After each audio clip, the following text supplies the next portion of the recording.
go. What's going on? U3 Sports Talk, unfiltered, unscripted, and unapologetic. Today is Friday, and as you know, this is Open Mic Friday. So we'll be chopping it up on a few different topics, but before we get started, just want to welcome in J Mac as usual. J Mac, what's going on, brother? Oh man, can't call it, man. What's good, man? Had a pretty good week. Pretty good week, man. Pretty good week. Trying to slow it down a little bit. Yeah, been a good week. You know, finally seemed like we passed all this Super Bowl talk. Finally, hopefully. Yeah, still excited about all the off-season moves. It's gonna be it's a lot of stuff going on, especially with our quarterbacks, man. Yeah, we're gonna see. It's gonna be definitely an interesting. It's gonna be This is gonna be probably the most interesting off season we've ever seen, and that's including the year they had a strike. So, yeah, I expect it to be a real interesting, interesting off season. But that being said, man, yeah, we definitely got some NBA and things to talk tonight. And as usual, you know, we just want to thank everyone for watching and asking you, if you haven't already, please don't forget to like, click, and subscribe to U3 Sports Talk. Make sure you follow us. If you have Twitter, we are on Twitter at U3 Sports Talk, on Instagram at U3 Sports Talk, and on Facebook at U3 Sports Talk. So no real excuse why you shouldn't be following us if you're not. Yeah, man. Shout out to all the subscribers. I heard we hit a milestone recently, man. We hit our first 100. Yeah, we over 100. But that's definitely a great milestone. But we're not done. No. So if you have subscribed, thank you for subscribing. But don't forget, you know, if you subscribe and you like sports, you probably know somebody else who likes sports talk. So please do not forget to share with them. Ask them to subscribe. We are always looking for new people to come in and join us in the chat and in the panel. We will be dropping the link here in the panel for a second. Shout out to True the King. Shout out True. Always supporting us, and True will, I'm pretty sure, be jumping in the panel here in a moment. But before we do that, we got some breaking news. We got something we need to announce. So, you know, breaking news. I'll be the breaking news buzzer. Man. What the hell was that? Hey, I don't know what it was. Listen, I don't want to pay for no sound effects, so we had to go with that. I feel you, man. I feel you. No, it's all good. No. So breaking news. So for those of you all who have been on U3 Sports Talk, you know, we tend to, you know, go different with a lot of the conversations. Next Friday night, which is February 19th at 8 p.m., you are going to be in for a treat, because we on U3 Sports Talk are actually doing probably the most unique live stream you will see on YouTube this year. So as many of you may know, next season is the 75th anniversary of the NBA. Next season, 75th anniversary of the NBA. So when the NBA celebrated its 50th anniversary, they did the 50 greatest players in NBA history. And during the All-Star weekend at Cleveland, they brought them all out. They all had on these fancy leather jackets, and you know, it was a crazy experience, something we had never seen before. So in honor of the 75th anniversary of the NBA, we are going to be adding the next 25 players to the 50 greatest players list. So if you are ready for some real debate and sports talk and about basketball, it is all about basketball next Friday night, you want to join us. You definitely want to join us. You want to be a part of this. All right. If you know basketball, you definitely want to be a part of this, because this is going to be special. This is going to be unique. If you know basketball, or you think you know basketball, you want to join us. Now, if you come in the live panel, I'm giving you a fair warning now. This is you're getting a week's notice. If you come in the live panel and you don't know basketball and you don't know what you're talking about, and you say something stupid, We're not gonna block you, but we're kicking you out of the panel that night. This is for real basketball enthusiasts and people who have knowledge. All right, that's what we are about. We are about getting that real knowledge in. Okay, so please mark your calendars. Next Friday night, 8:00. Hey, y'all, don't let Sean scare y'all. I tell you what, if y'all come in and y'all don't know what y'all talking about, and he jump on y'all head, send him to me. I got it. Come on in. You can send me to J Mac all you want, but I'm coming back. Okay, I'm coming back. All right. So point is simple as that. Next Friday night, 8 p.m. NBA 50 greatest players of the next 25. You need to be ready for this. Okay. I don't care who you invite everybody. Tell your mama, tell your mama's friends, tell your play cousins, tell them bad kids that you don't like in your house. Tell all of them. If you like NBA, this is going to be the best NBA debate live stream of the year. I promise you. Don't tell your side chicks, man. Don't tell your side chicks. Yeah, don't leave your side chicks on the side. That's why they side chicks. Leave them on the side. We want you in with us next Friday night. All right. Okay. You don't need no date night. Okay. It's COVID. Okay. You could be home getting something more productive done than being outside with COVID like the idiots were in Ybor City and Tampa after the Super Bowl. Okay. All right. So please get ready. It's going down next Friday night. Cisco, what's up, brother? You're on mute. He can't hear you. We can't hear you. You're on mute.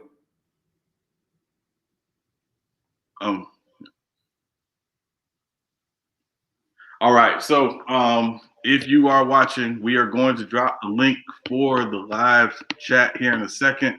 If you want to join us, please make sure you click the link because we are going to get right into it. We're going to get started. We're not playing games because we got some interesting things to cover tonight. So again, if you want to join us in the live panel, please click the link because again, we got some interesting sport news to talk today.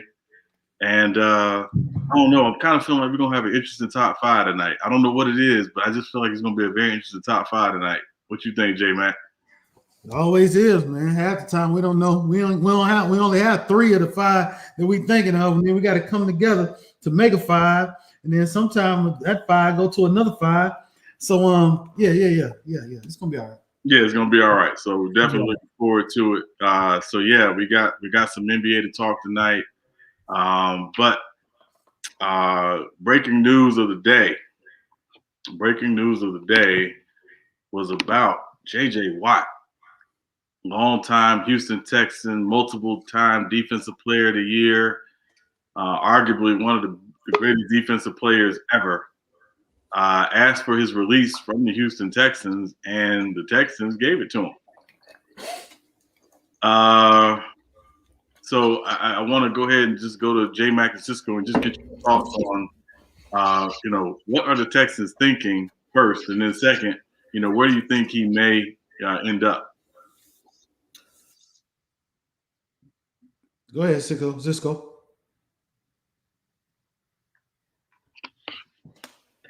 Can you hear me? Okay. Well, for me, I believe I gave it to him too. It doesn't seem like he was as interested in football as much as his social media career. Well, at least playing for Houston anyway. I don't see J.J. Watt going to a team that's not a contender. If I was a betting man, with all the shifting, I believe Tampa Bay is going to do, I wouldn't be surprised if he's down there in Tampa. I'm just saying, hey, sometimes when great players win, when great players win, they want the going. It gets better for them. Teams want to go down there and play for that coach Bruce Arians and with Tom Brady, because you have a chance to get to the chip. Great players like Shaq Barrett, hopefully they do exactly what they're supposed to do with Shaq Barrett, because he deserves to get his money. They may lose a few players. Levante David is another one. You imagine playing with adding JJ Watt to that squad. Hey, I'm just saying, I don't want to see it happen, but if it does, I won't be mad at it. But it's going to be interesting to see JJ Watt's health situation. He doesn't stay healthy a lot because it seems like his extracurricular activities always hinder him in some way. I just believe that he's just not going to he's not going to hold up. He doesn't strike me as an overly healthy person because he just doesn't finish seasons. Right. For me, the greatest attribute a player can have is availability. And I want my players on the field. And if they're injured, I understand it. But in the context of playing football, I want my players readily available. So, hey, the Texans, I believe the Texans are just, they know either behind the scenes, they knew that this was coming, or he wasn't in their long-term plans and future. So,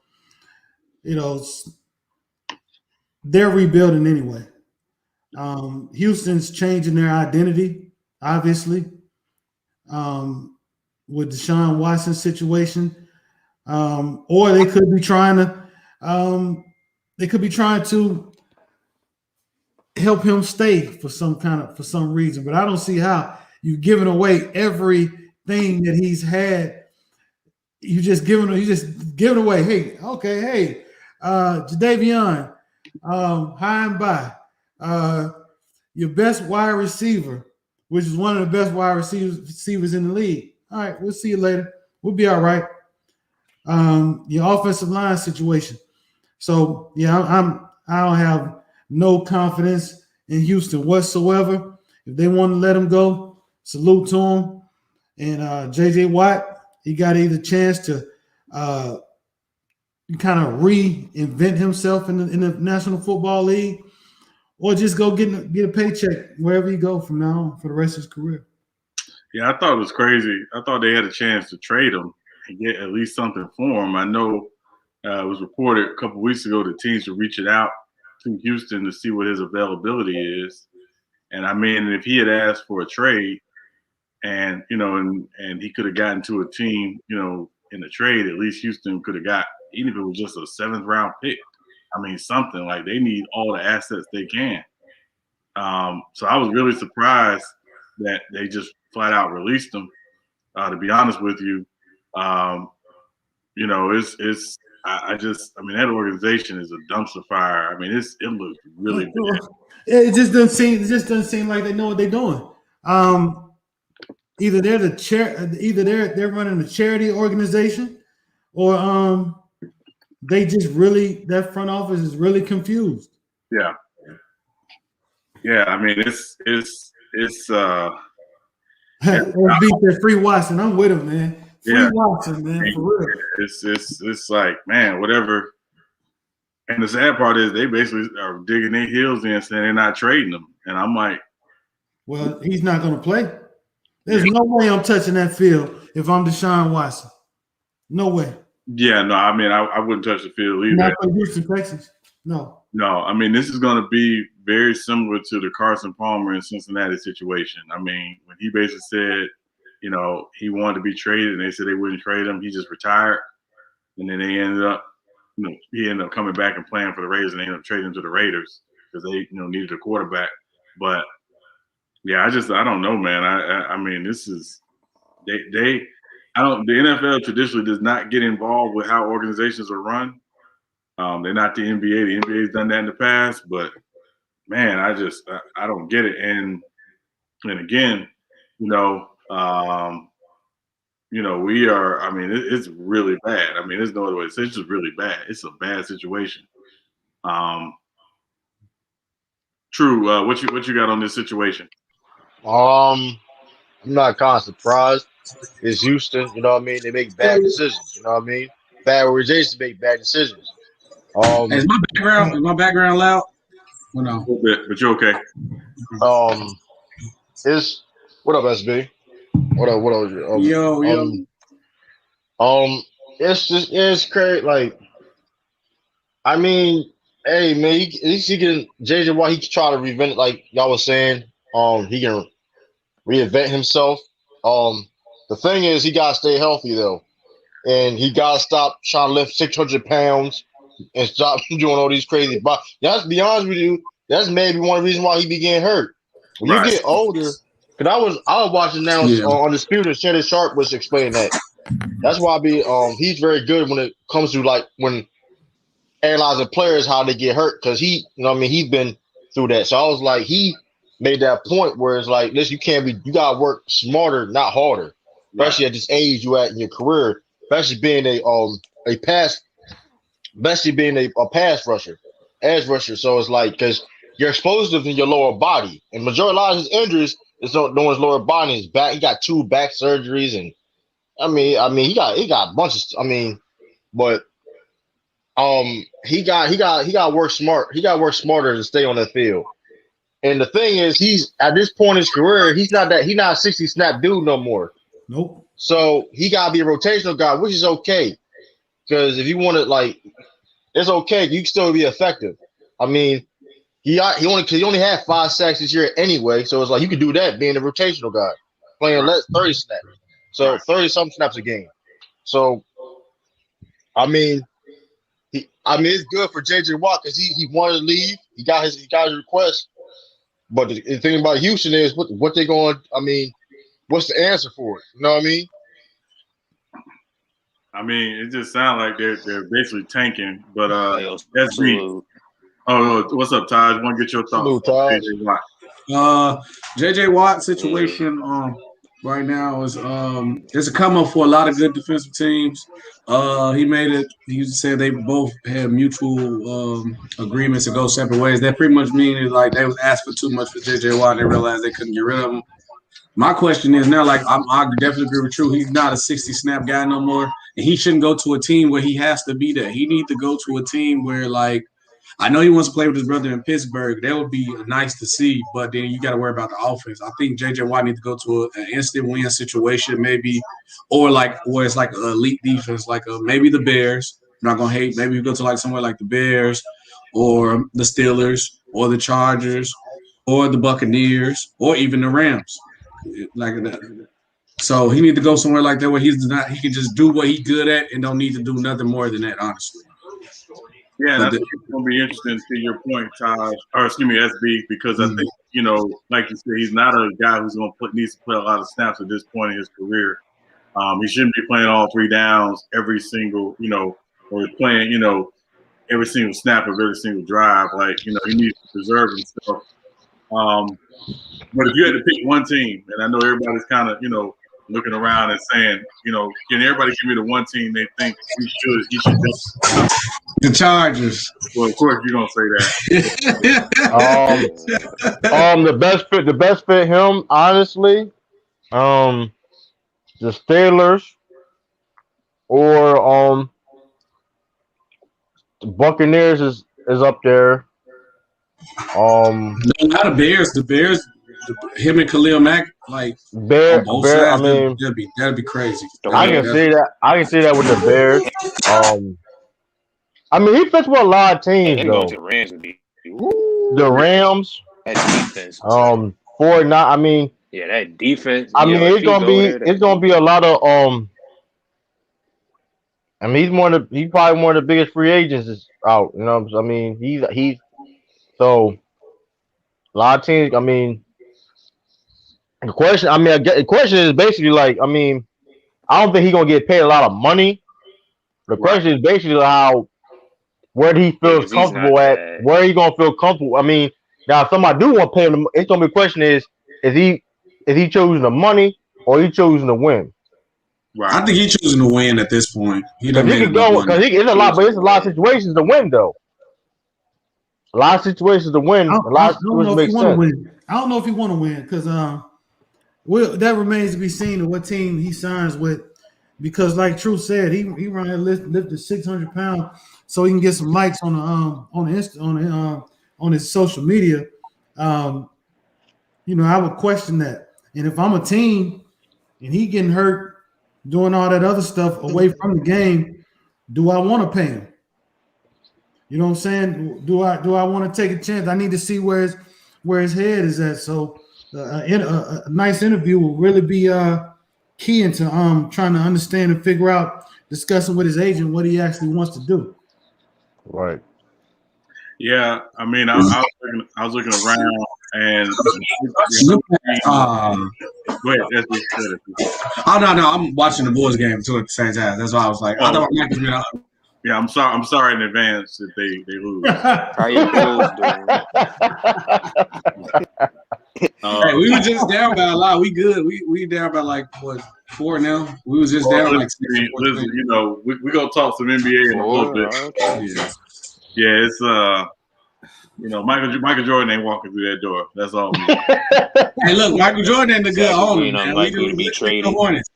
Yeah, no, Zach LaVine ain't going to unless we get in the storm. Yeah, Artis Gilmore retired, man. Yeah, Back to JJ Watt. Why y'all hate that? No, I was kind of looking around. I was like, man, what would be the best spot for him? Just in terms of not having to go in and have to be the man. I just think Green Bay seemed to be the best spot for him to me. From Wisconsin too. I forgot to say that. Well, you said who? He's from Wisconsin too, ain't he? Wisconsin, of course. And again, that team is built around the offense. They've been to 2 straight NFC Championship games. They got a good chance to get back there next year again. They cursed for the NFC Championship games. I swear they cursed, bro. They will never get the job done. Yeah, they are. Or Aaron Rodgers just folds at times. I mean, it could be that too. I mean, yeah, but I mean, I don't know what his relationship is like with Aaron Rodgers, but it just seemed like I just won one time in the NFC Championships. And I mean, and I know everybody gonna say the Bucks because whatever, blah blah blah, they just won. Who cares? But the point is like, at some point the cliff is gonna come with TB12. So do you want to go sign up for a team where he's gonna be on that cliff, like that? So you know what I mean? Like I just it's gonna be short term. He not one or 2 years. 1 or 2 years. You know what I mean? Yeah, he's not. I don't. If he went to whatever team he goes to, unless it's like a hometown situation, right. A home state situation like Green Bay, or playing with his brother in Pittsburgh, he's not signing no long term nothing. Yeah, no. So that's not even for me. He's not doing none of that. He's not that type of guy anymore. No, he's not that type of guy no more. And look, he's made $100+ million. And mind you, in commercials and all that too. So yeah, it's true. Endorsement deal. So I mean, honestly though, on the teams I do see him sign the most is probably Green Bay, Steelers, or the Bucks. Tell you the truth, any other team would be like a wild card. Like they had to really negotiate, really had to convince him. You know what I mean? I don't think it ain't really been no convincing playing for Green Bay or playing for the Bucks or even playing Yeah, I think he want to play with his brother though. He been talking. Or he could go to Kansas City could be up there too. Kansas City can up there. Go play with your brother. Yeah, I mean Pittsburgh got no money though. They are salary cap. Yeah, nah, but they negotiated. They still got. I mean, I know they negotiated with Ben for his contract. Yeah, and I mean I just think about I look at their defense and they obviously run a 3-4. I mean he could fit in that 3-4, but I just think they got to take care of their own guys first before they worry about trying to bring him in. But I'm just saying he won't be. I don't think he would cost that much though. That's the thing. I don't think he'll cost that much either. True. Yeah. I don't think he would either. But I just think about looking at the salary cap situation, and the fact they're going to lose a lot of guys. They're probably going to lose Juju. Yeah, they might lose Bud Dupree. I mean, how close are Pouncey retired? Yeah, Pouncey. Hey, that's all I say. It's crazy. When we did the video, then he retired the next day. I was blue. Now you know, get that trade now. Yeah, we're definitely going to talk about that in a second. But it's like It's like, is Pittsburgh really, when you look at all they get ready to lose and that salary cap situation, are they really going to win? Do you want to play with your brother that bad, or do you want to win? Because he had Right. I see you any other time anyway, man. Yeah, both his brothers on the team too, though. So that's why I said he might do. They be wanting to do that. That's why I told you about. Like, they would like to do it, but God makes sense. I mean, to make the win. I mean, see, here's the thing. And I don't think if he picked the Steelers, that's a team where I feel though like, oh, he's not trying to win necessarily. Right. Just play with his brother. Yeah. So. And I think that's the thing. Like, it's just, I just don't. I mean, even if he goes to the Steelers, if you just look at that division right now, you got to say Baltimore is still better. You got to say Cleveland, shout out to Lee, is still better. So, I mean, you're going to play for the third best team in the division where you might not even make the playoffs. Yeah, Bengals. Go ahead. I was gonna say that 11 and low tricked a lot of people because they was playing bumps.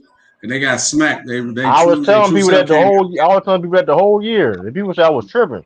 Yeah. Now in their defense, they didn't have a bye week. They lost their bye week because of COVID. So they did.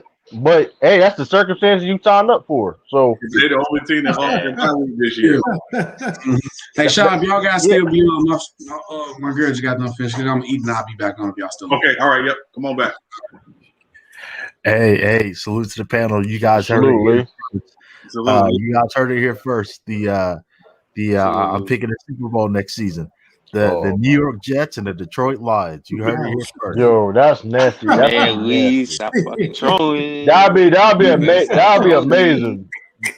Somebody's crying the whole playoff run of like tears of joy. Hey, they'll make so much money of like. That'll be the. They will have a documentary 10 years from now. J-Mac, did you just say that'll be a six-figure Super Bowl? Hey man, hey Lee, that'll be the first Super Bowl I actually go to. I don't care if I have to sit outside and try to buy a scalp ticket, scan my arm. Maybe if I take that vaccine, they'll have to do something. They'll scan my arm or something. Hey, somebody becoming rich betting against. I'll tell you what. If you place a prop bet, a $5 prop bet, that's the Super Bowl, and they get there, you're gonna make $1 billion off that prop bet. Man, let me tell you. I'm putting it in. Bro, that's a nasty Super Bowl. That'd be a nasty Super Bowl. Man. I don't care they got new people or not. That still be like that's crazy. Hey, true. What if that actually did happen and I did do? Then I got root for the Lions. I got root for the Lions. That happened, bro.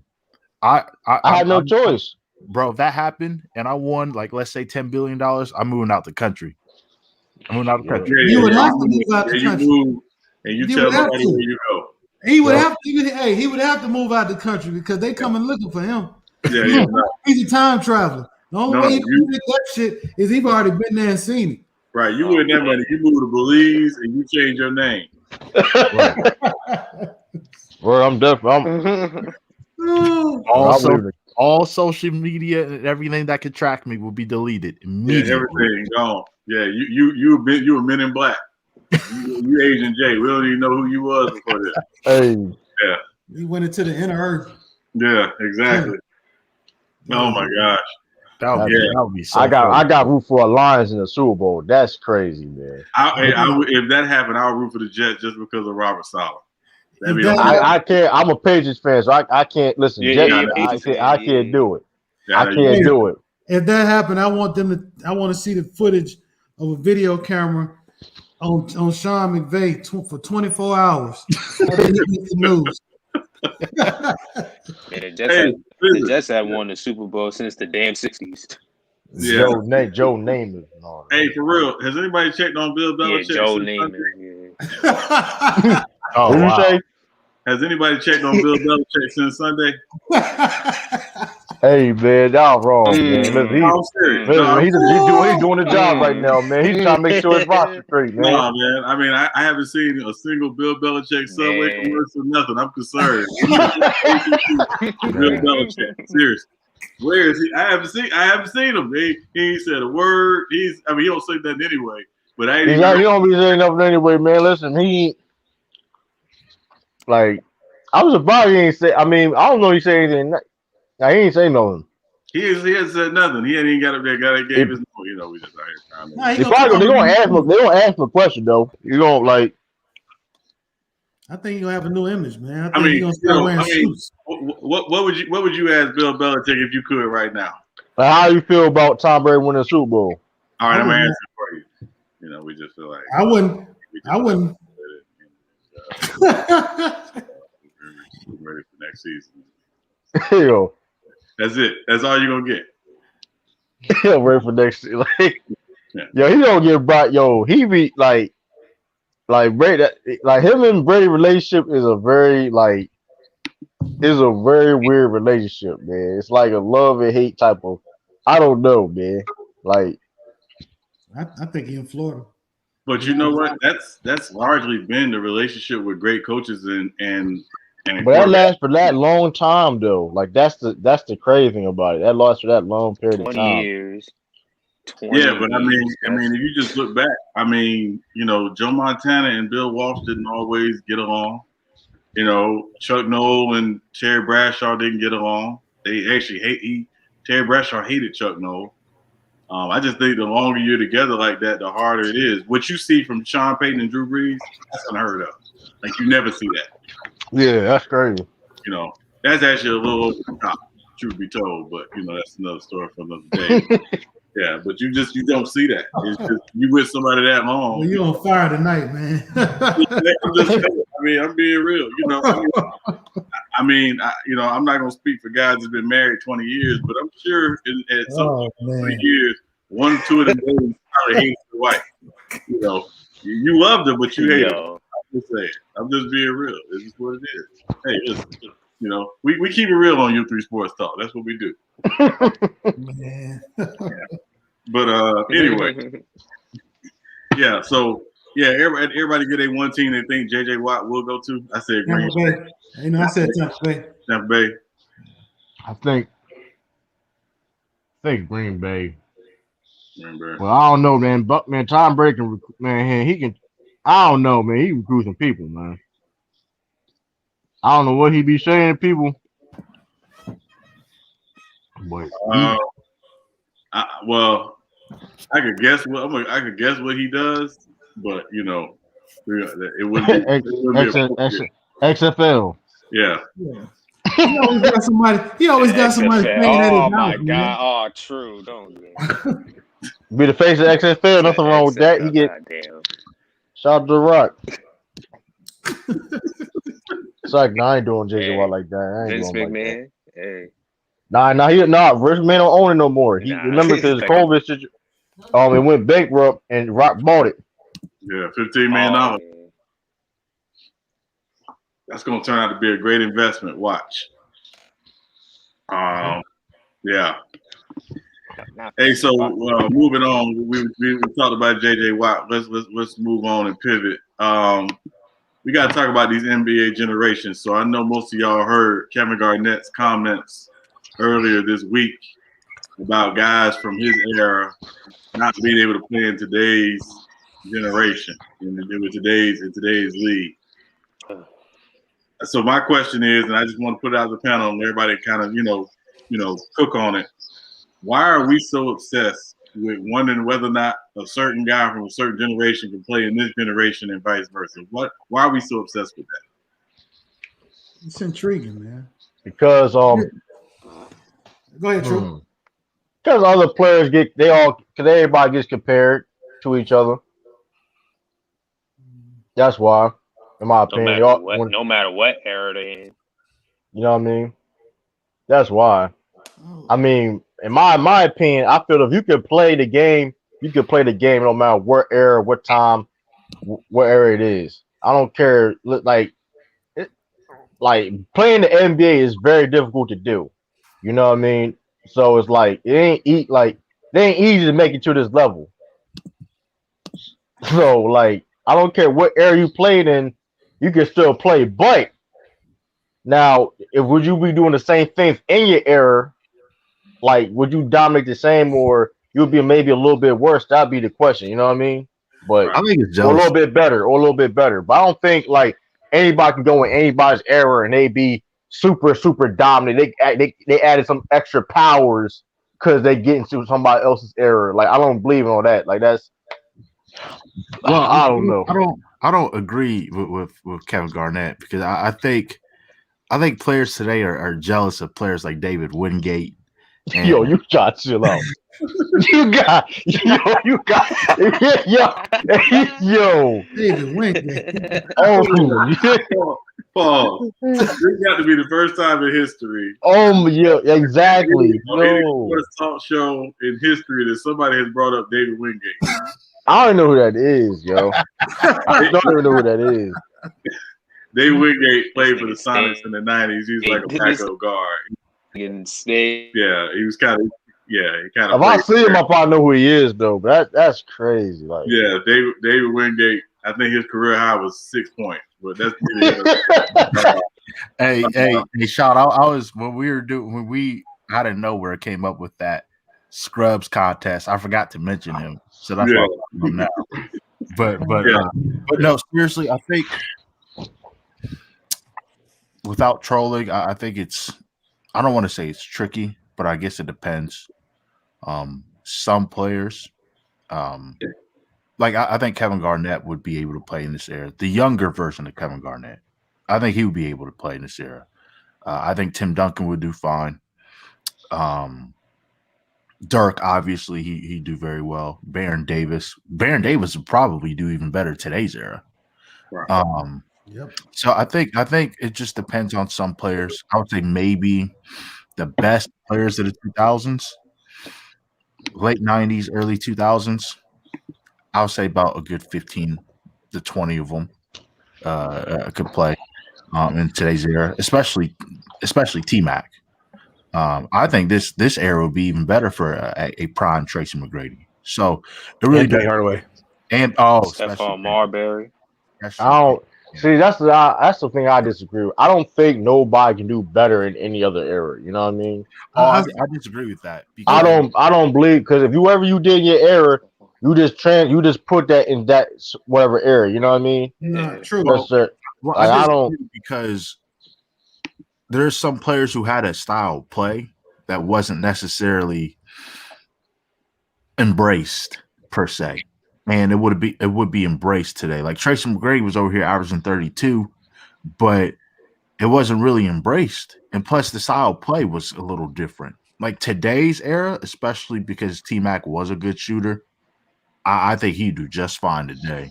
I mean, Dirk had a game that wasn't embraced, and look where he dominated. Like that's the thing. That's the thing when you took away great players, though. You know what I mean? But it was trending towards that style of play, anyways. With Dirk, it was trending on that side.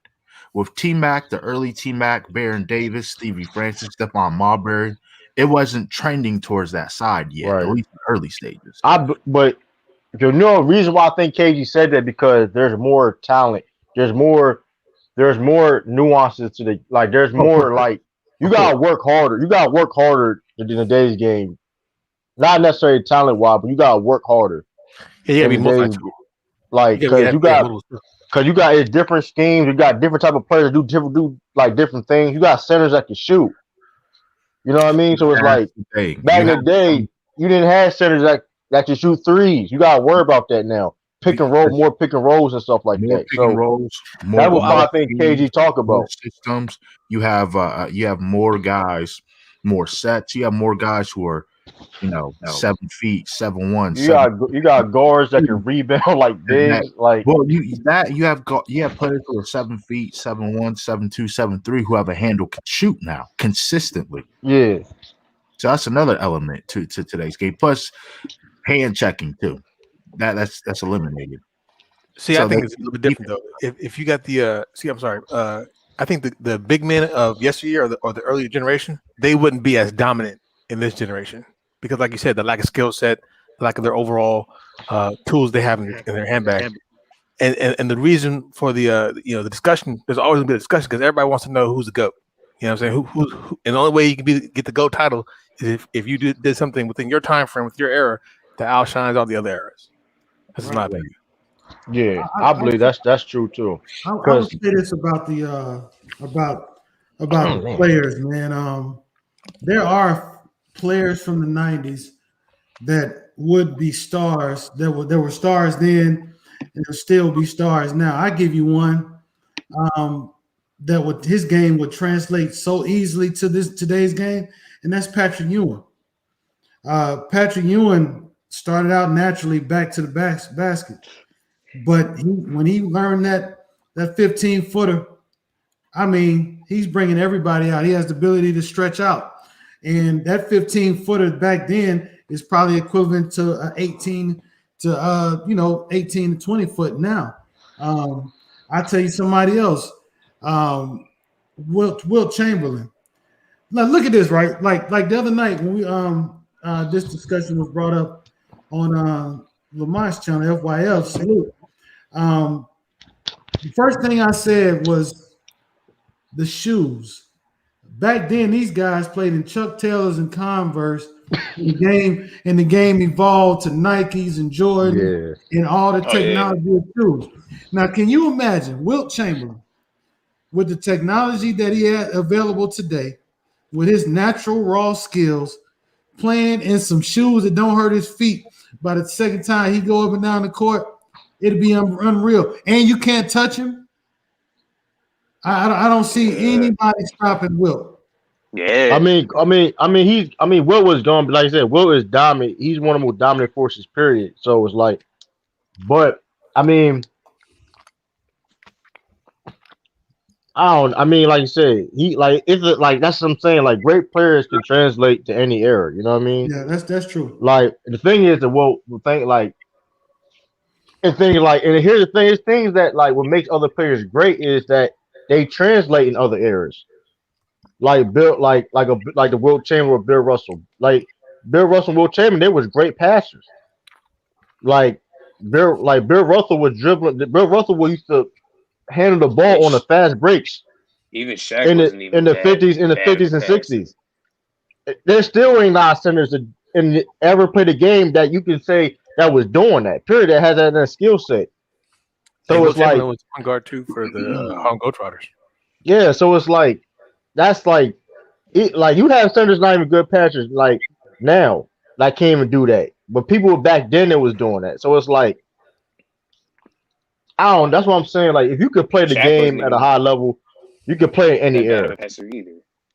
The rules has changed and stuff like that. You gotta work a little bit harder because, like I said, Wilt Chamberlain, like pick and rolls and stuff like that. You gotta guard like a lot of switching going around. Now that's to be, you know what I mean?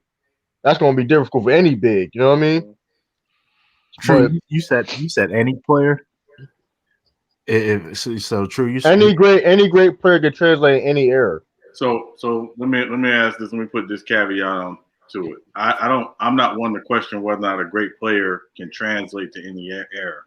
I think the true question is can a great player translate to any era and their team win? Yeah, I believe that. Those Boston Celtics teams, absolutely. Yeah. Nobody. If you put Bill Russell on the Celtics right now, nobody's beating that team. Because like I look at Wilt Chamberlain, and Wilt Chamberlain, for as great and dominant as he really wasn't known as a winner. No, he wasn't. But he was very selfish. He was a terrible teammate. I mean, being frank. They had a vote. They voted when he got traded to Lakers. Jerry West they didn't want him on the team. Right. Like that, he was a cuss people out for missing shots when he passing the ball. Like he was a.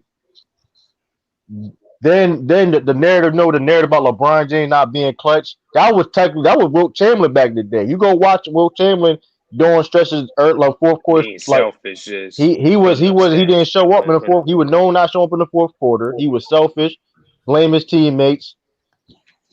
Like so, Wilt Chamberlain was super talented, but it's also you gotta have that mindset also. That's true. Yeah, that's true. But there's guys like I said. CA3. I like when Lee brought up Baron Davis. I brought up Baron Davis too, and Sean, man, you was talking about it the other day. Players in the 80s and 90s, more the skill players, they weren't overly used as the feature players. Everybody had to play within systems. Today's game is more positionless. So who benefits in positionless basketball? High skilled players that can just break you down more times than not, because some of our best guards in NBA history were in the 90s. I mean, we had guys like Strickland, Baron Davis, AI, my dude Raul, franchise. You had Van Exel, you had Marbury, Trevor. Those guys today, oh man, we'd be sitting back every week talking about, damn, did you see that move? Damn, did you see that move? Tim Hardaway. I mean, so they would be featured more now than they were back then. The guys like John Stockton and Steve Nash, they would be like good, solid, winning point guards, but they'd have to be fit within a team that had great shooting wings and great centers. I mean, I think John Stockton would definitely like this. Like Eric, there's a lot more pick and roll now, and he passed the ball better. And he could shoot. And he can shoot. Yeah. So it's like, and he had high IQ. He played defense. So I mean, especially you have high IQ. Especially you have high IQ. High IQ would take you a lot in the game of basketball. No, that means something. That would take you a lot. I was watching I was watching the Jazz playoff game, playoff series rather, against Houston in the 90s. Well, it was 1994, and I'm over here watching how fantastic John Stockton is in this center was Felton Spencer. Enough said. Yeah. I mean, I want to say this about John Stockton. I think John Stockton is, I have him the 5th greatest point guard of all time, and nobody will dispute his greatness. But he was a dirty bastard. Yeah, he was. Yeah, well, he got away with a lot of rules, man. Oh, he was dirty. Today's players would have punched him in his jaw. Yeah, he would have fought a lot in today. Well, maybe not today's NBA. Maybe like before the Malice in the Palace, he would have fought a lot. After the Malice in the Palace, guys, they just push each other. They don't even swing no more. John Stockton would have met a lot. Rajon Rondo, he's still punching people. Yeah, but Rondo. But yeah, that dude was dirty. Oh my god. And speaking on that, like about Rajon Rondo, like he's more of a. That's the thing too. When people say like the argument, people can't play in this era, but like you have players that would benefit a lot in other eras because it was less shooting. Like Rajon Rondo, we all know Rajon Rondo can shoot. He's a shooter now. He can shoot now, whatever. He's over, but he better like he dominated without having really a jump shot like that. Like you have people like Ben Simmons, got like Andre Drummond, you got like old school type of like throwback type of styles of players playing this league now, and they're playing very good. So why a player from back then can't play like this? You know what I mean? Yeah, I mean, I think like Rondo is a throwback. I think Rondo is a guy who could play and thrive in the 90s because the 90s didn't necessarily require point guards to shoot like that. But Rondo's IQ was so special. But that's what I'm saying. IQ can cover your flaws. IQ can cover your flaws. Yeah, it transcends. But also, Rondo, because of how difficult he is to coach at times, he might have been out of the league in the 90s because a lot of coaches were in control more. Like they were demanding. Like could Rondo have played for Larry Brown? No. Oh, he may. No. It would have been a tough. I mean, if he coached AI, and that was a little bit. He can get with Rondo. Listen, AI and Larry Brown fought all the time. That's what I'm saying. But he gonna respect Rondo more because Rondo has a higher IQ than Allen Iverson. No, when you played for Larry Brown, you played Larry Brown's way. That's why guys as Larry Brown aged in the NBA. That's why he struggled. That's why he bounced around so much more. Yeah, you're going to play his way. Yeah, that's true. That's true. You know what? I'm thinking about it. That's true. Yeah, like Rondo can play with Phil Jackson. I think he can play for Phil. I don't think he can play with George Karl. He can play with Pop. He could play for New Age Pop. I don't think he could play for Bernie Bickerstaff. Yeah. Yeah, yo, these are, I see, cause I seen an interview with Jared Sanders. Cedric Maxwell was interviewing Jared Sanders, and it was like recently, and he was like, Jared Sanders told like an old story when he was playing with Rondo and with Doc Rivers. He took the clipboard from he took from Doc Rivers. Yeah, He took the clipboard from Doc Rivers and started writing the play out, and Doc Rivers just let it rock. I remember one time, like Rondo had like a tantrum, and when they were watching film, he threw some of that Doc Rivers. Like, yeah, Jared Sanders said if you don't know like the game of basketball, he really don't rock with you like that. Right. I mean, he has high, like Doc Rivers even said so himself. He has one of the highest IQs of all time. Yeah, but even with that, true. What I always tell guys is you can have the highest IQ in the world, but you still have to leave some room in your cup for somebody to pour something in. That's true. Because there's a lot of high IQ guys, professionally that don't play long term because you can't tell them nothing. That's true. Mm-hmm. I mean, he played for a while now, though. Yeah, I mean, he's been in the league for a while, and it's actually a good segue, true, because I want to make this breaking news announcement. Man. What's up? What is it, Sean? Next Friday night on U3 Sports Talk is going down. We are adding the next 25 players to the 50 greatest players of all time NBA list. So if you think you know NBA and you ready to talk some basketball, next Friday night, 8 o'clock, U3 Sports Talk is where you want to be. It is going down. Okay. Not Mark Price, Trevor Price. Yeah. Oh. It's going down. We stop it. We stop trolling, bro. So we need to name anybody. Yeah, we're putting together a list. You got to be here next Friday night to see it. This is going to be the ultimate. This is going to be the ultimate debate. So you might want to have your phone nearby. You might want to have your computer nearby because might be some guys you got to Google. Right. Don't let go Mike show up. Mike know what he's talking about. I don't need a list. Hey, Sean, I don't need a list. I got them all memorized. Shahadi White. JoJo White. We're gonna name names. Yeah, but we are naming names. It's going down next Friday night. So please mark your calendar, get ready, because it is going to be one of the most interesting live streams we have ever done. Yes, sir. It's going to get heated, man. It's going to make it a little heated. Dirk on there. I know. I'm gonna say that right now. Dirk's on there. Well, we're not gonna get into it just yet. I'm gonna say that. He ain't better than Jeff McGinnis. No, you got to chill out. Jeff McGinnis. Man, if it's gonna get that heated, man, Circle big gulps for 79 cents. If you don't want to put the regular drink soda in there, you can slide on over there to the slushy machine and get one of those and put those in there too. They work. 79 cents, man. 79 cents. So yeah, it is absolutely going down. Yeah, we are doing it next Friday night. So be ready. This is gonna be the place to be if you want to talk some basketball and some NBA history. So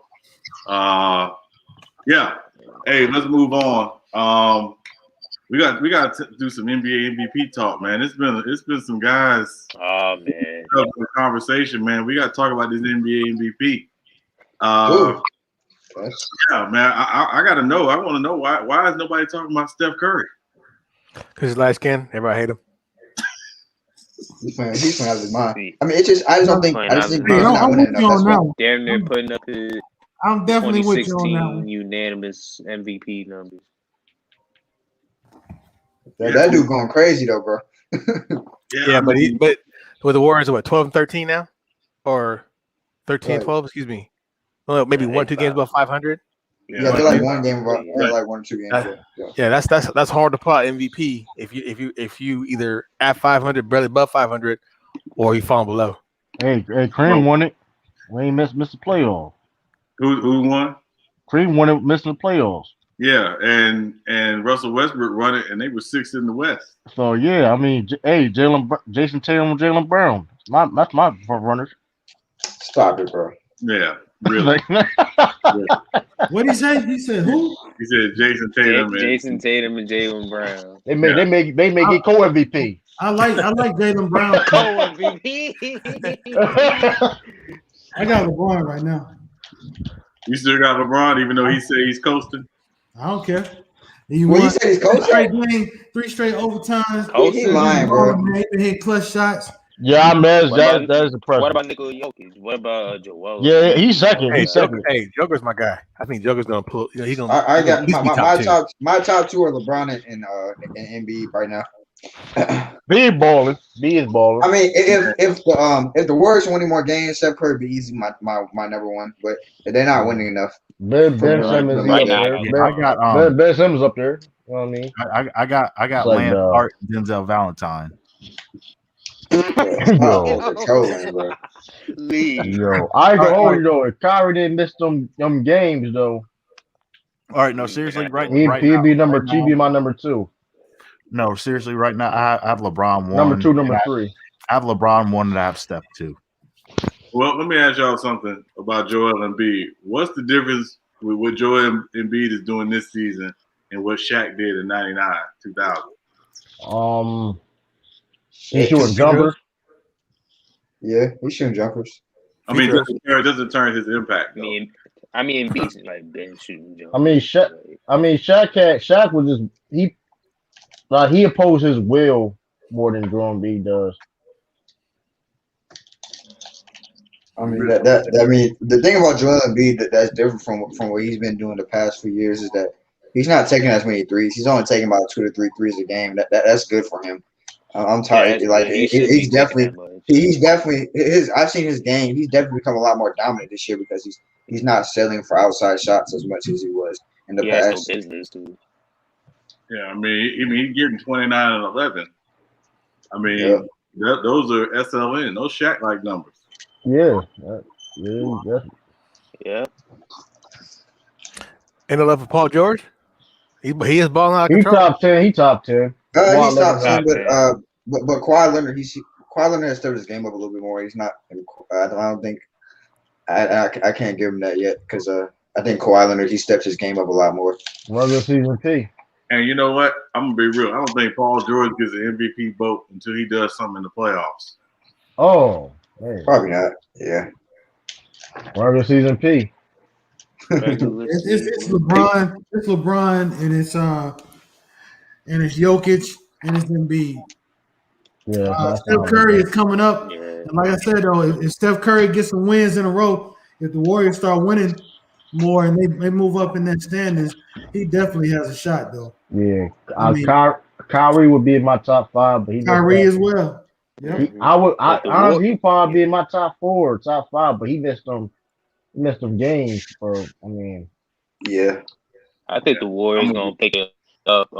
If they stay 5, if they stay 5. They got Rudy Gobert over Steph Curry. They got Rudy Gobert. This is according to over Paul George and Curry. This is this early top candidate. They got Rudy Gobert over Paul George. Man, that's crazy. Yeah, I actually agree with the top 3 though. Yeah, I give the top 3 it. I don't think AD at 6. I got, but my top 2 is LeBron and Embiid. Just because. Why is Anthony Davis on that list? Why is Anthony Davis on that list? Why is Giannis on the list? Yeah, I don't even know why he's in this list. How the hell is he that? I mean, Giannis is not having a bad season. Giannis is playing great. Don't get me wrong, but it's just he playing. Yeah, we seen him before, way better than AD. Borderline great. Yeah, to Cisco's point, we seen this Giannis before. He should not. Paul George, right? Yeah, we don't need see what you do in the playoffs. Right. Rudy Gobert though, he better than Donovan Mitchell.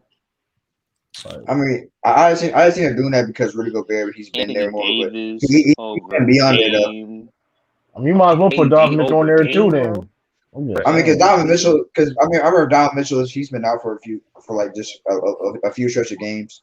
He missed a few games. Yeah, that's why. AD shouldn't be on that list right now. No. AD's not playing well at all. Honestly, he's playing Yeah, I great don't know defensively. why he's in. But when it should comes not to be just in. offensively, he hasn't been consistent as he should be. But he's been Yeah. playing great defensively though. Is there And they- anybody? Defense is there. Is there anybody that's not on the list that's surprising y'all? That's not on the list. Jaylen Brown, tell you the I got one truth, person not on the list. A bit of a surprise. Jaylen Brown was not on the list, surprised me a lot. Donovan Mitchell not be on the list. That too. That's Jaylen I Brown haven't playing better been on than that list. Jaylen Brown playing better than a lot of players on this list. That's all I'm going to say. He's playing better than a lot of Say players on somebody this list. else. Julius Randle should get some kind of consideration The Knicks is back. if they make the playoff. I mean, if they get in that top 8, shout out to Knicks is back. Randle, man. Man, but Jaylen Brown playing better than Paul George, I think Dame, Anthony Davis. Come on, man. I'm surprised Luka's not on the list. I know Dallas is struggling, but he's still putting up numbers. Yeah, but they losing too much. Yeah, they losing though. Like they not even supposed to be they're just losing. losing a lot, but he's Bro, playing he messed my prediction up, man. I told people he's overrated though, man. I like. Man. Well, they just don't have a good team, I man. love They got him, man. Man, they got decent. people They got to- good. They got a good enough team. He just need his usage rate is too high, man. You don't need a ball in his hands that much, man. I'm gonna be That's real really- with you, and I hate to say this because I think he's a decent coach, but Rick Carlisle is the problem. He needs to Hey, go. Rondo told y'all that years ago, man. Yeah, Rick Carlisle is the problem. But he ain't going nowhere. No, he ain't going nowhere. He's tired of it. Nowhere. He always want his They office. They living in Has always been his 2011. office. He is the Mike Shanahan of NBA coaches. this dude Zion still hasn't missed a damn shot, bro. He made all his damn points in the paint, bro. Ridiculous. Baby Shaq. Hey, He's he's the the Mike leading point. D'Antoni is the, That's baby Shaq right there. you said he's the Mike Shanahan of the NBA. That's funny. Man, He is. He is. man. Speaking of They lived in 2011. of Zion, I know we passed that segment, Yeah. but is it me? Is it just me, or can Zion play in any era? Yeah, he can play in the air. He can play any era for sure. Oh yeah, he could play in the 90s. With his game, 90s for sure. He can play It's- different it's sports, game. bro. In multiple eras, he can play in NFL and he can play basketball, and just he can do that in this era. He could do that in the '90s, no problems, easy work. Strong as a- He's he's so strong big as a and mug, strong, man. like He's one of the and strongest players in the he's NBA. quick. He's Yeah, exactly. quick, like Man, it's crazy, listen, bro. He's like Bo Jackson, bro, but just plays basketball. Zion can play baseball. If he played baseball, he'd be Albert Bell. Hey, that man Zion, man. Showing all them home runs. If he developed like a mid-range jump shot, like His a game is gonna mid-range keep jump. Once his game starts expanding, man. no, he's definitely a They gonna future be breaking MVP. backs and shit. Definitely a future And- MVP. And the best move they made was getting Steven Adams. Yeah, That another was strong dude. a brilliant move. Yeah. That dude is all over the glass. Bro. Yeah, like His Steven box Adams toss strong be as crazy, man. He can't get enough And with his box Steven toss. Adams strong as hell too. Yeah, because it doesn't force Zion to have to do dirty work. Like he just comes in and does all the dirty work. So that Zion has to be clear about They it. gonna be It's getting right. all Zion the though, but I boards. would say though Zion he's got to work on the They gonna be defensive getting IQ. all the Like, boards. Their defense Yeah, trash, well, though. what, CA? I said Zion's got to work on the defensive IQ. Their defense Like, terrible. his contests are way too late. Like he got to work on that. Yeah, he didn't have pretty good footwork when it comes to defense. That's no lie. No. And he doesn't know when to contest, and his contests are just too damn late. Like Yeah, they Their blow defense terrible. Man. Yeah, but that's gonna. I think going on. that's gonna come as long as he puts in the work. Because I mean, if he's Barkley, he'll never be a good defender. If he puts in the work, then he'll be all right. Listen, Barkley know he didn't play no defense. I ain't saying that. Hey, we gotta stop the Barkley song now. Charles Barkley, he was a 9-time first team All NBA. Yeah, and 0-time All Defensive player. No vote. No vote. You know, I'm trolling. I mean, probably ain't got no votes either. Hey, listen, I'm trying to say, him and Dominique Wilkins got to be the two worst defensive forwards I've ever seen in my life. It's crazy. It's crazy how it can be. It's crazy how Charles Barkley can be such a great rebounder, but suck on defense. Makes no sense. Hey, Sean, are you and Lamont related by any chance? No. No. Listen, I'm Can gonna y'all tell you how bad Dominique Wilkins' defense was. So when they announced, the Hawks announced they were giving Dominique Wilkins a statue, Larry Bird came out and said, "Well, I know that statue ain't gonna be in the defensive stand." He's a kill. Larry Bird is a kill Dominic. Oh, yeah. And he's gonna say, "Well, Dominic, you give Larry Bird business." What did Dominic do? The fuck out of here. Oh, yeah. And when Larry Bird scored the 61 points in New Orleans, Dominique Wilkins didn't want no part of it. He didn't want to even touch it. I like Dominique Wilkins' game, but that dude, he ain't.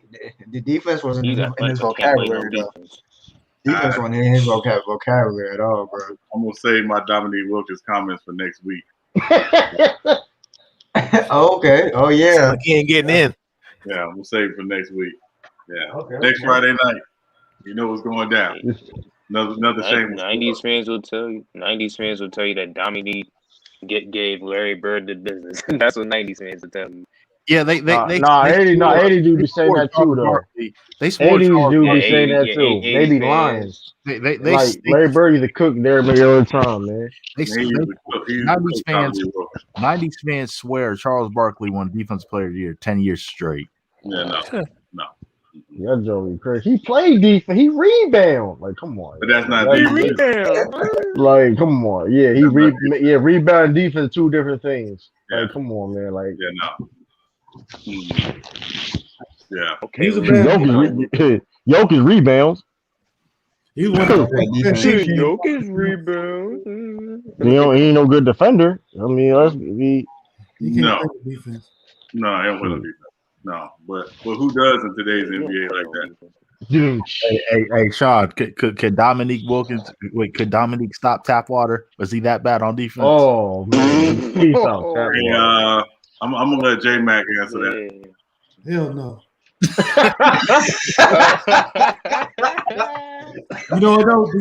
You'll never see. Well, I tell you, I will say this about Dominique. They will always show his. If you look at his highlights. They will show him weak side swatting somebody shit to the stands. Now he would do that. If somebody coming to the hole with something weak, Dominique will send it to the stands and sign the basketball. Other than that, all he was a dunker and a volume shooter. But he was a hell of a scorer, though. He could score the ball. And I'll tell you this: 1982 draft, Lakers had the number one pick. The 82 draft after winning the NBA championship. So Dominique thinks he's going to the Lakers. That's the number one pick. Well, Jerry West found out Dominique didn't play no defense. He took James Worthy. The rest is history. That was a smart ass move too. Yeah. Hold on. Look at the defense. Yeah. We ain't doing that. We ain't doing that. Nope. What you mean, West? No, we ain't doing that. How is it possible? How is it possible to win a championship and have the number one overall pick for next year? How did that happen? There was only 20 teams back then. Well, they made a trade. You know, they were always doing that. They were always doing that. Yeah. Plus, like you said, it's 20 teams. I mean, it's more flexible. You make deals. Here we go. Yeah. What we got going on, Cisco? Dominique. He was 21. Dominique, right? Number was 21 against Larry Bird. And nigga Neek.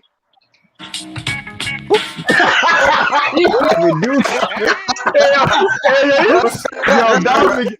Hey, yo, if he could have scored, I somebody. He didn't even do nothing.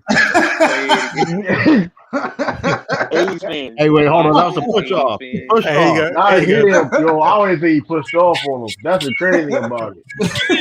Larry Bird couldn't even believe it though. What in the world? That's Larry running at him. Who was that running? Who was that? Is that Randy Whitman? I think that might be Randy Whitman. What the- Randy Whitman. Yo, he was just terrible though. He was trash. Oh man. Oh, Yo, come on, yo. Come on, man. Yo, come on, yo. Man. Listen, Yo, Larry Bird got, yo, that's wild, man. They said Larry Bird wasn't quick though. They said Larry Bird wasn't quick. Nah, he wasn't. nah, he wasn't quick. But he was smart. Hey, speaking of the Celtics, I was watching a mini, not a documentary, but just some highlights of Reggie Lewis. All I can do is shake my head, man. I'm telling you, man. If him and Len Bias got away, talk about Jordan, Len Bias, had some trouble. and Reggie Lewis. Jordan Scotty, like, who you going tonight? I'm not saying the Bulls wouldn't have won a championship, but I don't think they would have won 6 out of 8 years. They wouldn't have won 6. Nah, they definitely got Ron Harper then. Hey, I'm telling you that is one of the biggest what ifs in NBA history, and the other is if Hank Gathers had got to the NBA. Yep. Oh yeah. It's a bonus. If Sabonis came over earlier, that's another one. Man, Reggie Lewis was so good, man. I hated Boston growing up. I was a Lakers fan. I hated Boston. When they got Reggie Lewis, it made me look at them totally different. Totally. And did he come off the bench initially? Came off the bench. He came off the bench initially. Started off the bench. But he was just silky smooth, man. I mean, he was so like smooth. nothing he could do, man. Couldn't do. Man, 6'7". I mean, he ran the floor Biggest what is Grant Hill? Yeah, him and Burrow. I said Penny, bro. Penny Hardaway, bro. He was like 6'7", 6'8". I try to tell people all the time with Penny Hardaway. No, he was so good, especially so early too.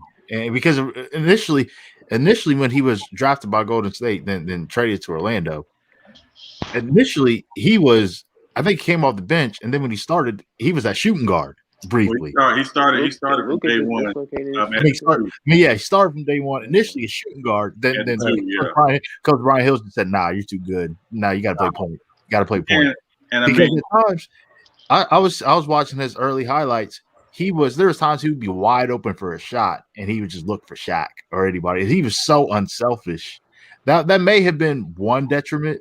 He was too unselfish at times, but he was just so good and so smooth. Someone who's 6'8" with handles like that, and then he just had a sense. He just had, you know how human beings have 5 senses, but with Penny Hardaway on a basketball court, it's as if he had 6. And he always knew where you're at on the court. Always knew where somebody was, right. And he's the only player I've ever seen give both Jordan and Pippen fits. Consistent. He was averaging 30 during that playoff run. He averaged 30. I think Shaq was hurt, right? Shaq wasn't hurt. Shaq was still doing his thing, but Penny was cooking. He was cooking them motherfuckers with Crisco. And then he talked about how the beginning of the end was that 96 playoff series, the first round against Detroit.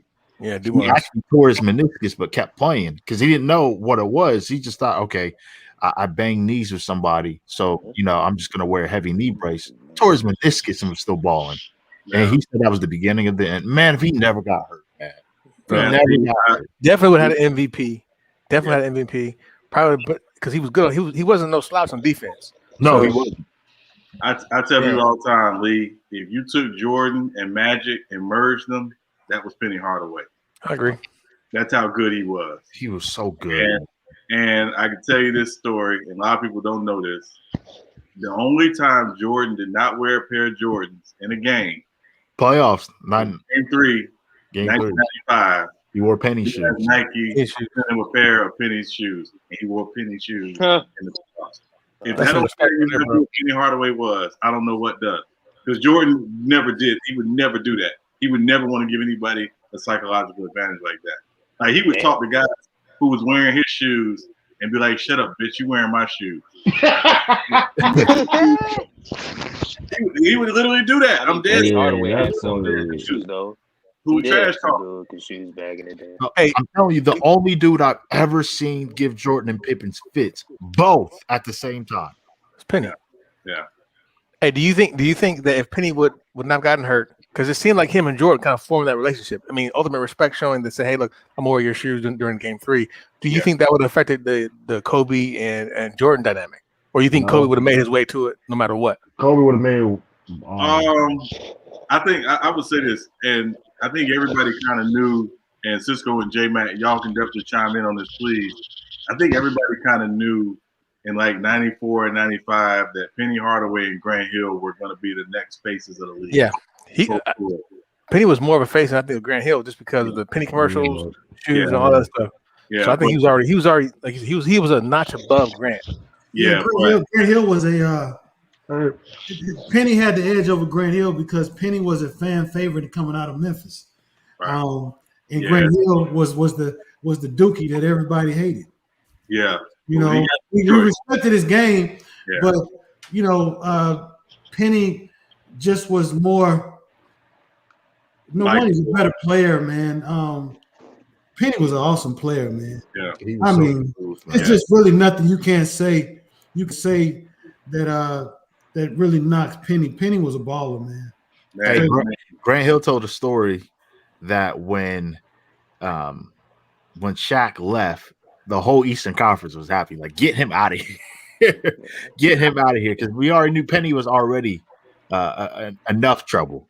But with Shaq, man, I sometimes I think about it. Like, man, what if Shaq actually stayed in Orlando and Penny never got hurt? Oh man. They were set up. I mean, they were set up. Y'all think they would have 3-peated like Kobe and Shaq did? They had a better coach. They had a better coach. Yeah. Brian Hill. Agree. Yeah. Let's be real. He sucked as a coach. You are hard. No, he sucked. No, he sucked. You're brutal. No, he sucked. No, I'm not. He was trash. He was trash. Don't even talk about that. He was the weak link. He was, and again, I always tell people there's a difference between there's some coaches who are Doug Collins. There are a few coaches who are Phil Jackson. Brian Hill was Doug Collins. He was limited.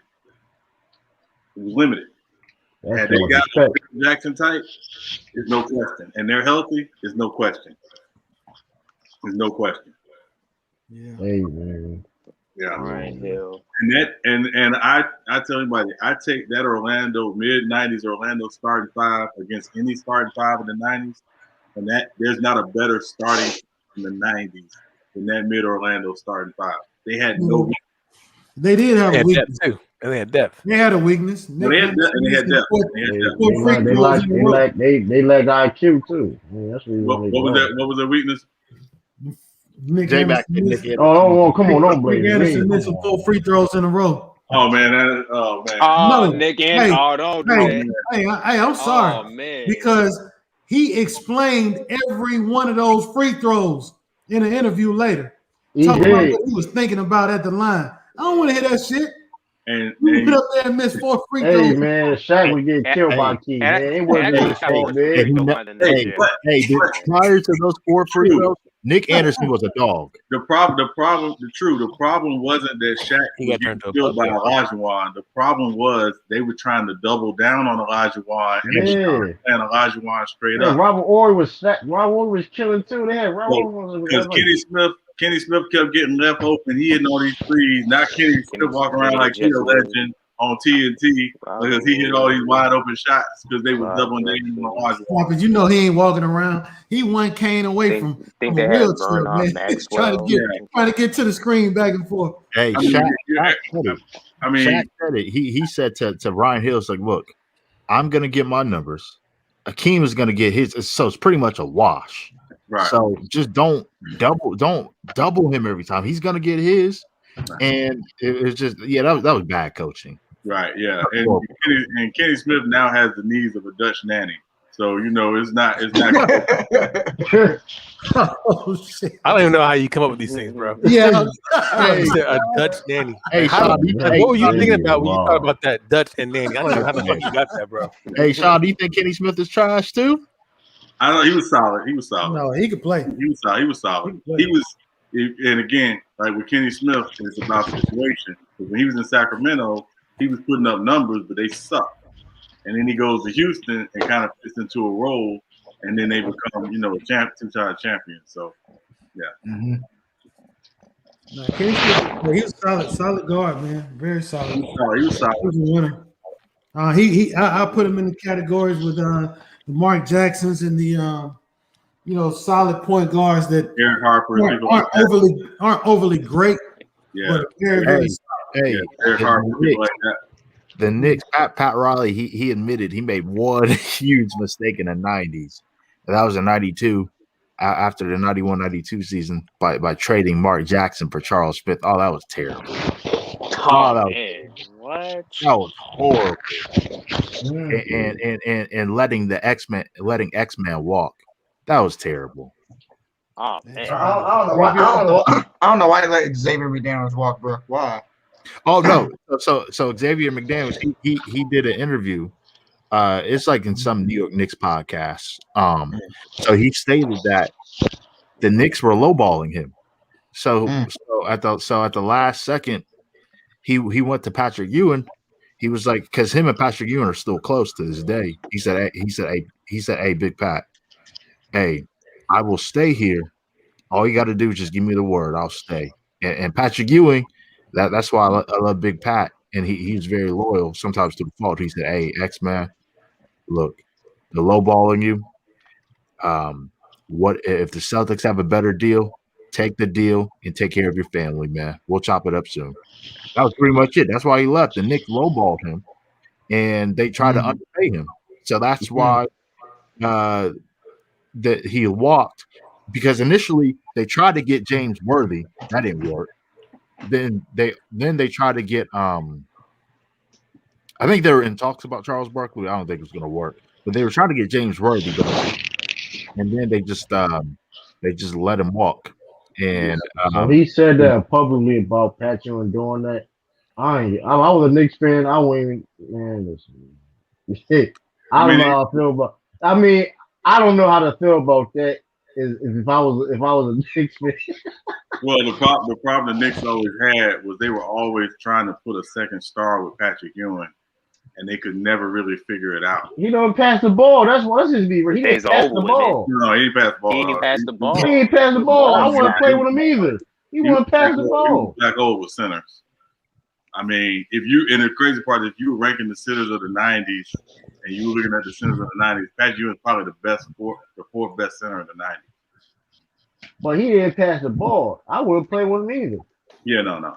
It wasn't a lot of guys clamoring. So he went to his go-to moves. Yeah, I ain't getting it. I'm running back on defense. Yeah. But it was a rumor that after the 96 season that Jordan was talking about going to. Yeah, he was close. Sean, that's true, because that was the first year Jordan finally used his full leverage. Said, "No, you're not about to pay me under market value anymore." Yeah. That's why he kept getting those $30 million deals the last 2 years. Y'all think they'd have won a championship? Yeah, they won. If he goes to the Knicks, they would. Yeah, without question. But yeah, that's actually true. Yeah, I'm glad it didn't happen, because the Knicks fans wouldn't know how to act. Man, it's a lot of stuff that they wouldn't know how to act. We don't know about as far as players in the 90s recruiting and trying to play with other great players. Of course. We'll never talk about Kobe. Back then was like signing. Yeah, I'm glad Jordan go to the Knicks, because they've been way worse.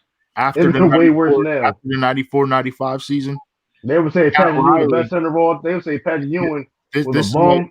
Hey, that's true. This is what did it for Pat Riley, because Pat Riley, when he put in the trap, I want to say like a couple of days before, he tried to trade John Starks into like some draft picks for Mitch Richmond and a few other players, and the Knicks just said no. He just no. He was like, I had enough, and he just sent in his back. He's like, that's it. I'm resigning. Mm-hmm. Yeah, but also he had to deal with Miami at that point as well. So well, that too. And they were giving him full control of the front office. So, and the Knicks didn't want to give him personnel control. Man, and the Knicks, how dumb do the Knicks look now? Well, listen, the Knicks are still cursed by the Ewing trade. They have never gotten over the Ewing trade. The moment they traded Patrick Ewing, that they have been cursed ever since. Yeah. Oh yeah, when they traded him to Seattle, yeah, I remember. That was nasty. Yeah. What they got back for him? Oh my God. It was bad. That was nasty. Patrick Ewing. Hey, Lamont, not wearing a Knicks jersey is nasty. Hey, hey, that's true. Lamont thinks that the Knicks rigged that the NBA rigged that draft for Patrick Ewing. I believe it. It probably did. They rigged that draft for Patrick Ewing going to the Knicks. That was hilarious. I don't doubt it. I think the NBA rigged the draft for LeBron to go to the Cavs. I don't doubt it. I wouldn't doubt it either. They were doing a lot of it. I don't doubt it. That was when they were still doing the balls, right? Hey man, shout out to Coach Red. That's all I'm gonna say, man. So I can't talk about nobody. You know what I mean? Shout out to Coach Red, man. He did his job. Yeah, Red Armpit. Yeah, you know. Yeah, I don't know if they rigged for him to go to New York, but I mean it made sense. You know, they needed to put the biggest star in college basketball in the biggest market. It made sense. Yeah, they needed. Yeah, that was Yeah. what was it, in the Here's 80s. the crazy part. Had the Knicks done their job 10 years before and had traded for Kareem from Milwaukee, Patrick Ewing would have never ended up in New York. Wait. They could have had a chance to get Kareem. They had a chance to get Kareem. Kareem in New York. Man, Kareem in New York, that was a big time right there. But he was on lit. That's big time. They had a chance to trade for Kareem. And he screwed it up. From New York too, man. And he's from New York. How could they trade for the Kareem? How would they able to do that? You said the trade was on the table. So basically, Kareem basically told the Milwaukee he wanted to go to either New York or to the Lakers. And the Lakers put a better deal on the table, and it was something the Knicks didn't want to give up that basically screwed it up, and then they didn't want to pay Kareem. Was Dolan own the Knicks at that time? He might as well have been. I can't remember who the owner was, but yeah, they completely. God damn, they must have got something in common. That's still stupid. And the Knicks were only like 2 years removed from winning the championship. And completely screwed it up. 2 or 3 years removed from winning the championship, and they completely screwed it up. Yeah.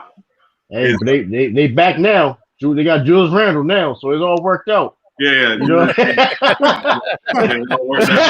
worked out. Hey, all these years later, they got Julius Randle. Emmanuel quickly. Obi Toppin. Austin Rivers. Come on now. Julius Randle had. Now I got Derrick Rose. Yeah, 24 and 18. They're gonna land a good player soon, a star player. I mean, Randle. This is the best chance for them to shop Randle for something very good. Yeah, 24 and 18. That's good. I tell you who I would love to see in New York.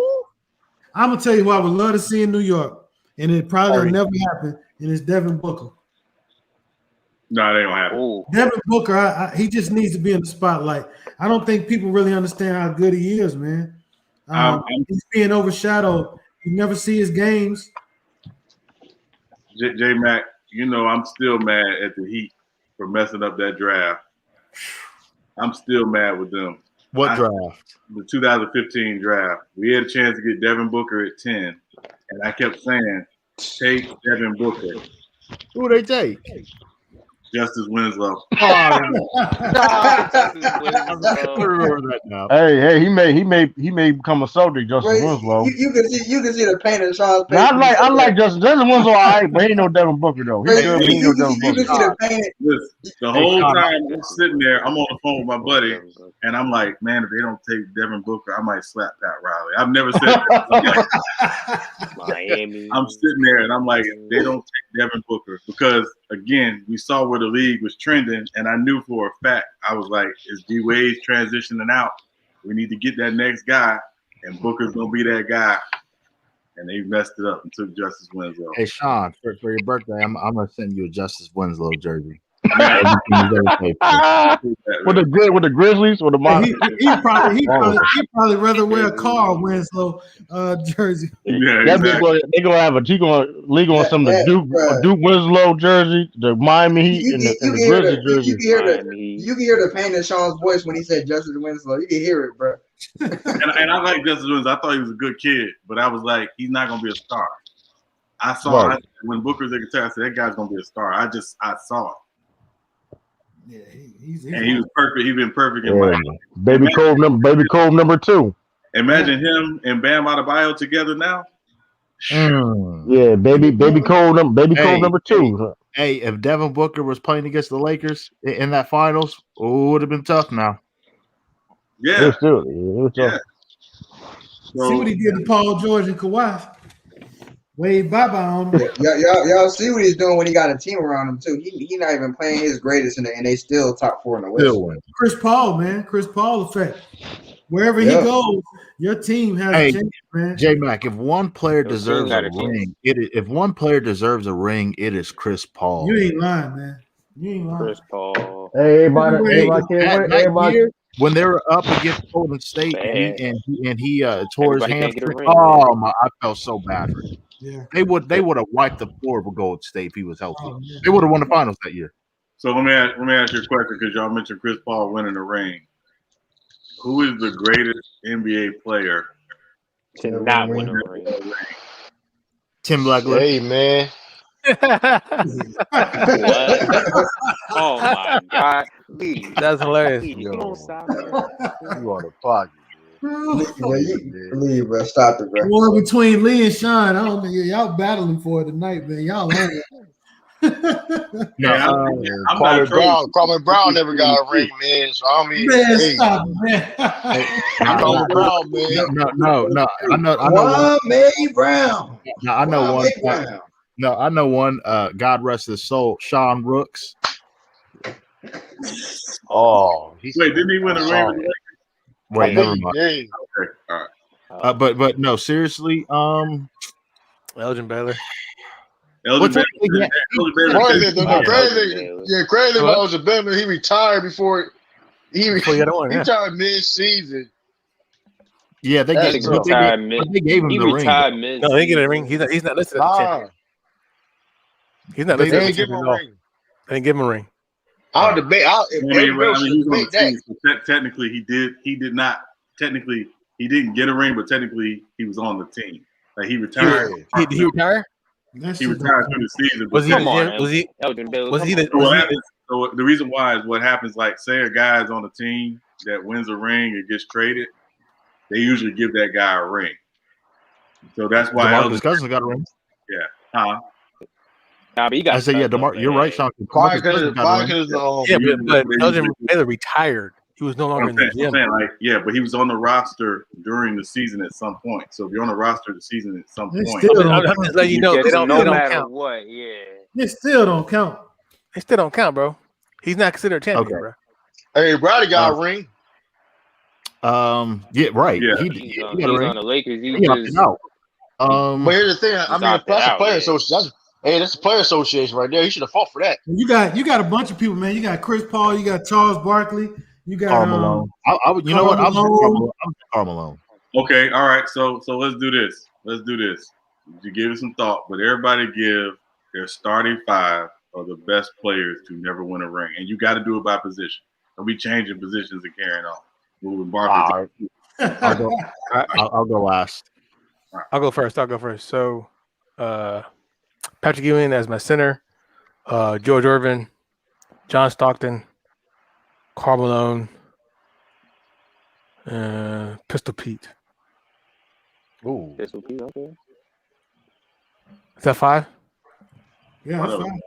That was 5. I think that was 5. I think I had too many guards. But yeah, George Iceman, Karl Malone, Pistol Pete, John Stockton, Elgin Baylor. He's a forward. So who's the center? Patrick. You said Patrick Ewing? Yeah, he said Patrick Ewing first. Patrick first time. My bad. I'm sorry I changed it up. Okay, no problem.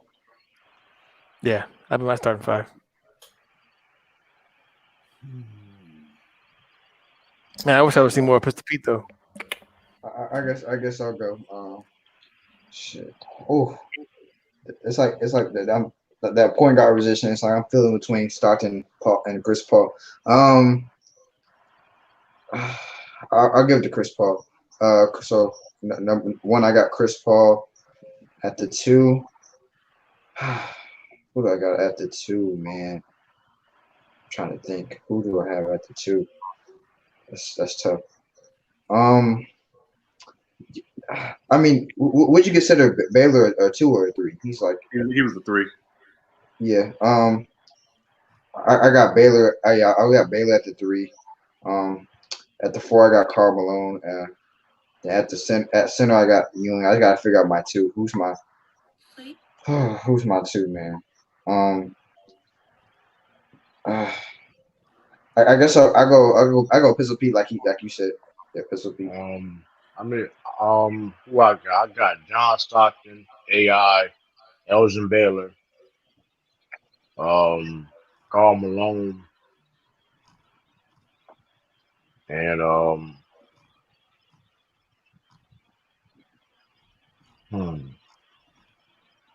Pat Ewing. Big Mac, you want to do yours? Yeah, I got at the 1. This was I want to say AI at the 1, but if we're doing it by traditional position, he played the 2, right? Yeah. Well, I like Chris Paul at the 1. I like Reggie Miller at the 2. I like Bernard King at the 3.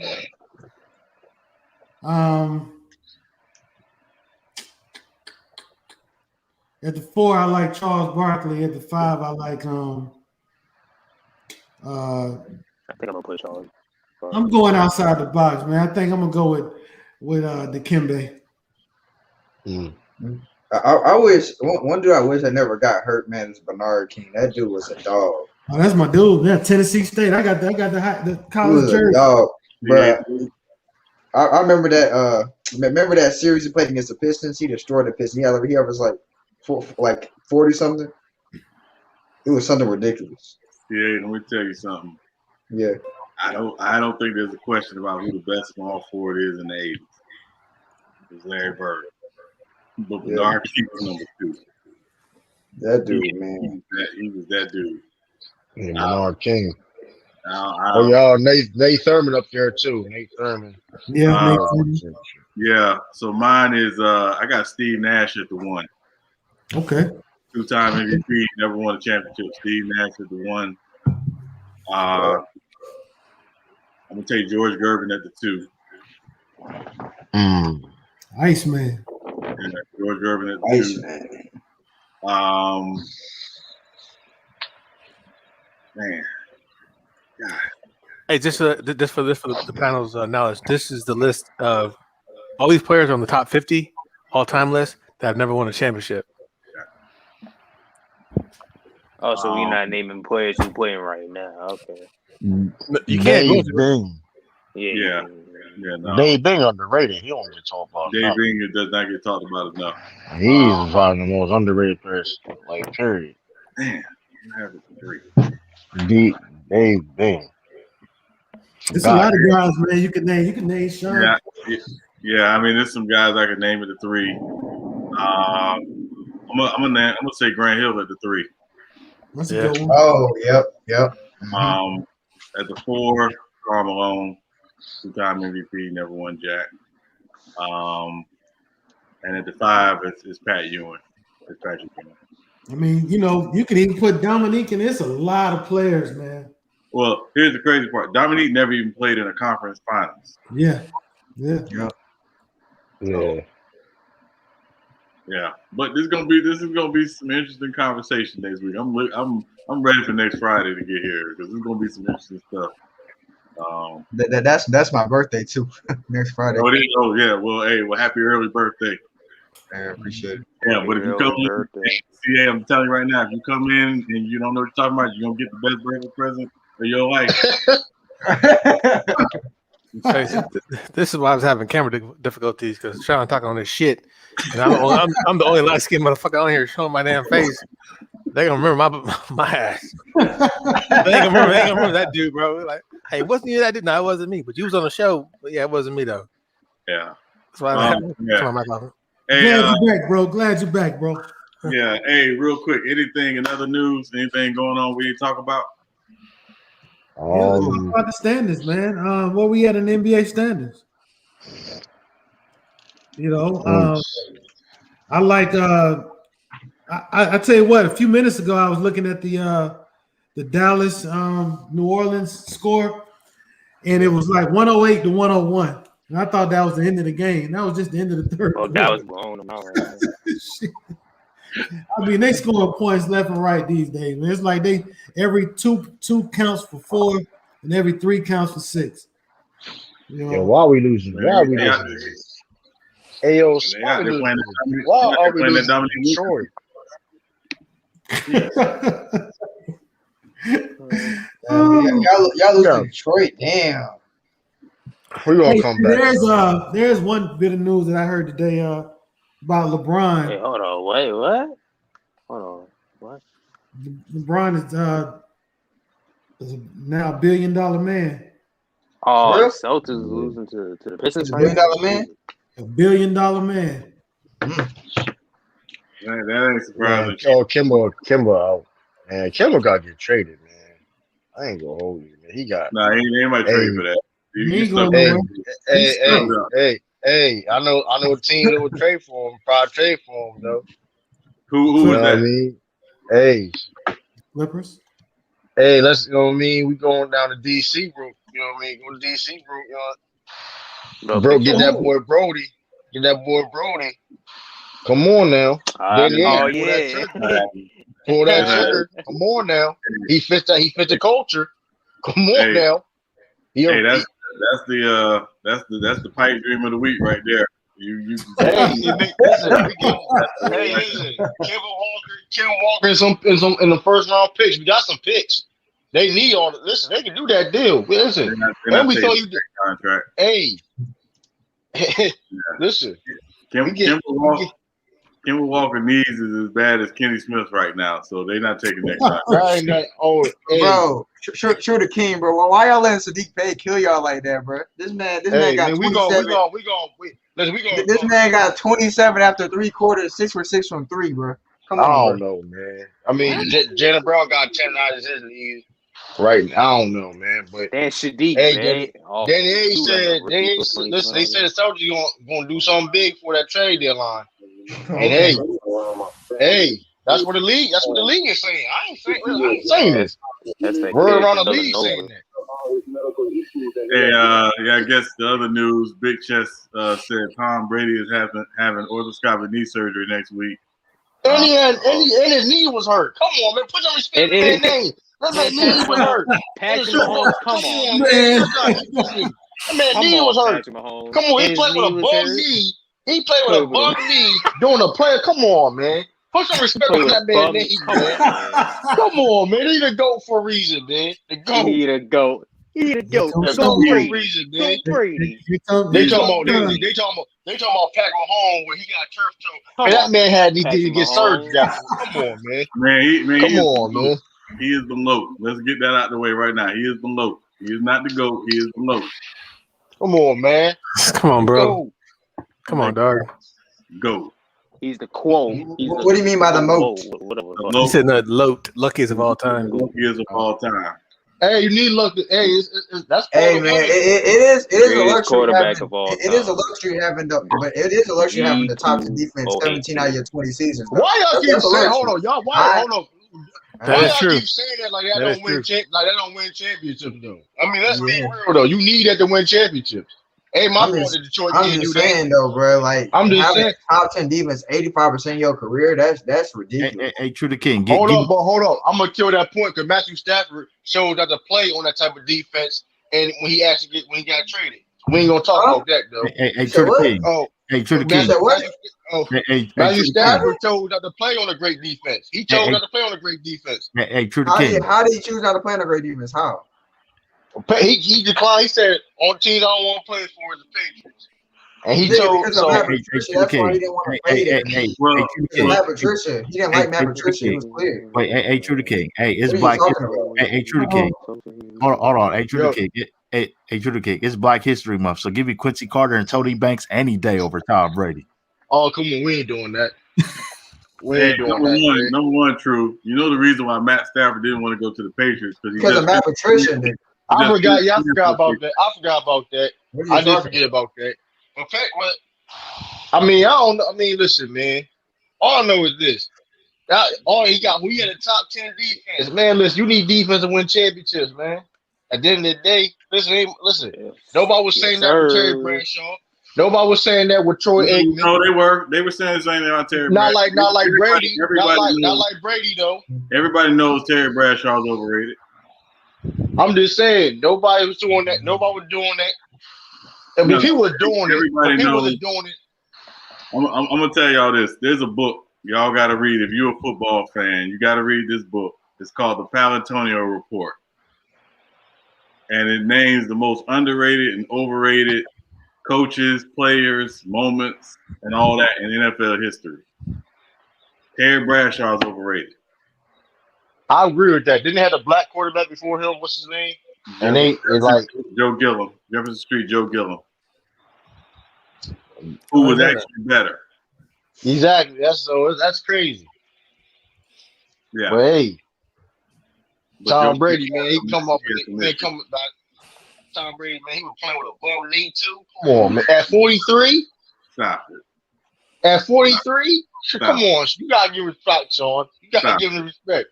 Stop it. What playoff game did you watch this year with did you watch this year with the Buccaneers and you said the Buccaneers won that game because of Tom Brady?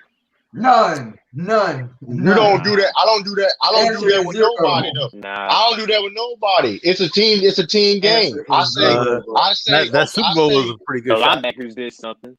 His playoff run, he threw the playoff run he had this year, 10 touchdowns and 3 interceptions. That's great. That is great. You can't argue that.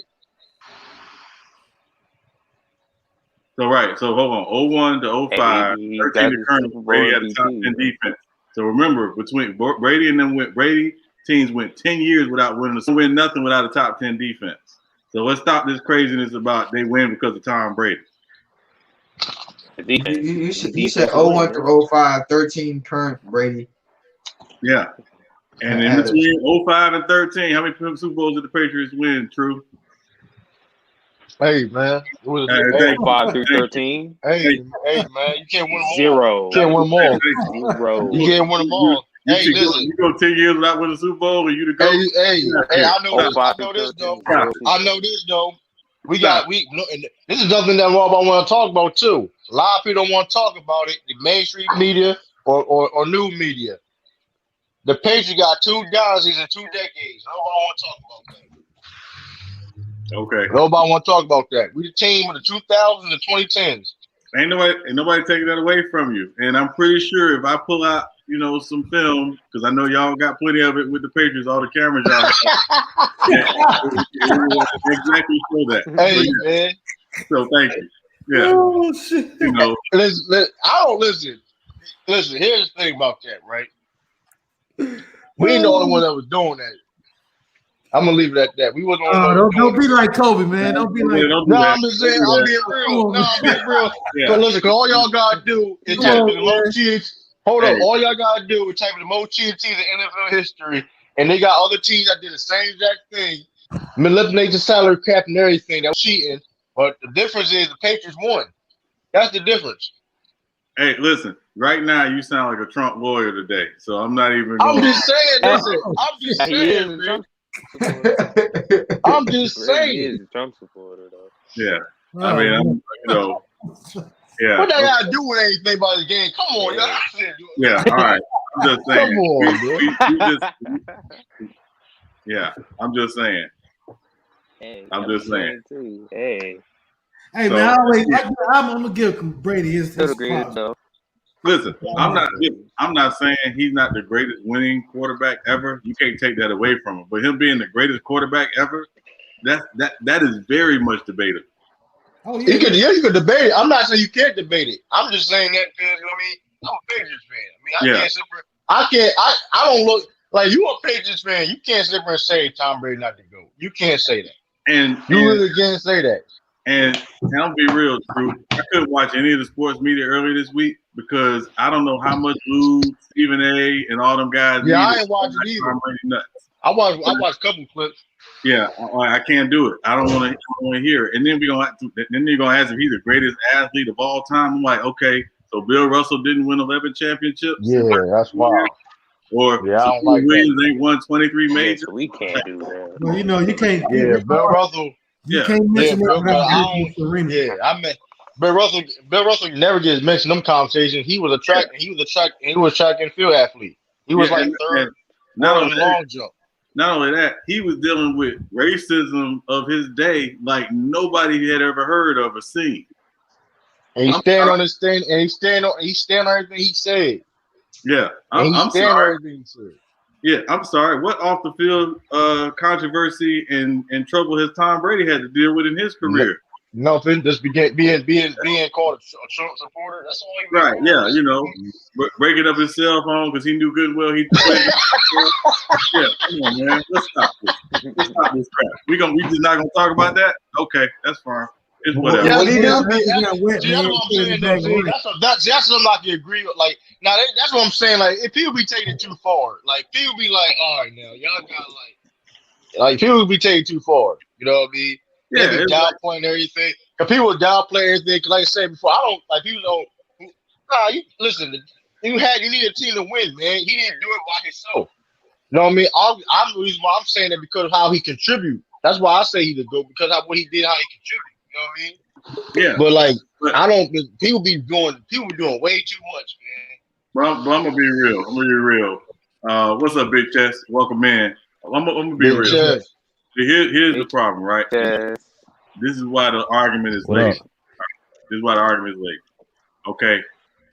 There are running backs who have won multiple Super Bowl rings who were nowhere near as good as Barry Sanders. So do we say this guy, running back, won all these Super Bowl rings, so he got to be the best running back of all time? No. That's a good point. How do we do that with the quarterback position?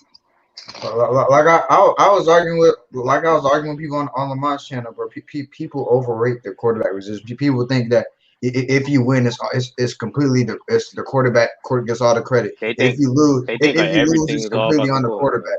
Like, bro, that's not how football works. It's an 11-on-11 sport. Why does one position get all the credit? That shit makes no sense to me, bro. They think that everything's all about the quarterback.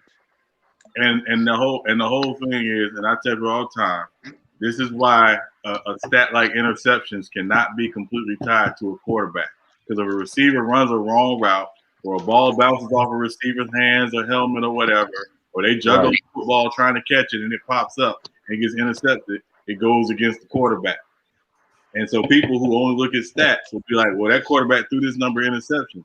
No, did you watch the film? Did you watch the tape? Hey, so did Tom Brady get hurt in 2008? He did. Okay. Yeah. Did they win a Super Bowl that year? Torn his ACL. Okay, yeah. They ain't make the playoff. They missed the playoff. Guess what though? They missed the playoffs. Guess what? They had a top 10 defense up, didn't they? That's a good point. Yep. Hey, so I'm just saying that Matt or whoever filled in for his ass. Matt Castle. Okay, I'm just saying. Hey, listen. Mine's Tom Brady. No Super Bowl. Top 10 defense. Listen, even a garbage can gets the occasional steak. Oh, man. Come on, bro. Hey, man, I'm a Niners fan through and through. I hold on to Joe in a fucking play in as you should. Quarterback heaven guy. Yeah. If I am willing to say that Tom Brady is a motherfucking GOAT, come on, man. No. No. And you know what? You should be ashamed as a Niners fan if you are watching Joe Montana for even doing that. You supposed to hold on that to your grave, sir. Well, obviously you don't know football, brother. I'm sorry. No, I know football. You can't know football if you ain't looking, because he literally broke. He literally broke. He literally broke every Joe Montana record. He literally broke every Jerry Rice or QB combo record there is. So I'm there with you. I hate the motherfucker. I don't like him at all. No, it ain't even that. I'm just saying, let's not discount the value of sports science and all that stuff. Like guys in Joe Montana's era weren't playing 20 years. You know, this dude eats avocado ice cream. You know, apparently he drank way too much at the boat thing on Monday because he was that nigga was tipsy as hell. Yeah, he was gone. Like he was gone. Feeling good though. He was feeling good. He was gone. And I contend, and I'm gonna step out on the limb, and I would say if that had been Cam Newton or somebody else of a different hue, he'd been roasted. But you know, that's neither here nor there. You know, he got white boy wasted, and you know, and I'm like, okay, yeah, sports science has extended his career. The advancements have helped these guys play longer. But just because you play longer doesn't mean you're better. Right. But here's the thing, though, Sean. How many quarterbacks are even doing the same thing equivalent of Tom Brady doing? There's nobody even been close of doing what Tom Brady doing when it comes to longevity. Right. But again, that's what I'm saying, True. But let's not act like the sports science hasn't helped that. I'm not saying it doesn't, but all the other players too, and they can't last as far as Brady. That's the thing. That's impressive. Any day is impressive. Drew Brees didn't last as long. You have quarterbacks that don't. You have quarterbacks that came in league way like Andrew Luck. Andrew Luck, he's retired. Yeah, and again, you gotta have some obviously some fortunate things go your way in terms of injury. Brady's only had one major injury in his career, and they changed the rules after he had that injury because you know they were kissing his nuts then. So let me hold on. Let me get this straight. Let me make sure you get this straight. You haven't brought one reasonable fact out yet. Only thing you said is something that's outside his control, and him being born when he was. You haven't brought one fact up. No, I'm saying I'm not taking anything away from his longevity, but longevity does not mean you're better. Okay, let me ask y'all a question. Yeah. Hold on, wait. Let me put this quick context. So 2008, top 10 defense. 2008, no Tom Brady, no Super Bowl. Right? Yeah. You lose. Okay, cool. Okay. Hold on. Let me finish my. I'll let you get it out, bro. I'll let you get. But he comes to Tampa Bay, Super Bowl. The only other person to do something like that and been successful at it was Peyton Manning. The next closest person after that was Joe Montana, who he's passed in every statistical measurement there is. Listen, I'm not saying that. I'm saying this. I'm saying that there are a lot of things that have gone his way for Super Bowl. And it's not just because he's the greatest thing walking on the earth. That's all. He's the greatest quarterback of all time. He's the greatest winner at the quarterback position of all time. They don't celebrate quarterback losers. I'll tell you this though, Sean. When them drives, them game-winning drives and all that stuff, man. Listen, when it comes to the game-winning drive, I don't want to pick no other quarterback better than Brady. I'll tell you that. To win a game for a game-winning drive, I'm picking Brady all day. And you know what, True? And again, this is why I always tell people those type of things have to go in context, right? It's just like a guy who they say in the NBA where he's clutching the last minute or 2 minutes of the game. What did he do the first 46 minutes of the game? That's true. All right. But when it comes to winning, go ahead, True. But when it comes to winning, like I said, Tom Brady, don't a lot of pressure situations. Tom Brady been in a lot of pressure situations. Where it's like, listen, this is end all be all. Listen, we gotta do this or we losing the game, and he done that. I mean, like I understand, like you said, I'm not one people who be like to downplay the defenses and downplay people he had on his team. Like I said, I believe Bill Belichick is the greatest coach of all time, and I believe that Tom Brady benefited playing with Bill Belichick as a defensive mind. Tom Brady has picked his mind and he understands more defense better and all that. Yeah. And again, And again, I'm not disputing anything you're saying, True. I'm just saying I think a lot of this stuff. The problem when people make these grand statements about a guy like Tom Brady is you got to put everything in context, and people don't do that when it comes to him because they like to prop him up like he is the greatest thing walking. And I'm like, I don't do that. No, I'm not talking about you. I'm just talking about the mass media in general. Yeah, they be doing that. If you got numbers, if you got accolades, the eye test will tell you that late in games and big games, he doesn't fold that much. You know, he hasn't been perfect, of course, right? But he, for the most part, I gotta agree, man. When it comes to a last drive in the second half or a key drive, he makes all the throws, man. And I'm gonna tell you something about that statement about what they do the first 3 quarters of the game to the fourth. Well, this is professional sports, and sometimes a team can have a real good scheme against you, and it takes the whole game to figure out just your little small window of opportunity to make something happen. And he's done that. He's done that several times. Right. But we should give more credit to the defenses. We should give more credit to the kickers. We should give more credit to some of the guys making amazing plays. I understand that, but it just goes with the territory when you're considered one of the great players like LeBron. Like LeBron, as much as I like LeBron, I could say we should talk about Kyrie more for what he did in 2016. We should talk about Chris Bosh, the sacrifices, and even though he didn't show up in the stat sheet, what he did to propel that team to help win his position, because he did a lot of things that don't show up in the stats.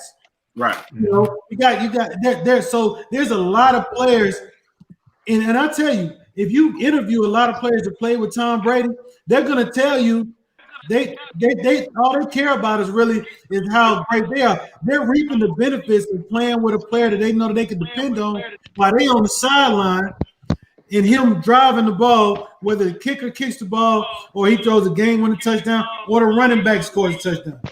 Either way, they're gonna doggone prop the quarterback up. Oh, that's you got to YouTube, Big Chest. You got some feedback. Hold on. Yeah, and it's like and like pick it back on that, and it's like what am I about to say? Pick back like Tom Brady. Think about Tom Brady. If you really look at his game, he doesn't depend on numbers. If he don't have a big ego when it comes to winning. He don't care if we only throwing the ball less than 30 times a day. That's cool. Long as we win, do what we gotta do. And a lot of quarterbacks got a lot of ego. Because Patrick Mahomes, listen, you think Patrick Mahomes would be cool if Andy Reid turned this into a whole running offense, running offense? He'll probably have a problem with that. I think Patrick Mahomes. I mean, just from what I can tell from his personality, I think he would do whatever it took to win. If they ran the ball 50 times on Sunday and they won, Patrick Mahomes would be good with that. I'm just consistently though. That's the thing. Tom Brady, like he does what he had to do to win. Like he doesn't care about having the biggest arm or I can get like behind you. There's a lot of other quarterbacks that can do that more than Tom Brady. We all know that. But the thing what separates is Tom Brady has the IQ. He realizes, okay, I can't beat you on my legs, of course. I ain't always athletic. I don't have the biggest arm, but I can beat you with my mind. Right. And that's what separates him from a lot of quarterbacks. Yeah. And there's only been a few quarterbacks that I've seen in my lifetime that when they had the ball, I was like, oh shit. Yeah. Tom Brady, Joe Montana, John Elway, and Aaron Rodgers. Those are the four that if they have the ball and you got 2 minutes or less on the clock, they can get you downfield. Like number 18, I'm a little biased, but number 18 can do it too. But he would disappoint me with interceptions. And I agree with you, J Mac. I've also seen number 18's brother do it on the biggest stage as well. He has though. Yeah. Really can't take nothing away from him. Yeah, he's sitting at the family dinner table like, I ain't really gotta say nothing. Right. I ain't gotta say nothing. It ain't been pretty, but he's done it though. He's done it. Yeah. And again, if you go back and you look at Peyton Manning's 4 Super Bowls, the two Super Bowls he played the worst in, they won. Yeah. Seahawks. And the Bears. Well, no, not even the Seahawks. He played. He actually played okay after they got down a lot. But that's the Broncos when they played the Panthers, and they gave that Super Bowl to him because they knew he was retiring. And that Colts Super Bowl against the Bears in the rain in Miami. Yeah. He didn't play that well. No, he didn't. But against the Saints, he played pretty well, except for the pick 6 to Tracy Porter. Yeah. And then against Seattle and Denver, he played okay. Well, I'm still a little hurt behind the Saints one, but yeah, I mean, listen, this is over. It's over. It is what it is. But yeah, but like to Cisco's point, he's that. It's just like when Golden State, if they were within striking distance, a few more, they hit a few threes, they get going right past you. It's the same thing with Tom Brady. If he gets the ball with time left on that clock, man, like John Elway, it's like you just know. You just know. You hoping if it's not against your team, you're not going for him. You know that you don't want him to do it, but you done seen it so many times. You're like, well, shit, they didn't have their chances over now. You look at the clock. Average fans, after watching Brady during his career, they know if he gets the ball late in the game and you gave him a window opportunity, 9 times out of 10, man, he's gonna shit. He's good. He's good. I would never say he's trash. He's good. He's good. Now going to Tampa Bay, I mean, hey, here's what it is, man. He got a shot to win another one. And again, what did they do different? They put basically the Patriots offense in Tampa Bay. That wasn't Bruce Arians' offense. That was the Brady offense from New England. Well, I don't think nobody sitting there giving credit to Bruce Arians. I mean, we should. No, but I don't think nobody is. And I'm gonna tell you why we should. Remember in the beginning of the season, he was putting Tom Brady on blast in the media. Yeah. A lot of coaches wouldn't have done that. Yeah. And it could have had an adverse effect on the team by doing that. Yeah, but I mean, that's who Bruce saying. That's who he's always been. Oh, AD's back in? Oh, shit. Yeah. Anyway. Yeah, and man, ain't no defense was playing that Mavericks Pelicans game. The final score was 130 to 143. Yeah, crazy. Yeah, Dominique Wilkins' defense 101 takes is being watched earlier. Hey, the Clippers beat the Bulls 125-106. The Jazz are up. The Jazz are up 69 to 52 on the break at halftime. Come on, Boston, man. Giannis only got 2 points at halftime. Hey, where SB at? You probably slam it, breaking a remote or something. Probably so. Yeah, I mean, that's life of a Bulls fan the last 20 years. Denver. Hey man, Denver. If they don't mess around, if they don't tighten up, man, this could be an epic fail for them. They could be They biggest mistake is not resigning Jeremy Grant.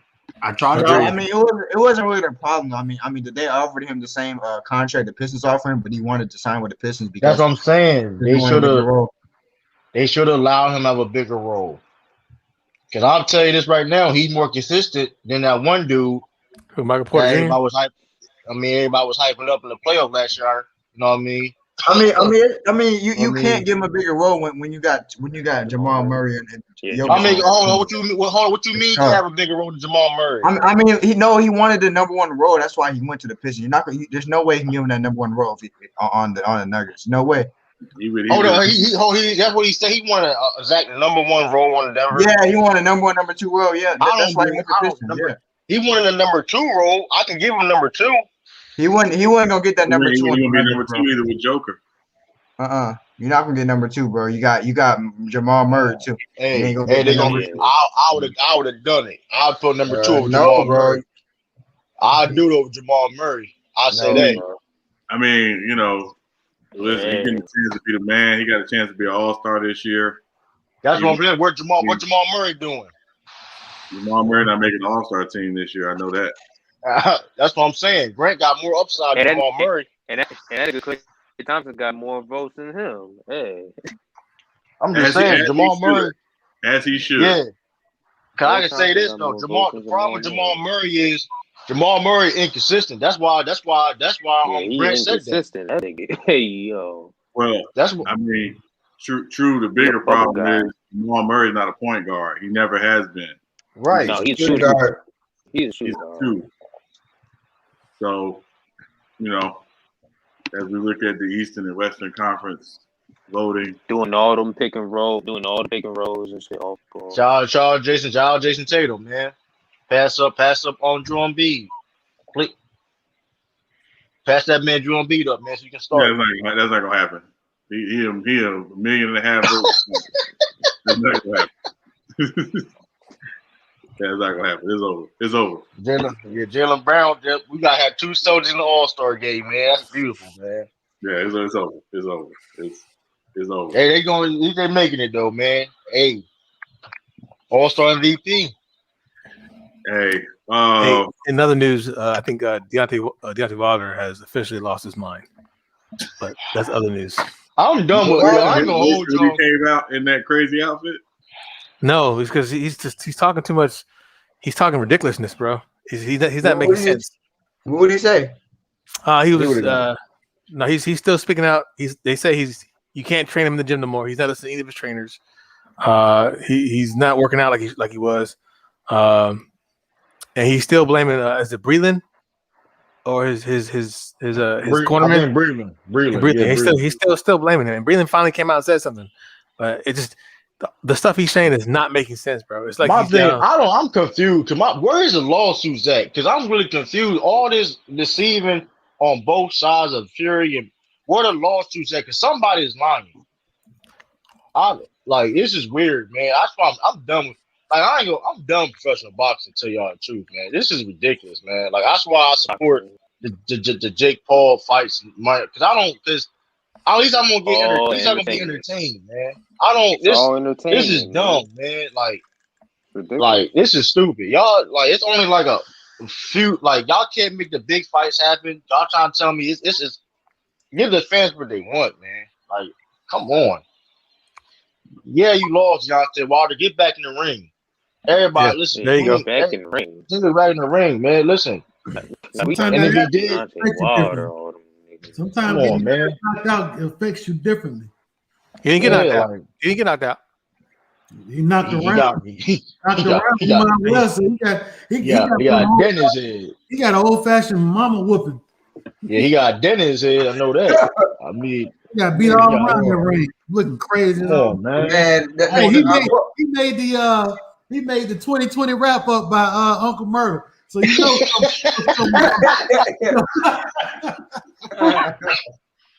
oh Lord. I look forward to them. That was a sad fight to see, though. That nigga got his ass whooped. I ain't gonna hold you. I was so disappointed. I was he got his ass whooped, man. That wasn't even funny, bro. It was so bad, bro. I was whooping down while I was doing that fight, man. He gonna knock me. Watch this. Man, I was wrong. He set us back another 700 years, man. No, he didn't, bro. No, he didn't. Here's the thing. He making it worse than getting straight back in the ring, man. He making it worse though. He sound like Donald Trump right now. That's what he sound like. He's making it worse. That man Fury beat his ass so much he might have got CTE from that ass. They talking about his glove. They talking about Tyson Fury glove and shoot that. My whole question is this. This is wild, man. My whole thing. Somebody's lying. Somebody's cheating and this. Where's the lawsuits at? On both sides. If Tyson if there ain't no lawsuits involved, y'all need to get back in there and fight them. Forget everything. Come on. He's bugging out. Anthony Joshua is going to be next, probably. Wilder out of pocket. Wilder need to get back in there and just work on his game. Because Wilder can't beat Tyson Fury. So it's like not as perfectly constructed. I don't know. Not as perfectly constructed. He doesn't throw. I mean, if you watch that last fight, he every time the referee broke him up, you knew it was coming. He's gonna do like a little flick out left, and he's gonna try overhand right. Every time they broke him up, bro. Yeah. I'm just saying, he got to adjust on his game. He got to adjust, but I'm saying he has the ability to beat Tyson Fury. Of course, you got to change things up, of course. True, he's got the physical ability, but it's IQ that beats guys like Tyson Fury. You're not gonna physically outmatch a guy that size and that strong. Well, let me count out that. As far as heavyweights are concerned, right now, at that stature, Deontay Wilder is the most athletic heavyweight there is as of right now. Right. But at that current at 6'7", 6'8", with that 84-inch reach, and he's football ready. Yeah. So it's a shame. Although I do have a possible topic for our top 5. Oh, wherever we get there. Is it top 5 time already? Top 5 time. Hey, time already? Can we go ahead and continue on what we were saying earlier? Because I know my man, he said he's starting to hate boxing now, and he is right in some retrospect as far as the way boxing is being currently administered. Top 5 overrated boxers, any generation, any era, any weight class. Top 5 overrated. Yeah. I'll give you my first one. Deontay fucking Wilder. Well, Muhammad Ali's 1, Mike Tyson 2.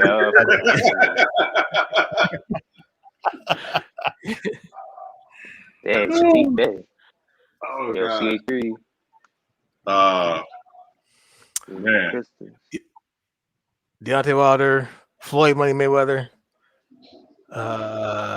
Who else is there? Overrated. Watch what? Hell yeah. Manny Pacquiao, are you serious? Oh my God. What? He can't. Pacquiao's overrated? This is why fights start. Yep. Overrated? Yep. Bro, you can't show yourself on one side of the globe. I'm gonna show myself on both sides. Manny. You said Manny Pacquiao, dog? Yeah. 8 different weight classes, bro. 8 different weight classes. I don't care. Come on, bro. No, power though. Okay, well, maybe not overrated, but he lost 3 of the 4 fights to Marquez. To me, not on paper, man. Not on paper. Not for the belts. From what I've seen, he lost. Okay. Totally. Man, I remember watching that fight with that nigga Marquez. He sent his ass to heaven, boy. He sent his ass to heaven. Boy, that was bad. That was embarrassing. That was a great bro. I remember his wife was crying like, damn, he just that was horrible, bro.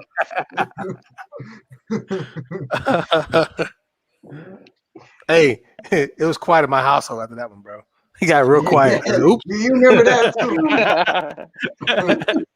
My household full of Filipinos. It was like everybody got quiet. Like, oh, I don't know what to do.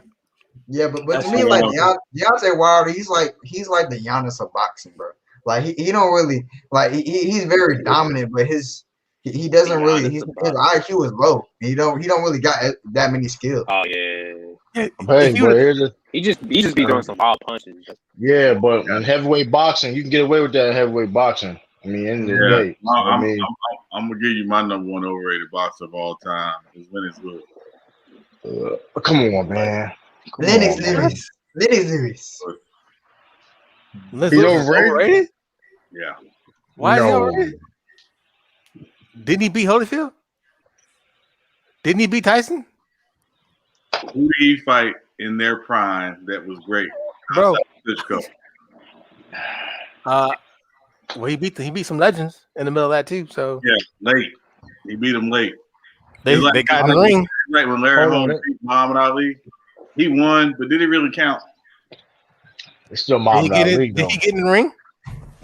Hey, they saw. I got one for you that can't none of y'all. Saw you beat Muhammad Ali. You win. I got one that can't. You beat Muhammad Ali. I don't care how old Muhammad Ali. You beat Muhammad Ali. First of all, Muhammad Ali was 76 years old when he fought Larry Holmes. Okay. Did he get in the ring? Okay. Hey, listen, Saul. If you, I don't care how old Muhammad Ali was. If I beat Muhammad Ali, I'm telling this, I'll beat that man. I don't care how old he was. I don't care if he wasn't his prime. He signed that contract. He got the ring. He the greatest, right? Exactly. Exactly. He got his gloves on like I do. And he was talking trash. And he was talking greasy before he was talking. Hey, same thing would happen if Sean crossed up MJ. He'd be like, "Oh, I crossed MJ like a motherfucker." Would the same thing. Now would it matter? Now would it matter? But it doesn't matter when, dog. You like, hey, big man. No, first of all, it really matter now. No, 20 years ago, yeah, I might brag about it, but now, you know, yeah, you'll still be bragging. What are you talking about? He'd be right in your background. He'd be your screen. He'd be your screen. Why would you be your screensaver? You know what? Okay. First of all, yeah, at one point. Hold on. No rebounds. I'm gonna say something. I crossed up MJ though. I'm gonna say something. It might be inappropriate, but it's like bragging about smashing a porn star. But that porn star is 65 years old. Like, really? That does not even wait, bro.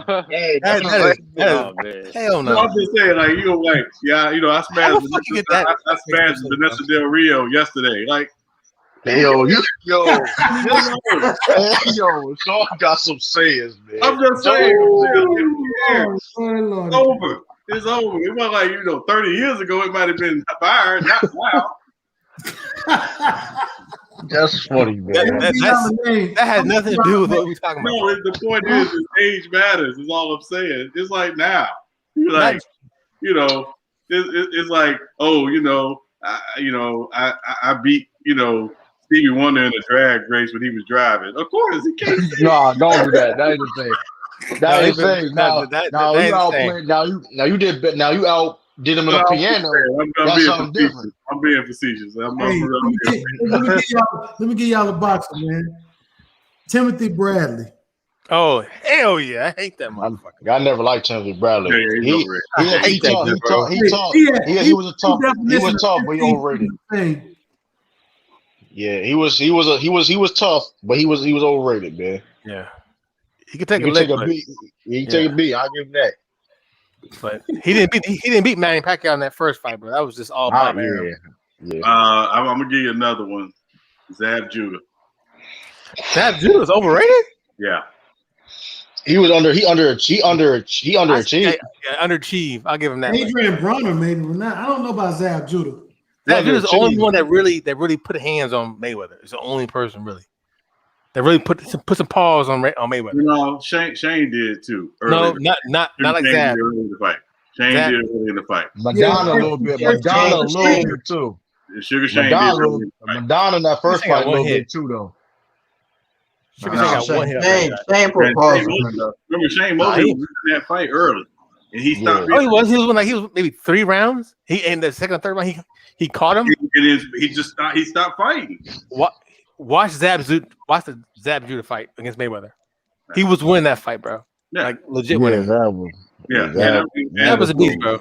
And I mean, in turn, the reason I call him overrated is because he did really underachieve. Like the expectations were great, and people were still hyping him up like he was great, and he never met those expectations. Every Joshua, he's overrated in my opinion. Joshua was overrated. He's overrated because here's the thing, like who he really beat. Like Tyson Fury and Deontay Wilder got people on their resume that's like, okay, they fought all people that, you know what I mean? Who would Joshua be? I agree. Joshua hadn't fought anybody. Bro, the Lakers are down 22-4, bro. Yeah. Oh my god. They tired, man. They've been playing 9 straight overtime games. Who they got? Paul Gasol and the time machine? Yeah. They got Kyle Kuzma too. They down 22-4. They got Tony. Hey, them 3 overtime games back to back, man. That's gonna affect you, man. Yeah. You don't got no legs right now. They fighting. They just fighting. They glad to be out there. Hey, the GOAT boxer, the GOAT in boxing, George Foreman. Don't you do it? You said GOAT? Go Grill. Oh my god. Go Grill maybe, but he ain't on. Hey, so I'm pulling up an article from Bleacher Report from 2011, and they named their top 10 most overrated fighters of all time. Oh, 2011. this gonna 2011? be Yeah, interesting. from 2011. Hold on. I know this. Miguel I'm Cotto gonna better. say they got number 10. I They bet got you. Manny Pacquiao number 10. What I tell you? From 2011. 2011. Canelo up there. Canelo overrated too, man. Nah, I'm Canelo sorry. got skills, bro. Canelo Canelo got skills. He got skill. He got He got skills, bro. skill. He got skill. I don't get it twisted. He's still one of the best pound-for-pound fighters in the world, but that I ain't like that Kovalev fight because that joint look kind of shaky. I ain't gonna hold you. Like he just knocked out. Like you just knocked out Kovalev like that out, just like that. Like I don't know. That fight was fishy. Yeah, you just knocked Kovalev out. You just knocked out Kovalev. Yeah, like yeah. Then Kovalev promoter, she was like, "We gonna be good regardless." After I'm like, "Yeah, that's cold word." Number 9, they got Gerald McClellan. Gerald McClellan? Yeah. I need to hear the rest of this list. He beat Julian Hawk. He beat Julian the Hawk. I forgot his last name. Julian the Hawk. Dude, come on. No way. Absolutely not. I got a feeling this list gonna piss me off too. It's gonna piss you off. Oh my god. I'm just scrolling, so I don't even know who it is till I get to it. Number 8, they got Joe Frazier. Ooh, they out of pocket. Who's listening? Bleacher Report. This is just. Oh my god. Matter of fact, I'm about to close the list out because y'all ain't No, wait. Keep talking. I want to hear this. Keep reading, Chalk. Hey, let me. I'll share it. Number 1, this report that he found. Number 1 was Mike Tyson. Number 2 was Oscar De La Hoya. Number 3, Rocky Marciano. Number 4, Aaron Pryor. Hey, get the fuck out of here. Timothy Bradley. I'm bagging on this Aaron Pryor. Felix Trinidad. He was not overrated. Oh, wait a minute. Yeah, Trinidad was overrated. Muhammad Ali. Joe Frazier. Jerry McKellen. Manny Pacquiao. Come on, bro. Hey, who's not over? So who's not overrated then? Wait, who's the author of it? I don't know. I hope they're not sports writing anymore. Yeah, because I want to sue them just for that. Yeah. Yo, they said now Mike Tyson. Well, you hear that about Mike Tyson a lot, though. But here's the thing, Mike Tyson. I mean, I just said Muhammad Ali in there. Oh man. What are you saying, True? The thing about Mike Tyson, I understand why people be saying that, but Mike Tyson's still one of the best heavyweight fighters of all time. It's not his fault. He's knocking people out. His trainer. He wasn't the same. He wasn't the same after his trainer died, though. I can say that he wasn't the same. Ever the same. Yeah, he wasn't the same. Because he started losing because the biggest fights he ever had in his career, he lost. That's probably the reason why he probably said that. Hey, and Robin Givens, man. Yeah. You know. I always, man. Yeah. Hey, so I was at the time of probably the biggest upset in boxing history. I was in my mother's womb, but I had a friend who told me. Well, actually, no, I wasn't in my mother's womb yet. But I had a friend who told me that they stopped in the I want to say mid 80s. They stopped doing Mike Tyson party fights for pay-per-views because it ended like 15 seconds. So his dad. My mom told me that. I was there. I was there for my shit. Yeah. I can agree. Like my friends, I guess my friend's dad. I want to say it was like Mike Tyson versus anybody, but it's one particular. What the heck? I'm trying to think. Was it Leon Spinks? The dude who got I can't think his name. Michael Spinks? No. The dude who got up like 3 times and fell. I can't think of his name. Oh, it's Bruno, I think. The white guy? No, black dude. I think it was Bruno. Bruno, yeah. Bruno. I think it was Bruno. I think it was from England. Frank Bruno? Yeah. No. Yeah. His name is Frank Bruno. No. His name is Bruce Seldon. No. I think his name's like Trevor Murdoch or something like that.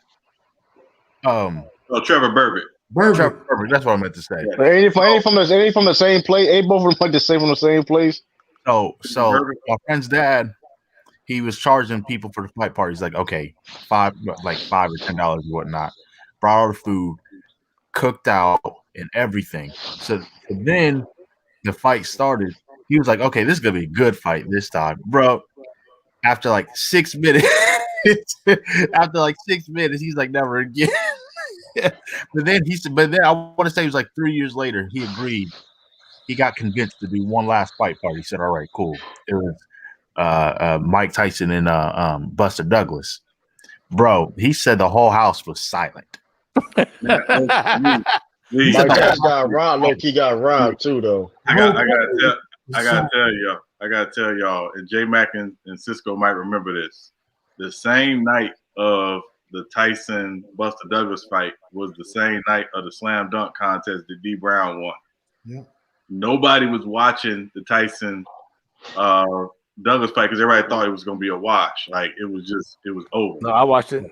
I know you. I mean, most people was like they thought it was going to be a wash. Like the number 10-second Tyson fight, and everybody. It was people weren't you didn't have like instant message or anything back then, but it was literally like people calling around like, "Yo, Tyson's in trouble." Like they were like he's. Did y'all ever see that 30 for 30? They did on that. On the Buster Douglas. Yeah, versus Mike Tyson. Yeah, the cornerman forgot to he forgot to bring the swelling or the swell. I mean, come on, dog. Yeah, come on, man. They were so arrogant going into that fight. It was bad. You're disrespectful. Didn't even bring the swelling thing, bro. Oh, that's disrespectful. Yeah, because everybody was like, oh, it's just a tune-up fight before he fights Holyfield. And shit. And that was the beginning of the end right there, man. He won that fight, man. He won which fight? He won that Buster Douglas. Tyson technically won that fight. Buster Douglas, that's a 10 count, man. That was a 10 count. Bad count by the ref, man. I don't know, man. I think the ref saved Tyson that night. No, because it was. I don't know why. Is that Clay Davis? Yes, it is. Oh wow. Hey. So I don't really pay attention to all the social media rumors and all that crap. But earlier in the season, there's a rumor of Odell and Tom Brady. No, it was Odell and like some wannabe Instagram model. So I guess she had, and it was found out to be false. But she had created a rumor that Odell likes a particular activity done. Let's just say. Yeah, I know what you're talking about. I remember they talking about. Yeah. So then I was trolling. They got leave. This is when I still had social media up.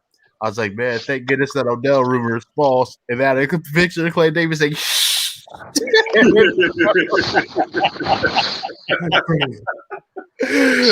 had to be trolling.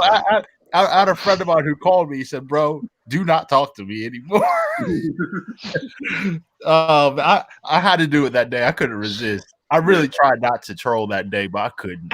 But back to Mike Tyson. Yeah, so like my friend's dad, he said the whole house was silent. They were so shocked that Mike Tyson lost. Forget lost. Got the brakes beat off and got knocked out. They were so shocked. They were like, wow. And a whole bunch and I feel so bad for bettors that day. Man, I bet they lost millions of whoever betted that. I feel so bad for them. Yeah.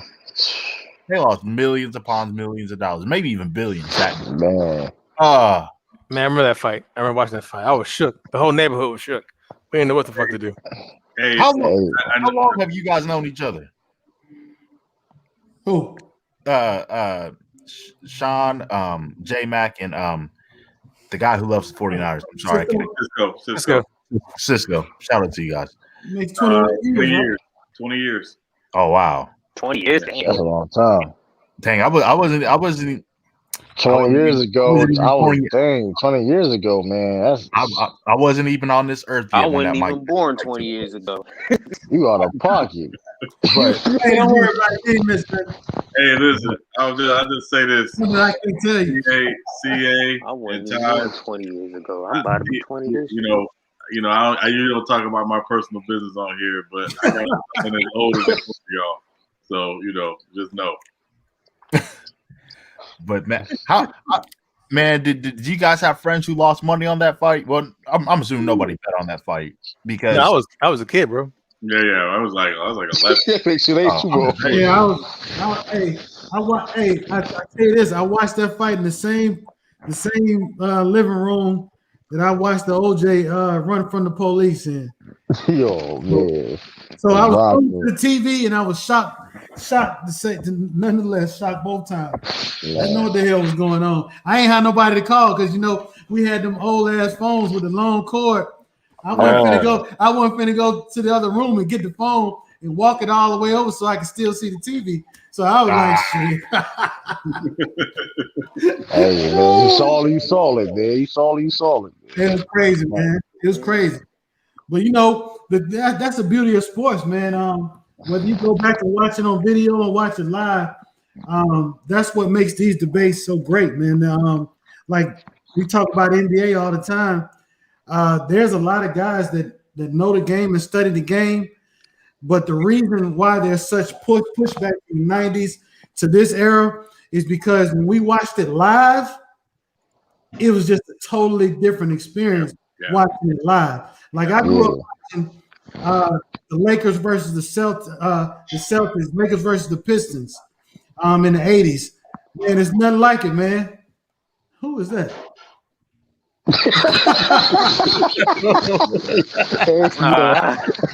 Wait, what? Hey, that's for all y'all. That's for all y'all that was like, damn, y'all don't here for 20 years? I wasn't even born yet. That was for all you motherfuckers. Like, I heard my buddy.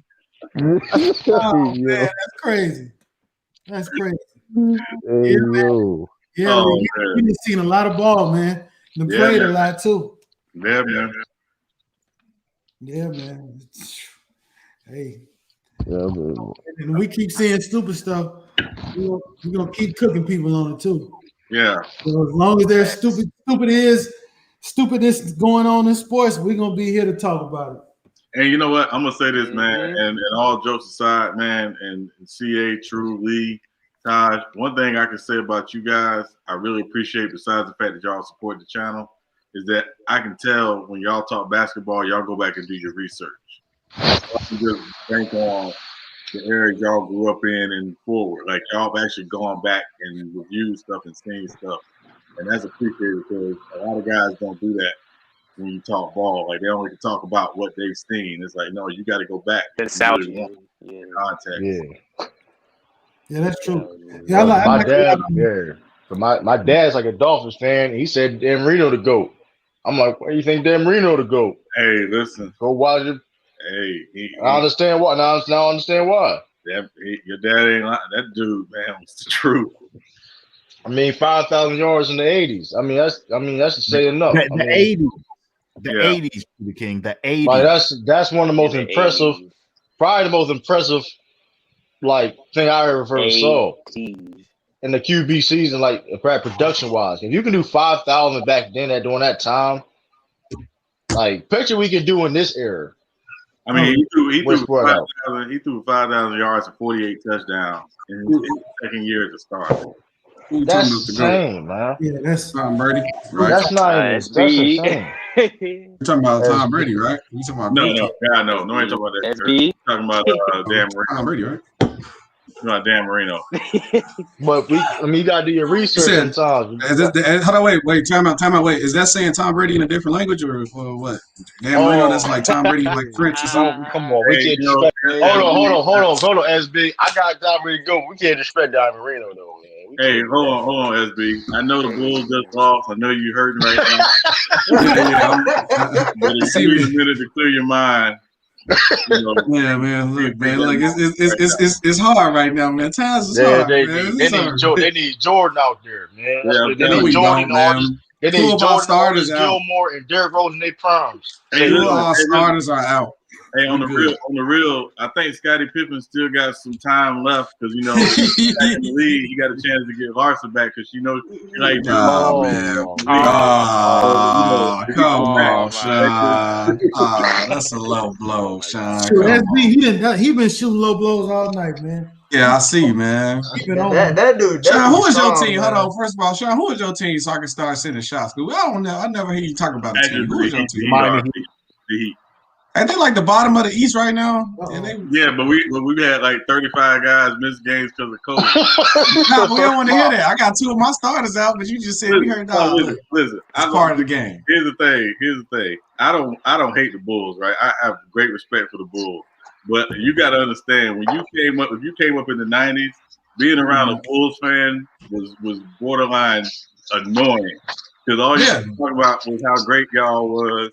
And Harold's Chicken and Waffles and Harold's Chicken. We don't got waffles, just Harold's Chicken. Harold's Chicken and Uncle Remus. And it was I'm trying to tell you, it was painful being around Chicago Bulls fans at that time.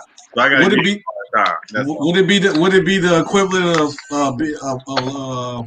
LeBron fan right now nowadays? Like a LeBron fan, because LeBron to go this, that, Most definitely, man. Most definitely. The only person I would have liked back in the day doing that, like the TV era time, was like Larry Bird. He played for the Celtics. Well, it kind of depends on where you was. Like I was in the South, here in Florida, Northwest Florida. So we had WGN, right?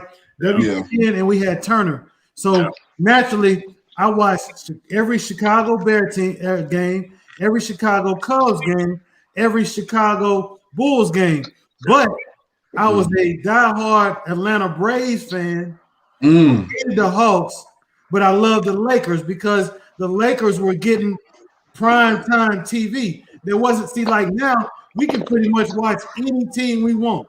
Back then you couldn't. It just depended on what region you were in. You know what I'm saying?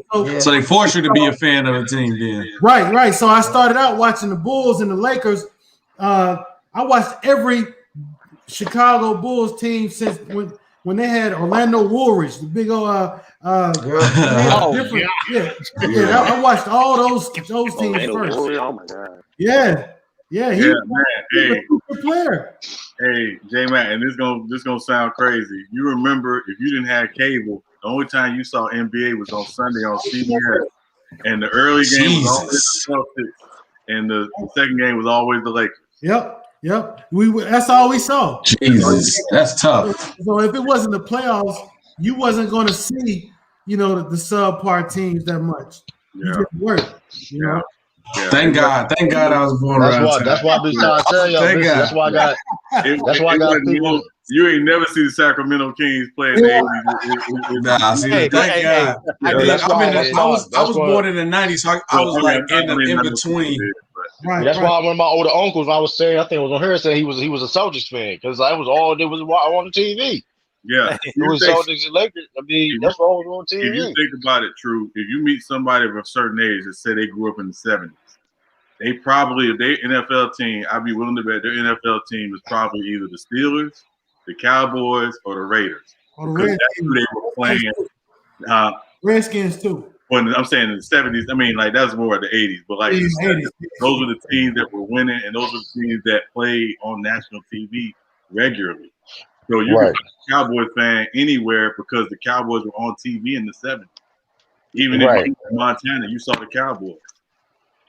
Yeah, well, we got a lot of Cowboys fans because Emmitt Smith came from my hometown. Yeah. Naturally, they like Dallas. I never liked Dallas though. Oh my God! Hey, Sean. What is this? What is that shot on the screen? So this is what you gotta sound like, Sean and J Matt. You gotta sound like all we did was playing fucking trees and we had no electricity and we was fucking kids. That's what you gotta sound like, bro. I'm like Sean. What did you share, man? Hey, this is I promise you.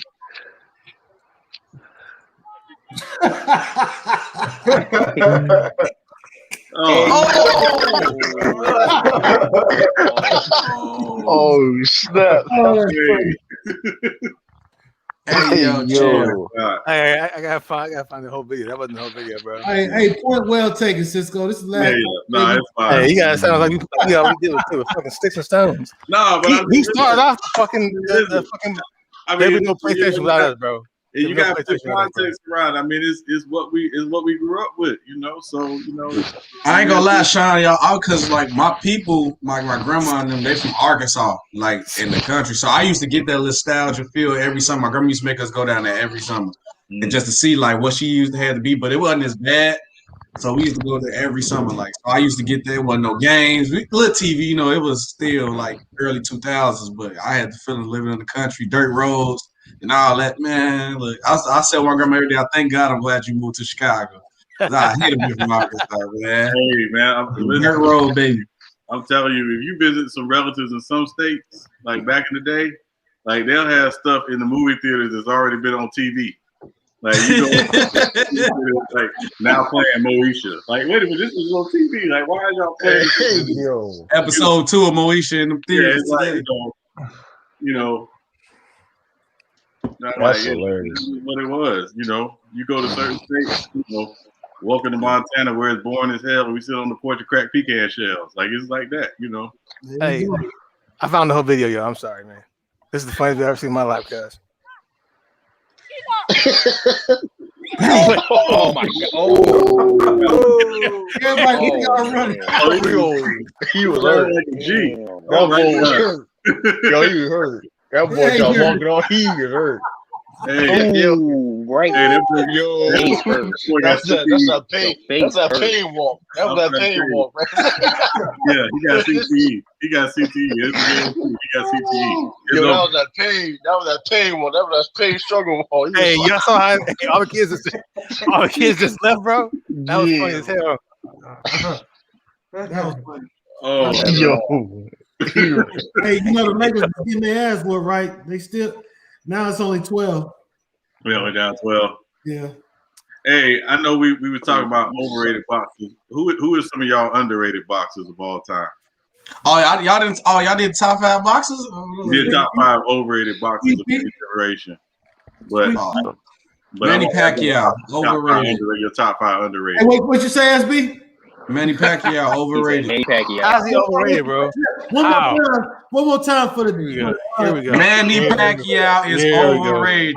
I thought 8-time division champion. He's overrated. That's impossible. No, he was juiced. I mean, listen. Come on, bro. He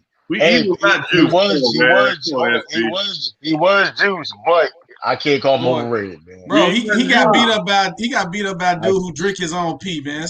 Nah, come on, make you strong, bro. Don't man. do He got that, knocked man. out by a dude drink his own pee. Hold on. Did Manny Pacquiao ever test positive for anything? No. That's what I'm saying. So how you gonna say he's Jew? All I'm saying that. All I'm saying. Come on, man. Hold on. All I'm saying is this. Sean, I'm looking at you right now. I'm just saying. We can assume. I'm not taking away from him. Listen, Sean. I'm not taking away from him. I'm looking at you right now. You got 2 eyes. Ray Charles seen that boy was on steroids. Come on, man. Stop it. Hey, man. that boy fought 105 pounds, knocking people out.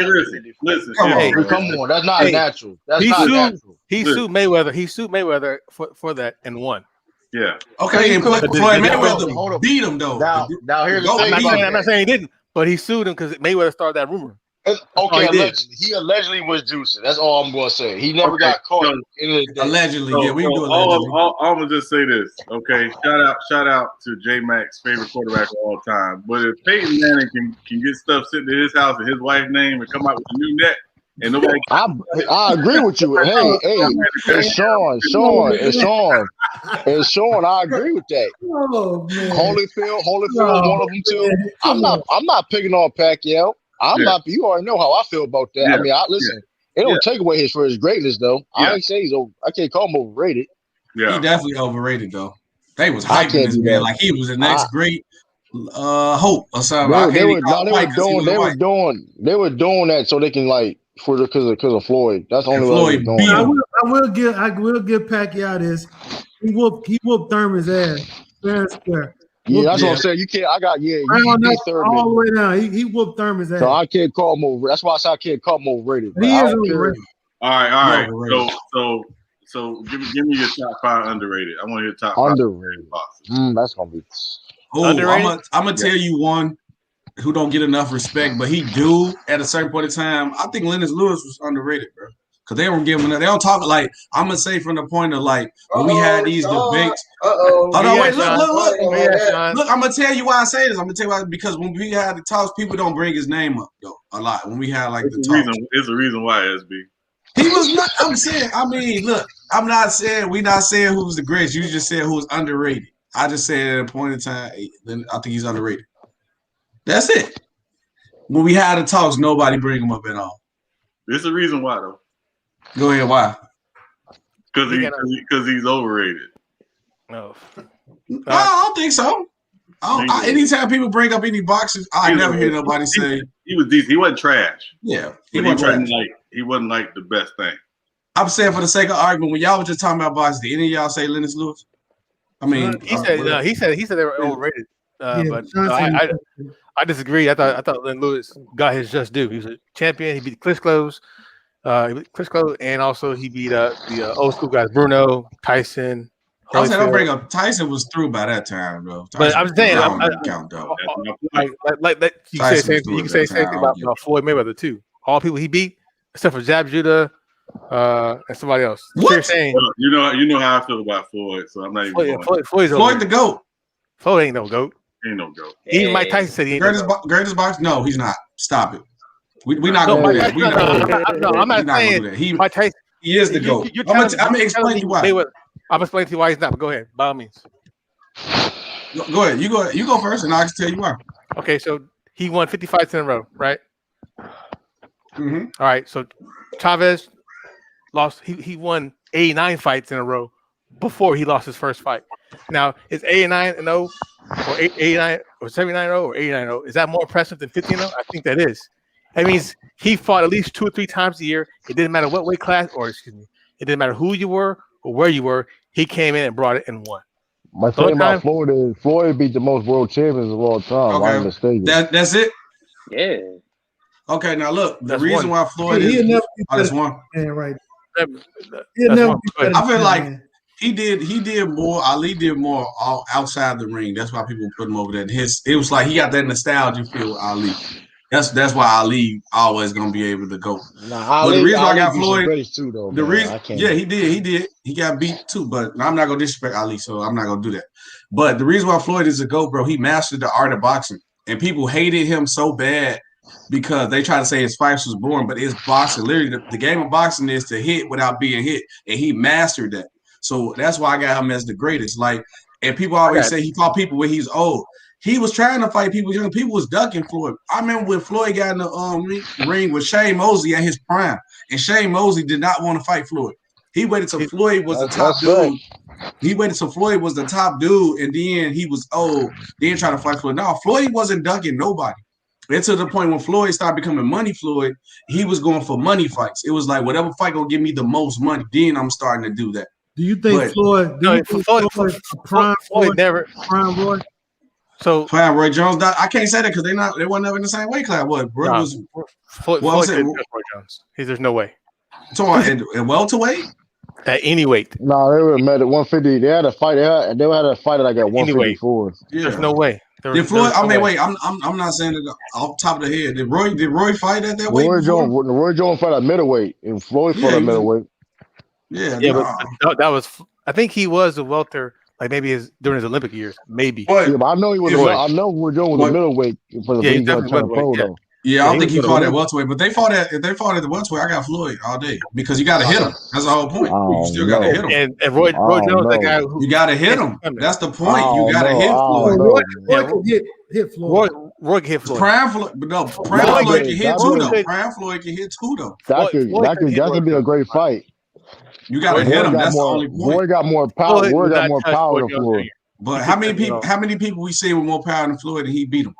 Nah, ain't like Roy Jones power. You said he mastered. He mastered the art of boxing is to hit without being hit.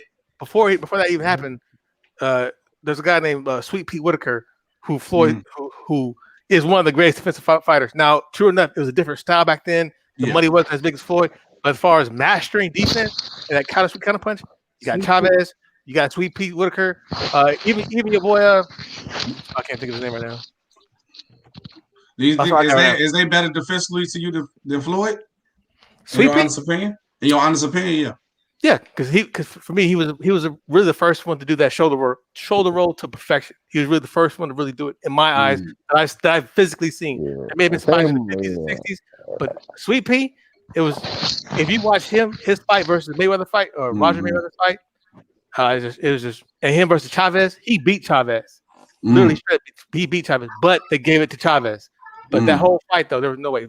I encourage you, please watch CP versus Chavez. I don't know about Sweet Pea, so I definitely look. Listen. Oh man, you gotta check them out. Yeah, I don't know about that dude. You look at boxing, they're totally different. Ridiculous. Okay, I'm gonna check him out. He's ridiculous. And let me know this is a good, nice way to plug. But Cisco's actually gonna be hosting a boxing roundtable at some point here soon. Okay. Man, I'm definitely down for it. It's coming. I'm pushing Floyd as a GOAT the whole show. I'm letting y'all know now. Conor McGregor all day. Conor McGregor all day, man. He got in the ring Floyd with was playing with that man like a cat with a mouse in the ring. Right, nah. Yeah. But here's the thing, though. Muhammad Ali to me the GOAT, though. Now, who underrated though? I just threw him out. Okay, what about another name? What about was Wiki Wright underrated? Very. Okay, Sweet Pea underrated. Sweet Pea, Ricky Wright underrated to me. Another guy from Ike Forte, I think he was underrated. Mm-hmm. Yeah. You know who else underrated? Adrian Bronner was. You know what I'm saying? Nah, he sold the bag. He was supposed to be next up, bro. He sold it, bro. Yeah, Rigondeaux for me was underrated. I don't like how. I mean, his situation.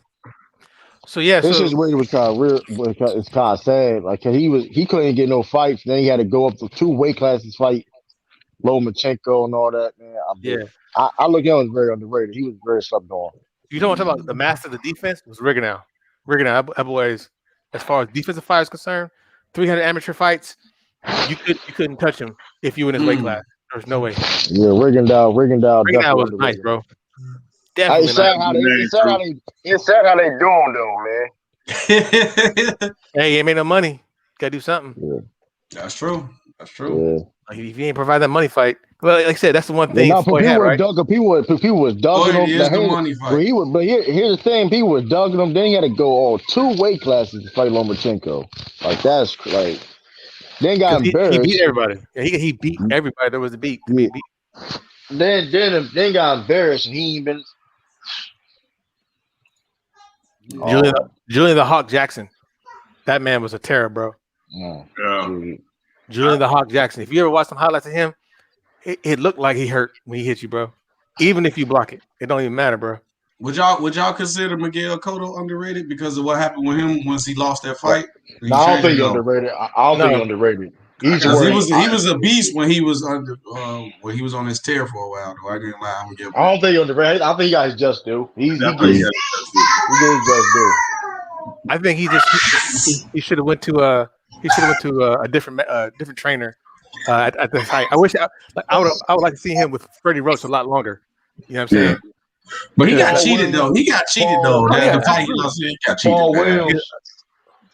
Paul Williams, you're right. And that's another dude that got his shit cut short because of a motorcycle accident. That dude did nobody want to fight him. Floyd, nobody want to fight. And he was a welter. Man. But he got knocked out by your boy Martinez. Hard. I say I'll use it. Yeah, Paul. Yeah. Mike, I'm surprised you didn't bring up Larry Holmes. Who's that? Underrated? Yeah. I don't think he was underrated. Larry Holmes. Underrated? Last time we had this conversation, I thought you were bringing him up as underrated. Well, he's the most hated. He's one of my favorite boxers. But I might have said he was underrated, but definitely Larry Holmes didn't duck and dodge nobody, man. He fought everybody who he was supposed to fight. Every number 2, when he held that title belt, HBO had his ass on there and he was fighting. Bottom line, then he got to look. What was that? Larry Holmes jumped on the limousine and tried to jump kick somebody. No, it's Rick Bowe. Who was that? Was that Rick Bowe? Was that you got to find that tape, man. Rick Bowe jumped the thing? Was that Larry Holmes? Larry Holmes.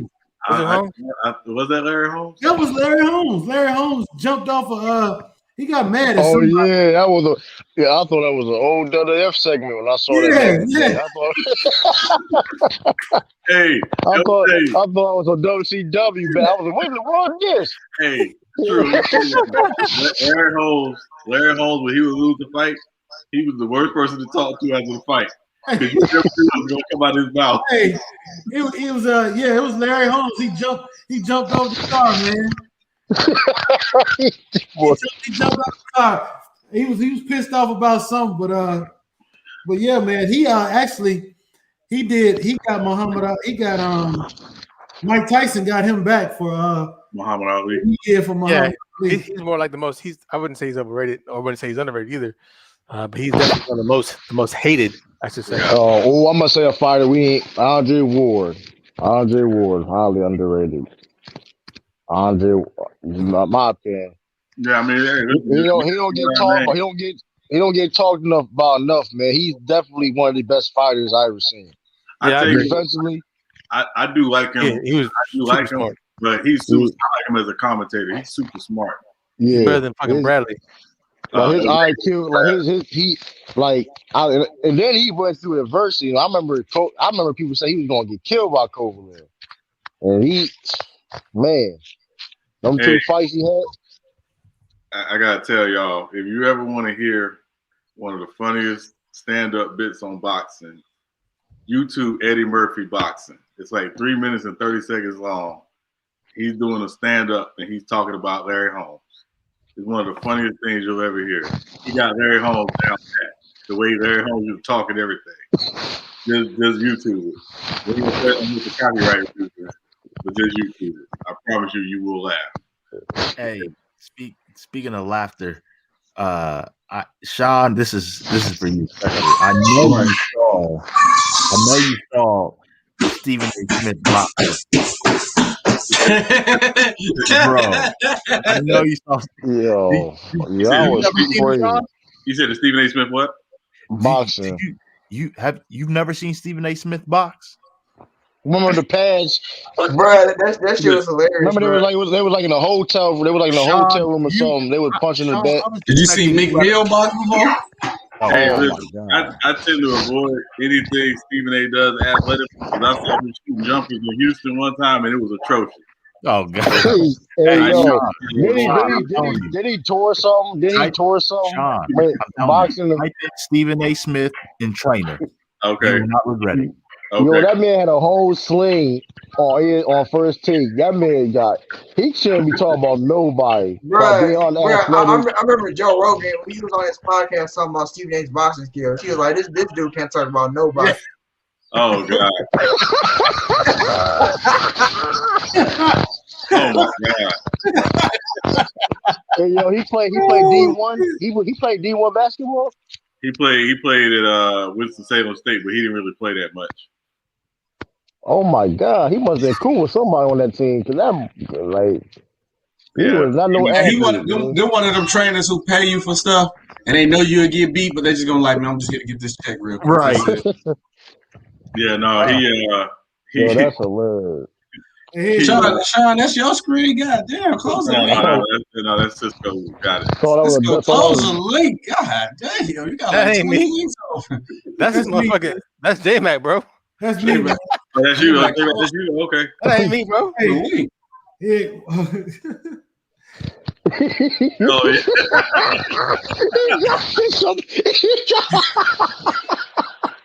See, this is why we thought wrestling was real back in the day, because they used to do the same thing on wrestling.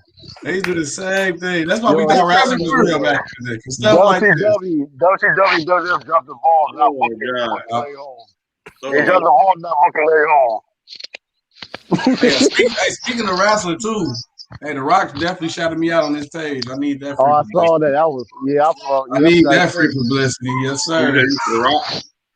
Yeah, because I had posted his tequila and shit. I actually drink it. I actually like it. So I had posted it, and then he put it on his page. Yeah, I need all that free publicity. He got like the most people on IG. I need all that. Biggest movie star in the game, man. He got like the biggest social media following in the world, I think. Word, he got a new TV show on NBC. Like about basically him is like the younger days. Hold on, I'm gonna tell you, I bought another bottle. I'm gonna show you what it is if y'all ain't have it. Oh, hey, J Mac, I'm gonna tell you, I got that. I tried that 19 Crimes, man. It's straight. 19 Crimes. I tried it. Oh, you did? Yeah. 19 Crimes. Yeah. Is it straight? You like it? Yeah, I like it. I like it. I got several bottles of that, man. Yeah. I'm gonna make a video with it too. I'll probably react to the Rock's greatest highlights and just drink it with it. I hope they post that video. I get all that. Hey, congrats, bro. That's awesome. Hey, Bob, I'm on it. Hey, SB, just little people when you get to 20,000 followers. Oh yeah, no man, look, man, you already know, man. That man SB about going Fast and Furious 18. With a tear about it. I need a sponsorship. I have it when I started my last stream. Y'all seen the trailer? Y'all seen the trailer of Fast and Furious? Yo, that made me mad for some reason, yo. What's that? The new Fast and Furious trailer. Y'all saw it? They got another one? Vin Diesel got a basically the trailer spoils. You know how Fast and Furious trailers be. They spoil the whole movie in the trailer. Yeah. Guess who? That man Vin Diesel got a brother in the movie. What? He got a brother in the movie. Guess who his brother is? Guess who his brother is? John Cena. Oh my God! I was like, yo, come on, yo, you get enough. Enough's gotta be enough, yo. Who is writing this, yo? Who is writing like? Hey, serious question. They asked this on the show Atlanta, and I've not found an answer to that. Is Vin Diesel black? I think he mixed or something. Have you heard his album? Vin Diesel has an album? Yeah, oh bro. My God. Song, bro. It's horrible. It's horrible. Actually, if I find it, that will answer your question, bro. Hey, you know what? Hey, listen, it can't be worse than Terrence Howard's album. Oh wait. Oh my God. Wait, Terrence Howard had an album? Yes. I'm not surprised. He wasn't also on Flow. Oh my God. No, it wasn't rap. It. You know how bad he sounded when he would try to sing on. Oh my God. Take that times 10. Man.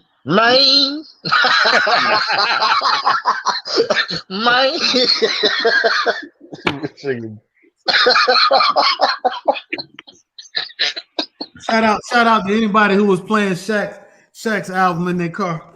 Oh, hey, Shaq album was low key hard though. Hey, you can't stop the rain. Hey, that's kind of hard. Hey, true. The You Can't Stop the Rain with Shaq and Biggie goes. Yeah, that's on fire. That dude Shaq snapped on You Can't Stop the Rain, though. I can't even lie. Yeah, look. Hey, now, he didn't write it. He didn't write it, so I guess it don't really matter, right? Shaq garbage. Hey, he was flowing though. He came. He came at Dame Lillard though. Dame will wash him. No, Dame would kill him. Yeah. And Dame writes his own stuff. I gotta give him that. Yeah. Dame is the best hooper rapper of all time. I ain't hey, don't respect Stack 5 like that. You lucky I love Stacks, bro. Oh my God. Who is that? Yeah. Hey, that's a worst album cover of all time. That's one of the worst album covers of all time. Yo, chill. There you go, bro. That's your boy Vin Diesel. Hey, that's the worst album cover of all time. Vin Diesel. That's the worst album cover of all time. Hey, low key, that might be worse than the 5 Heartbeats first album. I hope he was singing on this tape. Yeah, he's singing right now. Y'all hear him? I wonder on a scale of 10 how high Vin Diesel was when he made that damn cover. Very high. He thought he was Tyrese. That man got trash. That man got nerve. He put out a single last year. What? Come on, man. He ought to fuck. Who put out a single last year? Vin Diesel. Yeah. That's not even his real name. Come on, man. That's too much work, man. With the celebrity he is, he could just make up a liquor or something and then sell more. He got to do all that work to be garbage.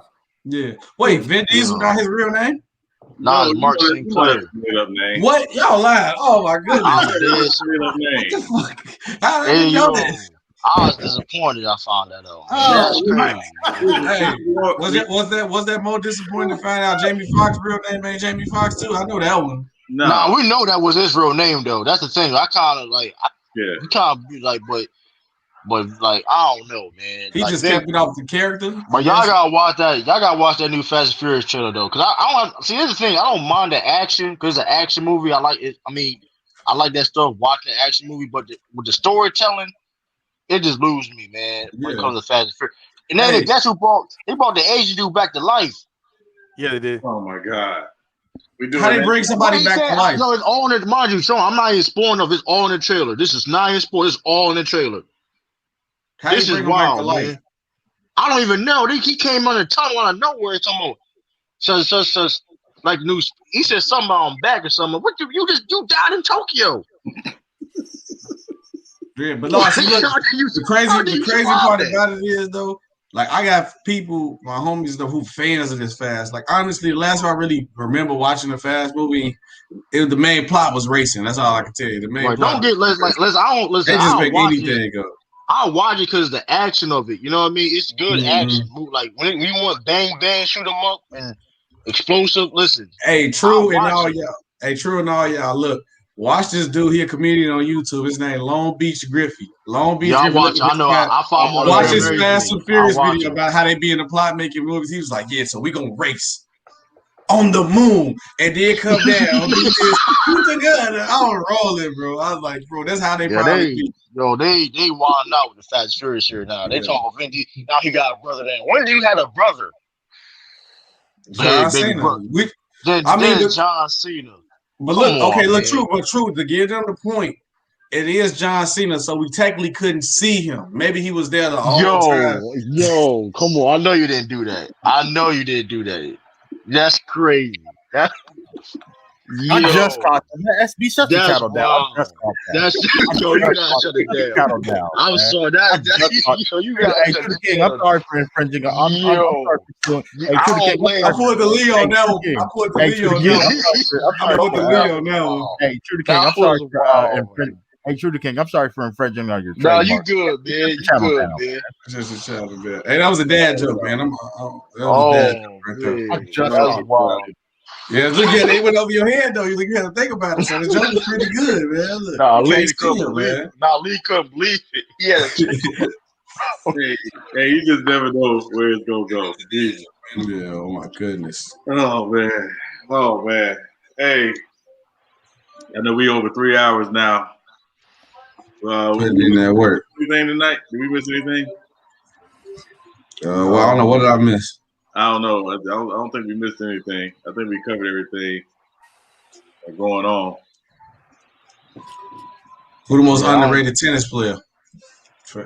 Me? I can't. You said me. Honestly, I couldn't tell you that. Male or female? Anyone at this point. I wouldn't know too much. I ain't gonna lie to you. You know, Venus Williams. Right, there you go. I don't think tennis players tend to be under or overrated. I think we base them on winning. Yeah. You see how when I think like when Tom Brady won, they were trying to compare him, or was it Tom Brady or LeBron?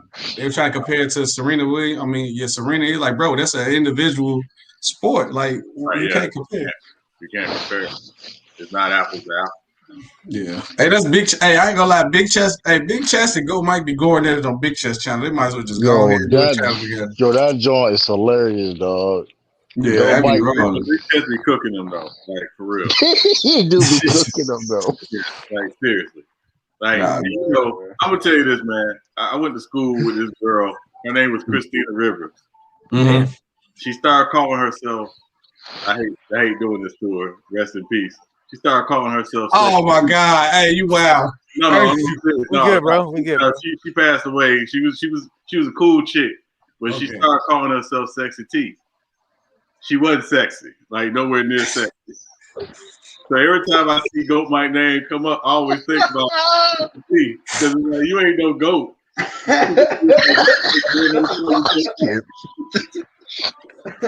Are you wow, bro? I'm gonna ask how you guys name. I'm gonna ask how you guys name. He named himself that. I'm telling you. I'm just saying. I'm saying. What made you like name yourself Goat Mike? I'm gonna answer like. Go Mike stayed capping, bro. Like it that's what I'm saying. He nicknamed himself. You're troll. He did it for troll, Nipsey Hussle. Like rap battle. He did it for Nipsey. This nigga, bro. Speaking of Nipsey, y'all heard that Nipsey Jay-Z track? No, I ain't hear they got a track. It came out today. The Judas and the Messiahs on soundtrack. Right. Oh, it's a whole tape or just one song? It's a song off that soundtrack. Okay, they got G Herbo on there. A lot of people on there. Nas on there. I gotta check that out. Hey, low key, Jay-Z be. Hey, I see that 50 said this before. Like Jay-Z still mad at Nas, so he be like smacking him around. Still, he do be doing that every time Nas drops some Jay-Z. Jay-Z just so happy to be dropping something. Oh yeah, you dropping this? Let me go ahead and drop this. Technically, they're on the same project, so I ain't gonna. It's not that. Ain't the same this time. Hey, Jay-Z needed to get all the criticism for that halftime show because he's the one that got the Weeknd doing that halftime show. He did. Yeah, when he signed his deal with the NFL, part of it was that he was going to coordinate the entertainment. You think the Weeknd was bad? He wasn't that bad. He was all right. I mean, I wasn't paying attention, but from what I was seeing, every look at this, ain't that bad. So I was telling the guy because he called me and I was like, "Hey, look," I said, "The Weeknd's a great performer, but the halftime show does not need a great performer. The halftime show needs a great entertainer." That's all right. I mean, what you mean? So, like, what was okay? Give me a great performer. Don't say Janet Jackson when her titty came out. Yeah. I mean, nobody really saw that because I saw it. What you mean? Nobody really? saw it? I said nobody really saw it because they cut that camera. You saw it quick enough. Some people pause their TV real quick to see if they could get a catch of that. But I still think it happened on purpose, though. You know what's funny though? You know, it's funny that Justin Timberlake is just now apologizing for that shit. He's wild for that. He is wild for that. I've been like 40-something years old. That's over. So thinking about like Bruno Mars, when he did his ass, that was he entertained. Like it was entertaining. Beyonce. I would say like Beyonce, she did hers. It was entertaining. What about Jennifer Lopez and Shakira? They're taking on that ass. That was horrible. That was trash. You were just looking at the booty boy, freaky little boy. To me, with the Weeknd performance is like Maroon 5. Like they got good music, but it's like that's not halftime Super Bowl halftime. So you sound like you disappointed Pitbull didn't do it. Shit. It might have been better. I mean, Flo Rida could have did it for all I care. I wasn't. Oh, God. Hey, if that's the case, they might as well bring Fergie back. Hey, best national anthem ever done at the All-Star game, Fergie. Write it down, bro. She was terrible. Hey, the worst part. It's bad when the players are laughing. Okay. Hey, but y'all know that wasn't her first time though. She did a halftime show with the Black Eyed Peas, I think, at a Super Bowl as well, and she was fucking that shit up.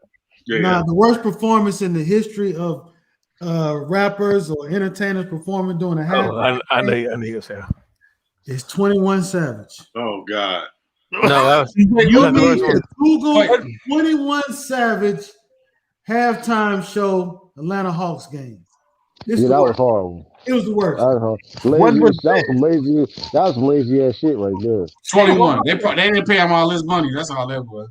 That was some lazy ass shit. He didn't earn it. Hey, wait, what was this? You check for that nonsense. Hey, 21 Savage called though. I like 21 Savage though too. Oh God, I like 21. Yeah, 21 Savage. It was horrible. It was that bad. Oh, it was pitiful. It was terrible. It was terrible. He literally should pay people to burn that video. So hold on. Hey, worse than the Ja Rule one. When Ja Rule was talking about what he say? What he say? He said, what city was it? Milwaukee. He said Milwaukee. What up? Or something like that. They was all quiet. It was quiet. It was like, hey, listen, Ja Rule should stop performing after 50 Cent bought out the first 2 rows of his concert. That was petty. That was petty. That was petty. That was one of the pettiest things ever. Like he should only be like. Only thing he need performance in Vegas, man. You know what? Vegas been having no spots. Yeah. Like stuff like that. That's the only thing Ja Rule need to be doing. Nah, he should just perform on live stream. Like don't even like that. No audience, just perform on live stream. Yeah, I'm telling you, man, 21 Savage, man, he He said rap. Man, it was horrible. Man. It was absolutely pitiful. Yeah, no, it was pretty bad. Like it was. That's crazy. Yeah, it was. That's when you should get a bag back. You said what? That's when you should get a bag back. Oh yeah, no, you should get a bag back and put something in it.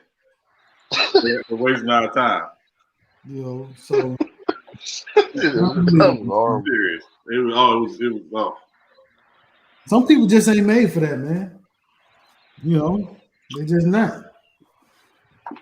Yeah, Josh, that's crazy. Yeah. And there's people who make great music, but you see him in concert, it's like, nah, bro.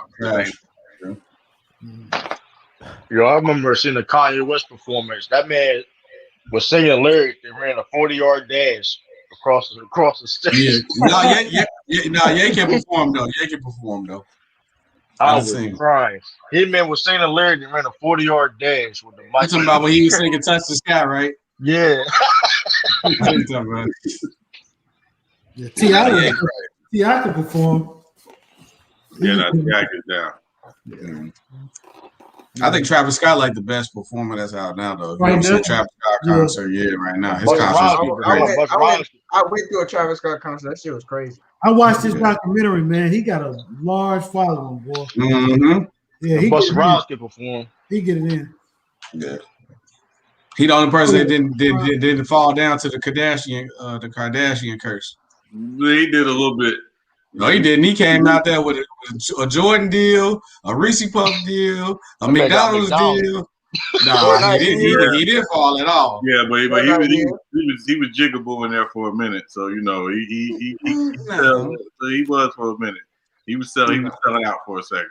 I was trying to figure out how Jay got out of here. No, but you got to think about this. Travis Scott from the burbs in Houston, though. He not a hood dude. He from the burbs. Nah, but I know. It's a lot of burb dudes that ain't gonna sell out like that. What he doing now? I'm gonna defend. That's my favorite rapper right now. So I'm gonna defend him.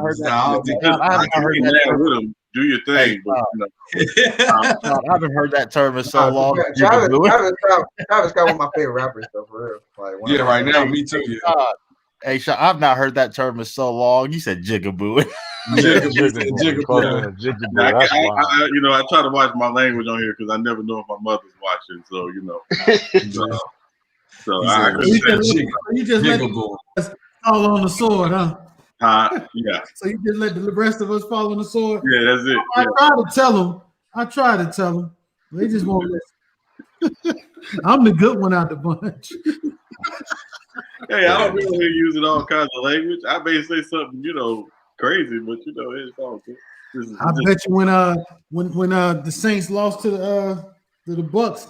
Shout out to Anti-social. Shout out to Anti-social. Oh my gosh. Shout out Anti. Yeah. Well, he swore up and down that Saints gonna win the Super Bowl. He swore up and down. I told him, man, Drew Brees don't got an arm. He ain't the same no more. I was telling people. Got that noodle on, nigga. That's all right though. They're gonna be all right once he retire.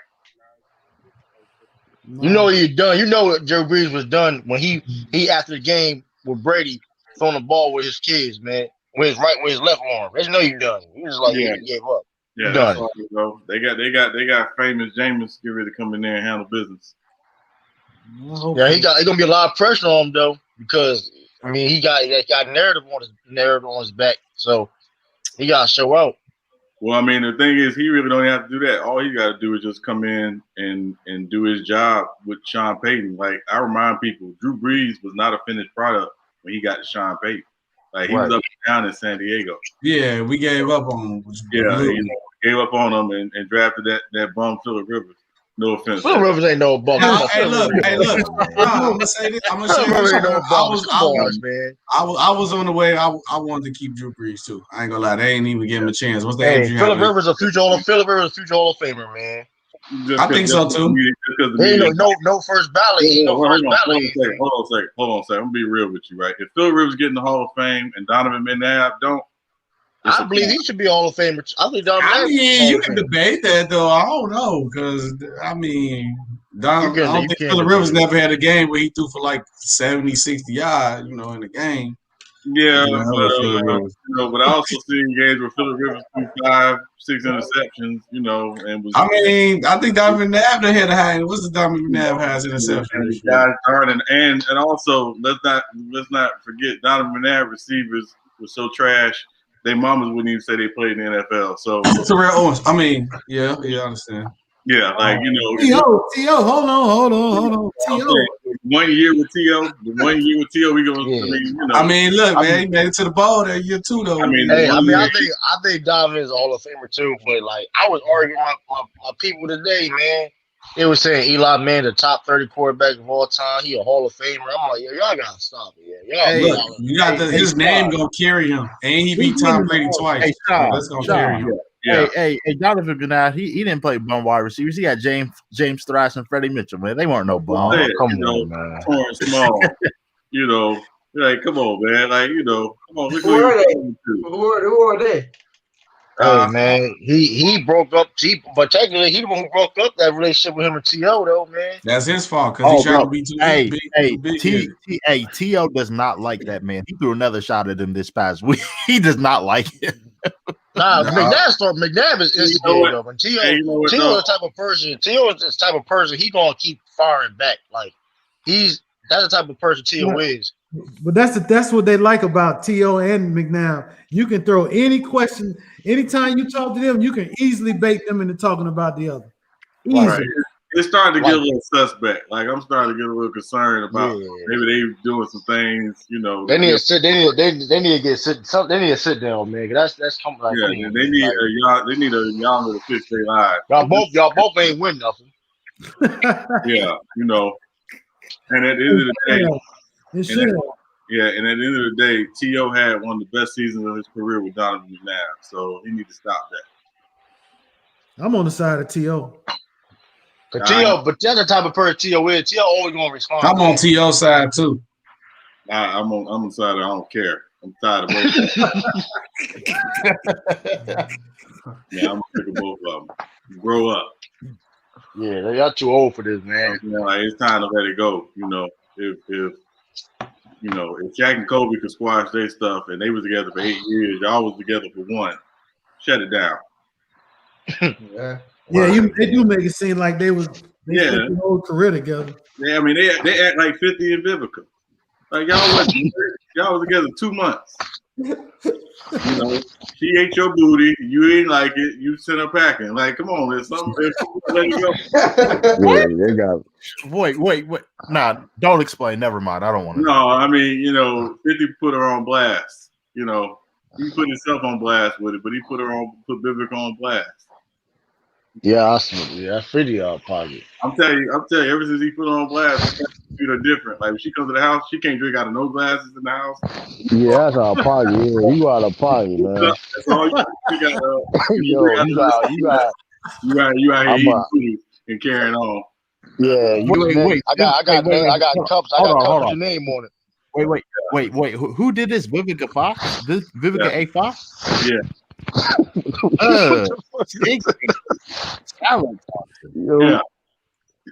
Yo, who this? Oh my god! That's man, because it's Sean's favorite actor. That boy, Vin Diesel, bro. That's Vin Diesel. That's Sean's favorite actor, cuz. Oh, hell no. That boy's trash. That boy's trash. Oh god! Yo, that boy is trash. All he demonstrated. Okay, I ain't going. Hey, who is that? Max Kellerman? No, that's Diesel. Okay, Diesel. Okay, Diesel cold though. He cold. Okay, he was. Which one Diesel? The one with the jerk curl? The light skin. I know that's the point. Yeah, that was a joke. Hey, what year was this? This has to be 1983. You had a jerk curl back in the day, J man? No. Don't lie, bro. Y'all time to come to the light, man. Not at all. No, man. We have. You had a jerk curl. Don't lie, cause y'all. Hell, you balled over there. Look at that jerk curl juice. That's that West Coast. That's that West Coast. I grew up too hot, man, for some Jerry curls. Yeah, you can't having a Jerry curl in Central Florida. Hey, you no Jerry curls with no help. Anybody watching y'all? Hey, True, look, you hear him? Y'all out of pocket, man. Hey, True, you hear him now, so I don't want to see no picture to pop a little out that Jerry curl. You'll see pictures of me with like a flat top or whatever, but the juice cut. Yeah, you know. the Gumby. Hit the Gumby. Did I have? No, I didn't have a Gumby. I had a Gumby. No, I just had a flat top. J Mac, you probably had the Gumby, man. You like that Gumby Brown, fan. Hey, Sean, you didn't have that kid in play? I had that kid in play, bro. Hey, Sean, did you have that kid in play, bro? Yeah, I tried. Hell no. Yeah. I had a box cut once. True, you look like you have a box cut off your picture, yeah, for sure. You like you. I can see a box cut on top of your head, right in that picture. I had a box cut. Like with 2012, 2011. Yeah, I had a box cut. I ain't gonna lie. I didn't have every. Hey, Sean, I can envision box fade term just like them Crips and Bloods from the '80s. I can envision. 1991. No. I'll tell you what I did have in 1991. I had a pair of Dwayne Wayne flip glasses in 91. God. That I had. Yeah. Oh man. Hey, Sean. SB and S curl. Oh wait. S curl. No, I had no S curl. I had a mohawk. I had the mohawk before. I ain't gonna cap. I had the mohawk. With the S curl spur on there. You know what I mean? No, I didn't. With S curl. Hey, Sean. Hey, Sean. What was your Crip name? OG Pinky. No, man. Wasn't none of that. OG Rock Dog. Probably none of that. No, man. OG Farm Dog. Because you know the dog DOGG or DAWG. No. You probably have one of them names, huh? No. Hey, I did have a pick though. I had a pick with the black fist on there and the iron teeth. Oh gosh. Hell yeah. Power to the people. I don't know what people, but just power to them. You had to have one of them, man. Everybody had a. Yeah, if you had a box cut, you had to have it. Yeah, if you had a any type of hair over an inch and a half, you had a pick. Big. Oh, you never had the big pick. Yeah. Oh, best hairstyle I picked was dreads, if anything. All right, low top ball fade. Keep it simple, man. And speaking of ball fades, it's crazy how we used to always get them when we was the shorties. Now these little kids getting any type of cuts they want. We definitely I can get a number one. Look, you get your haircuts by the numbers. Hey, listen. Hey, man, that's what it was. That was the regular one. You in there like McDonald's. Let me get the number one combo with the shake up on the side. I'm 25, man. I'm not even older than me, man. I am only about 2 years. Hey, SB, if you ain't have a steady barber, you went to a new barber. The only way to tell them, hey, give me the number 27. Hey, yo, doing 27. I'm talking about the guard. I'm talking about the guard when I say number one. I'm talking about the guard. How long you had dreads, SB? 10 years now. Yeah. Damn. I'm telling you, hey, think about it. Back in the day, man, if your whole goal was to get such a tight haircut that you could end up potentially on the barbershop chart. Oh, I ain't never think about that. I'm trying to tell you, those dudes was ghetto superstars. You know, you go in the barbershop, you just see this hair. Yo, I want that one.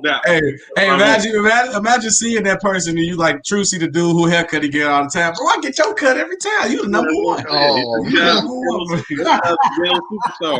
Nah, I never did that. Hold on. When I said number one, I was talking about the guard on the flipper, man. That's all I'm talking about. Give me number one. What on that chart? Nah. Give me number one. Give me number two. Whatever. You know what I mean? Yeah. I'm talking about the goal. I ain't talking about the when I was little, whatever number was the ball fade, that was me. I don't see number 15. Ball fade. I always like ball fade. I didn't start growing out my hair until I was in my teenage years, bro. I got like I sponge the hell out of my hair now though. I sponge the fuck out of my hair, but I can't even lie. Yeah, what do you do to it? I said I sponge my hair.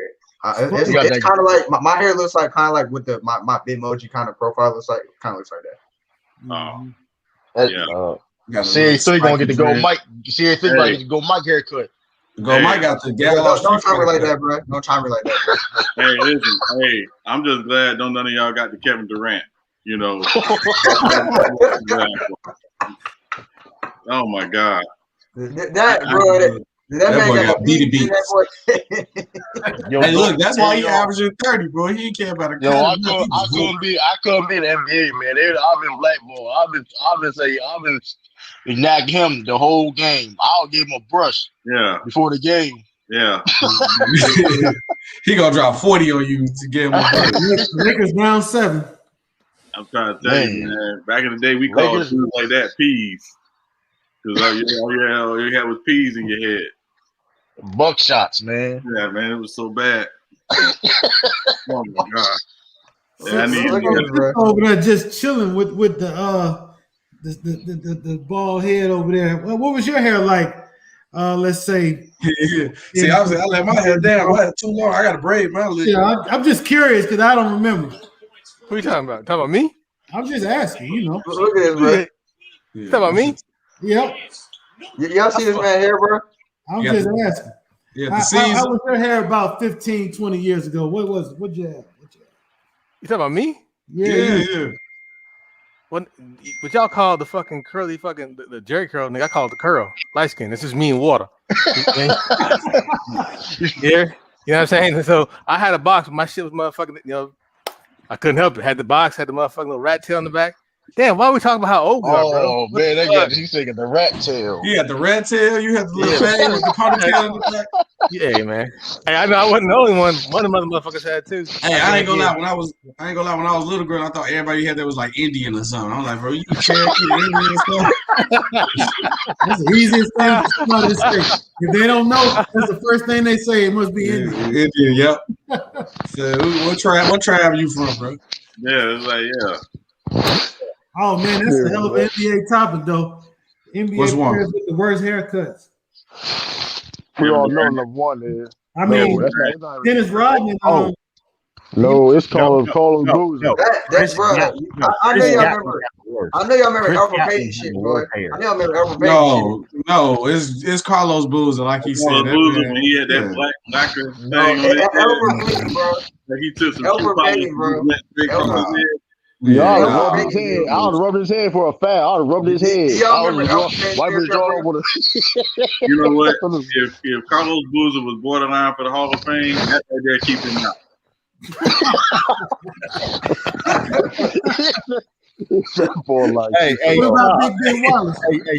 Sean, what was the first thing you said when you saw Carlos Boozer with that? I said, what is Jermaine Jackson shit on this nigga's head? That's what I said.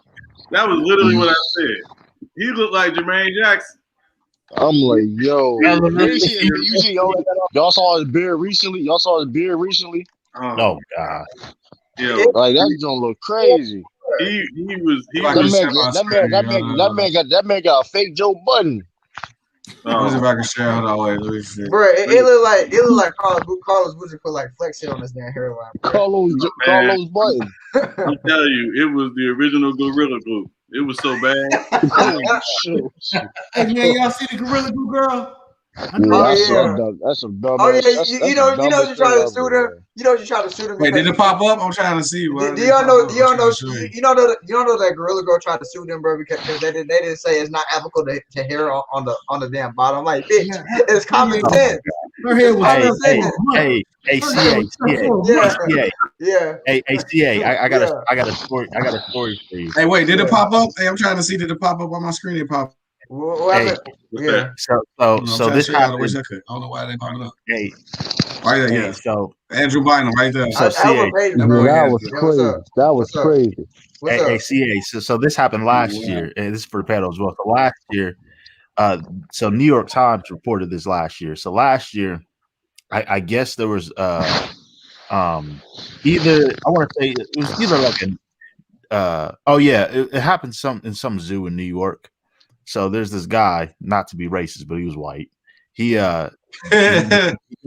jumped inside a lion's pit because I guess play the Lions. So he got mauled to death and eaten to death. So then the Post reported on the guy's death, being mauled by lions. And then it was on Twitter, and then I scrolled down, and this is in January. So I scrolled down, and in the comments somebody said, "Well, looks like the Lions finally won in January." That's horrible. That's bad, bro. That's horrible. That's horrible. That's Hey, I tried so hard not to laugh. I showed my manager, man. He's like, "Man, go home." but the thing is, with comedy, there's no boundaries. Yeah. Like, I remember it was a few years ago. I think it was the guy who invented Lucky Charms cereal died, and the joke was he must have got hit by a milk truck. Come on. Listen, wow. Hey, listen, I'm trying to tell you, man, it's no line. There's nothing comedians will not go there with, man. That's just who they are. Bro, the internet is so ruthless. And the worst part was I really tried not to laugh. Man, it's Twitter, bro. Twitter, man. That place. Twitter's a bad place, bro. That place needs to be banned, bro. It does. Twitter has no filter. Some of the shit they be saying on there, man, bro. I legit tried my hardest not to laugh, man. I had water came out my nose and everything. Yeah. Like, what is wrong with people, man? They said the Lions finally won in January, man. Oh, that was so bad. And I saw the comments to a friend of mine who's from Detroit and loves the Lions. He shook his head. Even he had to agree. So, yep. And I said, man, I feel so bad for that dude. He's like, I don't. He's an idiot. I mean, he is an idiot, though. Well, why the fuck are you going in a pit of lions? I have no idea. Like, there's just stuff that I don't know why white people mess with wild animals. I don't get it. I don't. You want me to tell you why? They're white. Yeah, there you go. It's a simple answer. And Lee, you said something earlier. You said you didn't want to be racist. Technically, you can't be racist. You can be bigoted, but you can't be racist. Oh yeah, I've seen the definition. Yeah, it's so sad, man. I saw a video of there's this another white dude. He's running around some car or some van, and the bear's like legit chasing him. Like, and he's mooning the bear and everything. It's like, all right, now, if you slip off that car, you know that your lunch. Just know that. I was like, I just don't get it, bro. SMH. And you know what? Care basket. I would figure after what happened to the crocodile hunter, people would stop messing with animals. No. Like, the crocodile hunter didn't even get killed by a crocodile. No, yeah, he got stingray. That's crazy. Like, that's jacked up. Yeah, but look at the Tiger King. Yeah. He got, man. I mean, that's like a game banker dying of diabetes. Like, really? All them years diabetes picked you out? I mean, that's happened. A couple of game bankers died from seizures. You know. I mean, Rick Ross, he's supposed to be hard. He was hard, I mean, he died something that's stupid. It'd be like, come on, man. For real.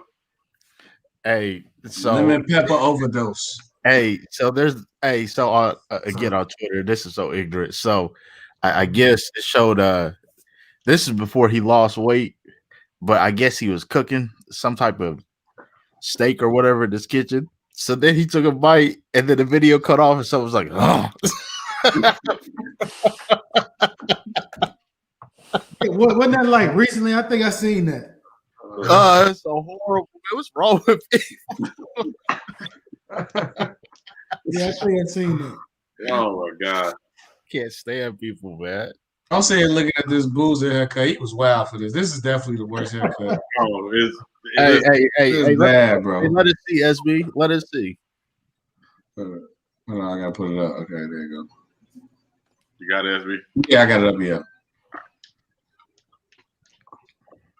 Oh yeah, that's how that girl looked. That's how Yeah, that that's girl. what I'm saying. That's the original. Yeah. That's how that girl Yo, looked. It's the we got a original. whole, and he got there to have a whole shaped up, and that like who he did that in a barber shop? Because like, come on, I wouldn't even Yeah. if I was allowed to do that. Like, come on. That's how that girl looked who got that gorilla. He glue. paid a couple $100s for that haircut too. That's the crazy thing about. He paid a couple $100s for that Yeah, haircut. Right. Yeah, and nothing about that looks real. No, it don't. This is terrible. That's wild, man. Hey, You know, I mean, look at that Jerry curl right there too. Yeah. And- and The Tuck pre-rolls. Yo, who is that? I think that's Michael Cage. I think that's Michael Cage. Yo, Michael Cage out of pocket, yo. I wouldn't even play. I think that was Michael Cage. He did this for real? Yeah, that's Vladimir Romanovich. Y'all look up Alfred Payton, bro. I Look at believe Alfred Payton, bro. That shit is horrible. Alfred Payton, bro. That's Alfred normal Payton. down there. That's normal in Florida. Hold on, That's scroll normal back down up. Florida. What was that? Hey, he was like Ike Turner right there. Yeah, that's out of pocket. Come on, yo. That's horrible. That's Chargers too. He got Chargers. No surprise. That right there to your right. He cannot be an athlete, right? That's not an athlete. Nah, that's a regular dude. That's a regular. The man got a hat. He got a hat. Yeah, hat cut. That's an Alfred Payton. Oh, His man. haircut out there, man. That's out Florida, man. Florida, they do that in Florida, man. Hey, man, No, that don't put that one- on Florida. Don't put that on Florida. He ain't from Florida. Oh, yes, they do. Hold on. Wait. You think, watch this. I'm going to show you. Oh, He came to Orlando with that. Don't put that on Florida. I'm just saying, if they be having them one dread and two dreads down there in Florida, man, they be doing that. I better pop right up. Look, Don't this play. yeah, look, this right here. Yeah, y'all Florida dreads, y'all be Florida be trolling with the dreads, man. They be trolling. Hey, that's got to be a black Dragon Ball Z hairstyle. That's like Black Joker. Yeah, they do that in Florida. That's the thing in They do Florida. it in Florida. Kodak started that. Look at this man hell, bro. Nah, they been doing that though. that's the strength. That represents strength. No, it don't. Stupidity. Now here's the thing. Now I'm gonna say that Alfred Payton was more sloppy though. I'd say that Alfred Payton was more sloppy. This shit was more neat, way neither. Nah, This shit looks stupid. You got three That's what dreads it- in your head. that's what they do, man. That's the Probably take culture 2 down minutes there. to twist their hair. Alfred Payton hair not that bad. I have Alfred Payton before I had that. Alfred Payton here look dirty though. That's the thing about his joint. His joint always look dirty. Go back to Ike Turner. That was Andrew Bynum. Bynum. That's Oh what he my was. god, Bottom was out of pocket doing that, Hey, man. let me tell you what was worse about Bynum. He was in Philadelphia, didn't play no games for the Sixers because he was hurt. And had his head like that. That's crazy. That boy played 0 games. He played no games. He might have played one game. Like he was hurt the whole season. Jordan Wood had dreads too in there too though. That's a crazy thing. Hey, look at Westbrook. Look at Westbrook over there. I don't know. Hey, what's on this? He did that for real. Yeah, like what is that?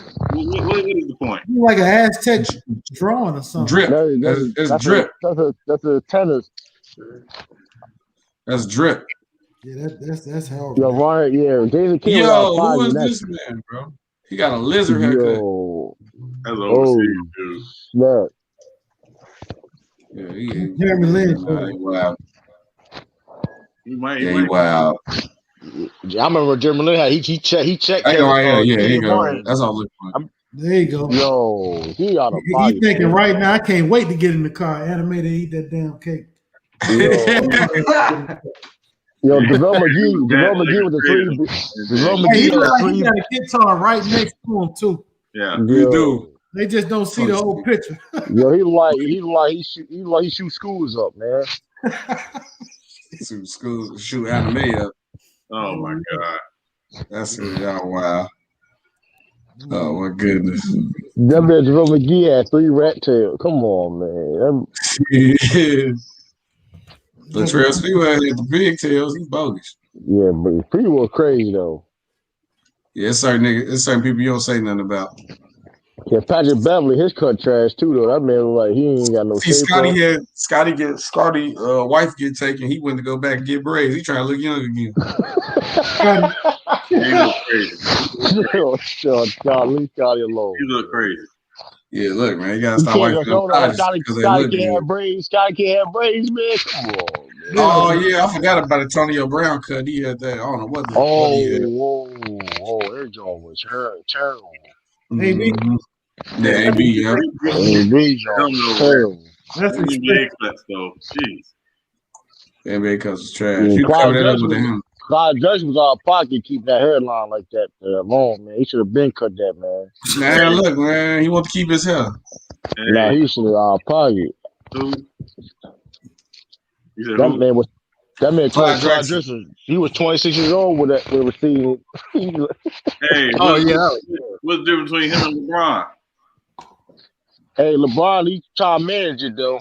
LeBron got hair surgery. LeBron trying to keep it alive. His hair surgery is trash. No, hair surgery. It's over. It's over. Nah, here's the thing though. Here's the thing with LeBron though. Come on home. Sean, you want him to come? You want LeBron to come? Nah, but I don't see how you got all that money. How you got all that money you can't fix your hairline? I don't understand that. Because Deion Sanders did. He fixed his. Yeah, but it don't work for everybody though. I mean, he ain't doing something right because it's over. Man, I forgot how Deion explained it, how he did it. Like his son, he said his son did it too, and it worked. So I don't know. I mean, then you gotta go to the right person. Man, let it go.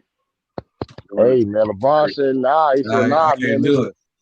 Can't have the ball. I know my hair not receiving, but listen, man. Long as that, you know what I mean. I can't do it.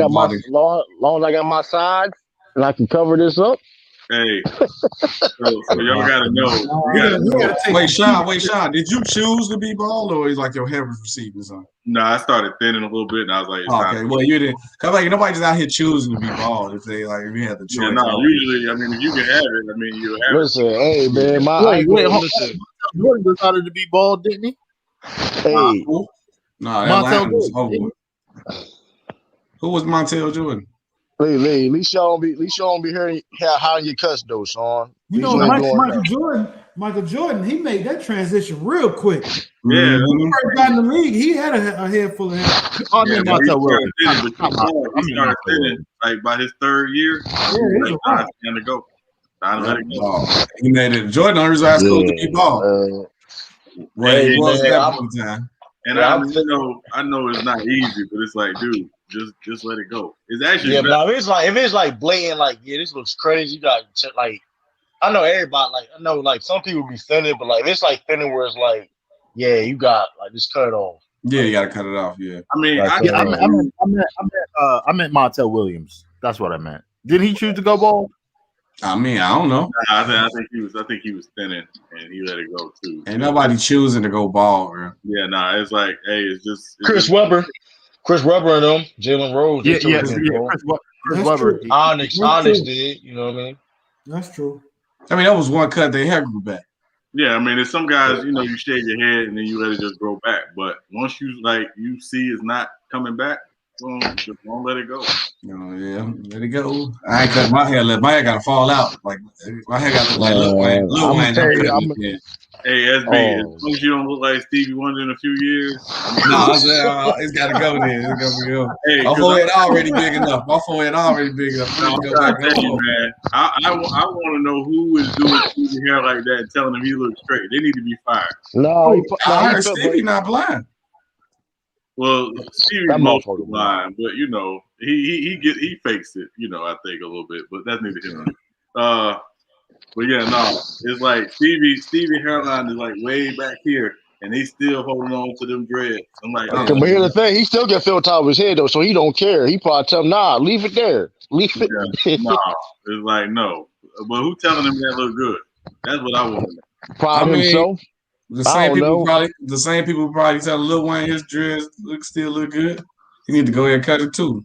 So listen, man.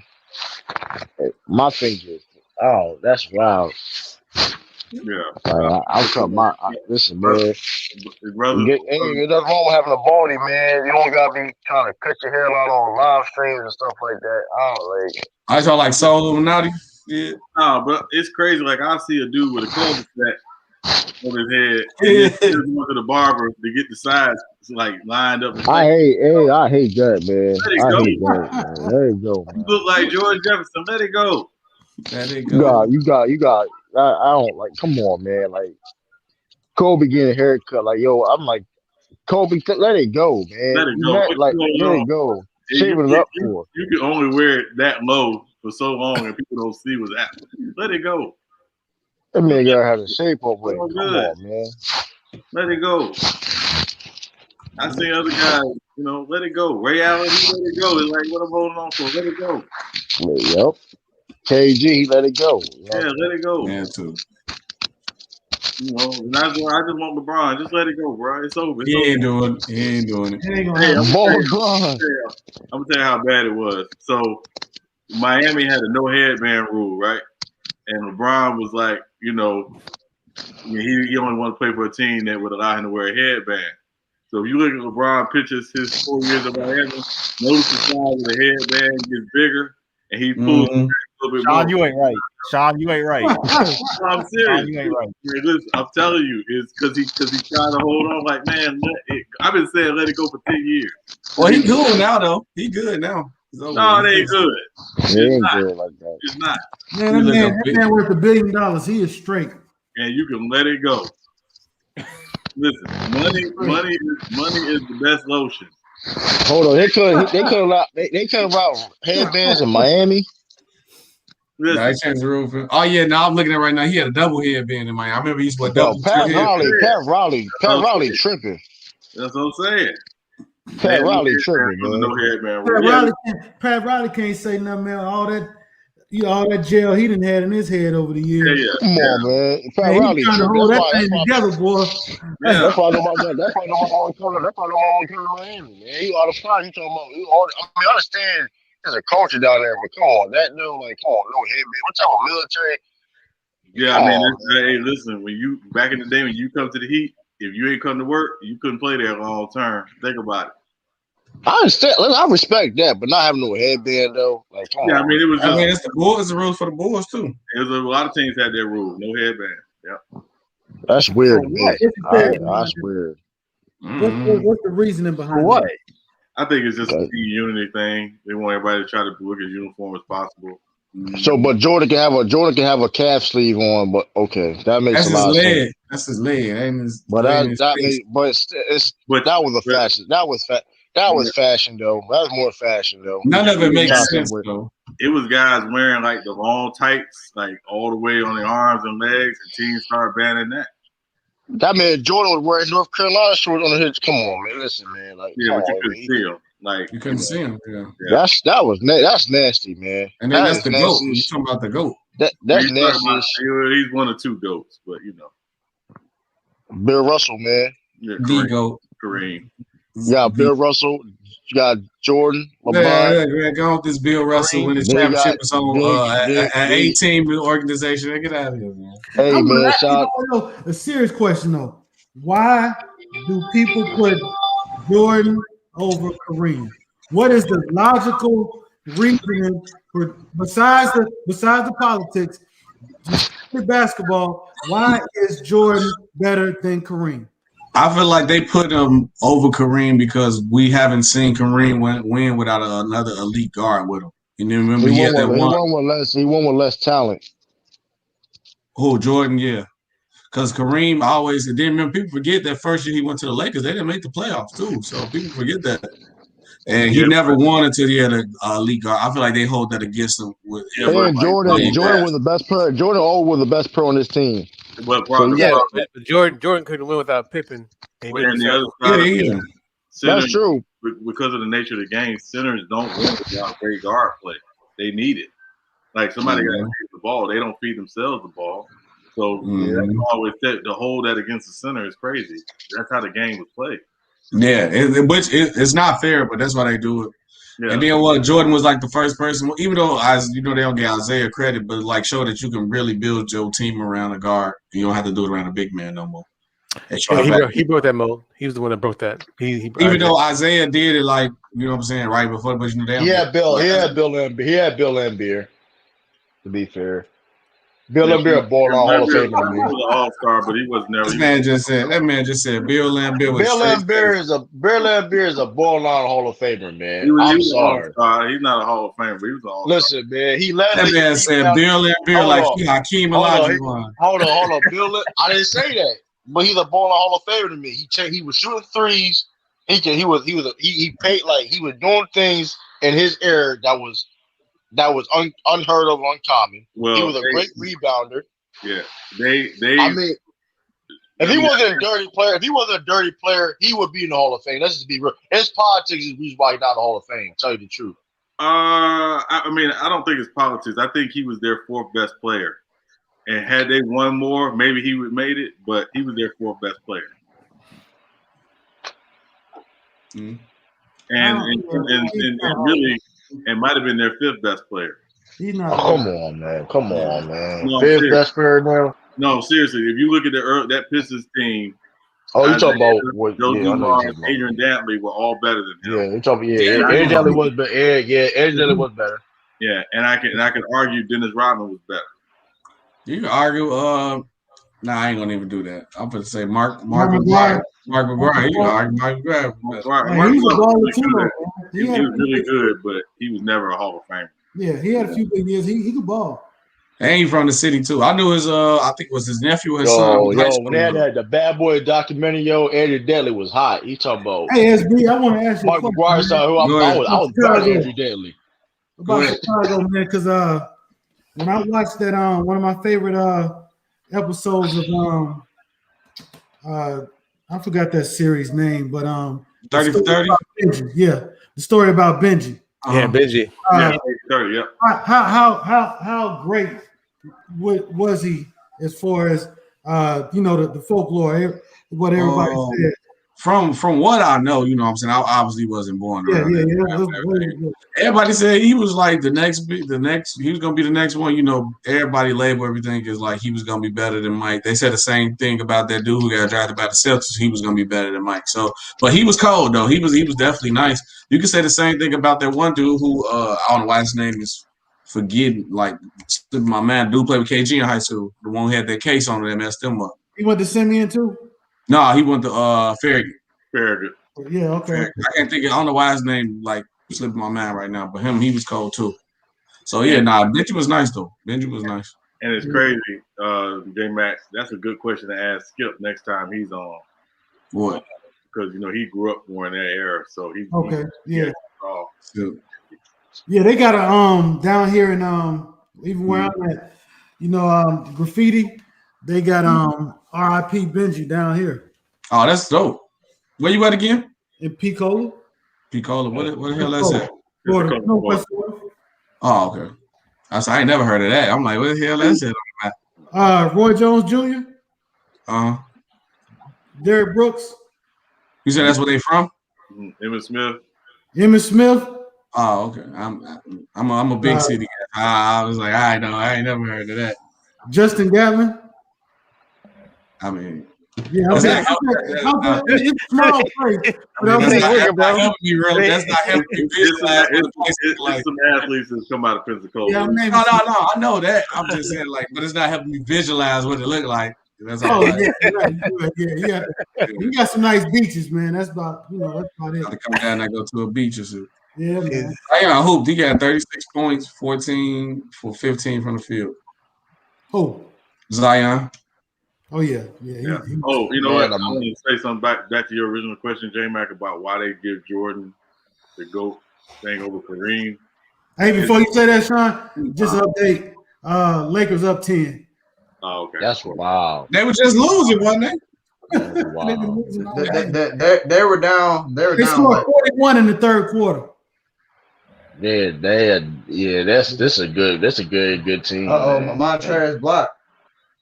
LeBron got 26. Anthony Davis got 27. Go ahead, Sean. I'm sorry. No, I was gonna say the other thing too that people don't talk about enough is if you think about with Kareem, the 70s is really the dark ages of professional basketball because it's the one decade. There's no dynasties. You had two leagues really kind of competing against each other until the ABA folded in 1976. So there's a lot. I think there's just a lot of factors, and you really didn't. The 70s is the one decade of the NBA that doesn't get talked about enough for great basketball, and Kareem was the dominant figure of that decade. With Jordan, Jordan came in after Magic and after Larry when the NBA had blown up, and so people saw him more. It was more exposure. Like that, I think that's the other part. I was just more speaking from guys who say that Jordan is their GOAT. I like to line other players up, and if Jordan is your GOAT, why is he better than this guy? Or why is he better than that guy? I'm tired of hearing the same old. Well, he ain't better than LeBron because LeBron was 4-6 in the finals, and Jordan is 6-0 in the finals. So that just regards all total body of work, and you particularly. To me, if you look at Kareem's total body of work compared to Jordan's total body of work, they don't really compare. To me, Kareem's is just a little bit better. His total body of work is clear. And if you and to your point, CA3, if you took high school, college, and pro, there's no mistake. Yeah, he's better. It's other players definitely could say better than Jordan. If you add that, but Bill Russell definitely. If you add all that, he's better than Michael Jordan. Like if you add college and high school and all that stuff. It's crazy, man. Because if let's say Jordan would have been 5-1 instead of 6-0, would everybody regard him as the GOAT? Yes. I agree. It's a narrative. Yeah, it's just a narrative at the end of the day. Yeah. They already labeled him as a GOAT when he won his third championship. Because people don't even realize this. Like Jordan did more in 13 years than LeBron did in 18 years. People forget that. Like it's because he did so much in so little time. That's why they gave more respect to it. And then when he finally got over the hump, he didn't lose no more. You know what I'm saying? But the thing is, Michael Jordan don't really lead any. What does he? He don't really lead anything in the NBA. Besides averaging 30 points a game, which he's tied with Wilt Chamberlain. He shares that record. But again, the problem that's why using records in itself is not always a good delineator because again, it doesn't always speak to how long somebody played. So again, Kobe played 20 years and only has 1,000 more points than Jordan, who played for 15 years, counting the two in Washington. So it's that's why you can't use the records and the numbers as you got to put that stuff in context. Bill Russell, he led the league in defensive win shares. He played 13 seasons, right? And he got that by far, right? Like Tim Duncan, second, right? And to your point, True, they didn't count block shots when Bill Russell was playing. So when they counted block shots, that's the crazy thing about it. It's 130, and Tim Duncan got 106. It's something like that. Something like that. I'm like, they didn't even count blocks back then. You trying to tell me he still lead? He still got this much defensive win shares? Right. That's crazy. And then it's also you got to put in context too. Before I think, if I'm not before 1970, the MVP votes was voted by the players. A lot of people don't know that. So when people were winning the MVP back in the day, Bill Russell, Wilt Chamberlain was winning it was a players vote.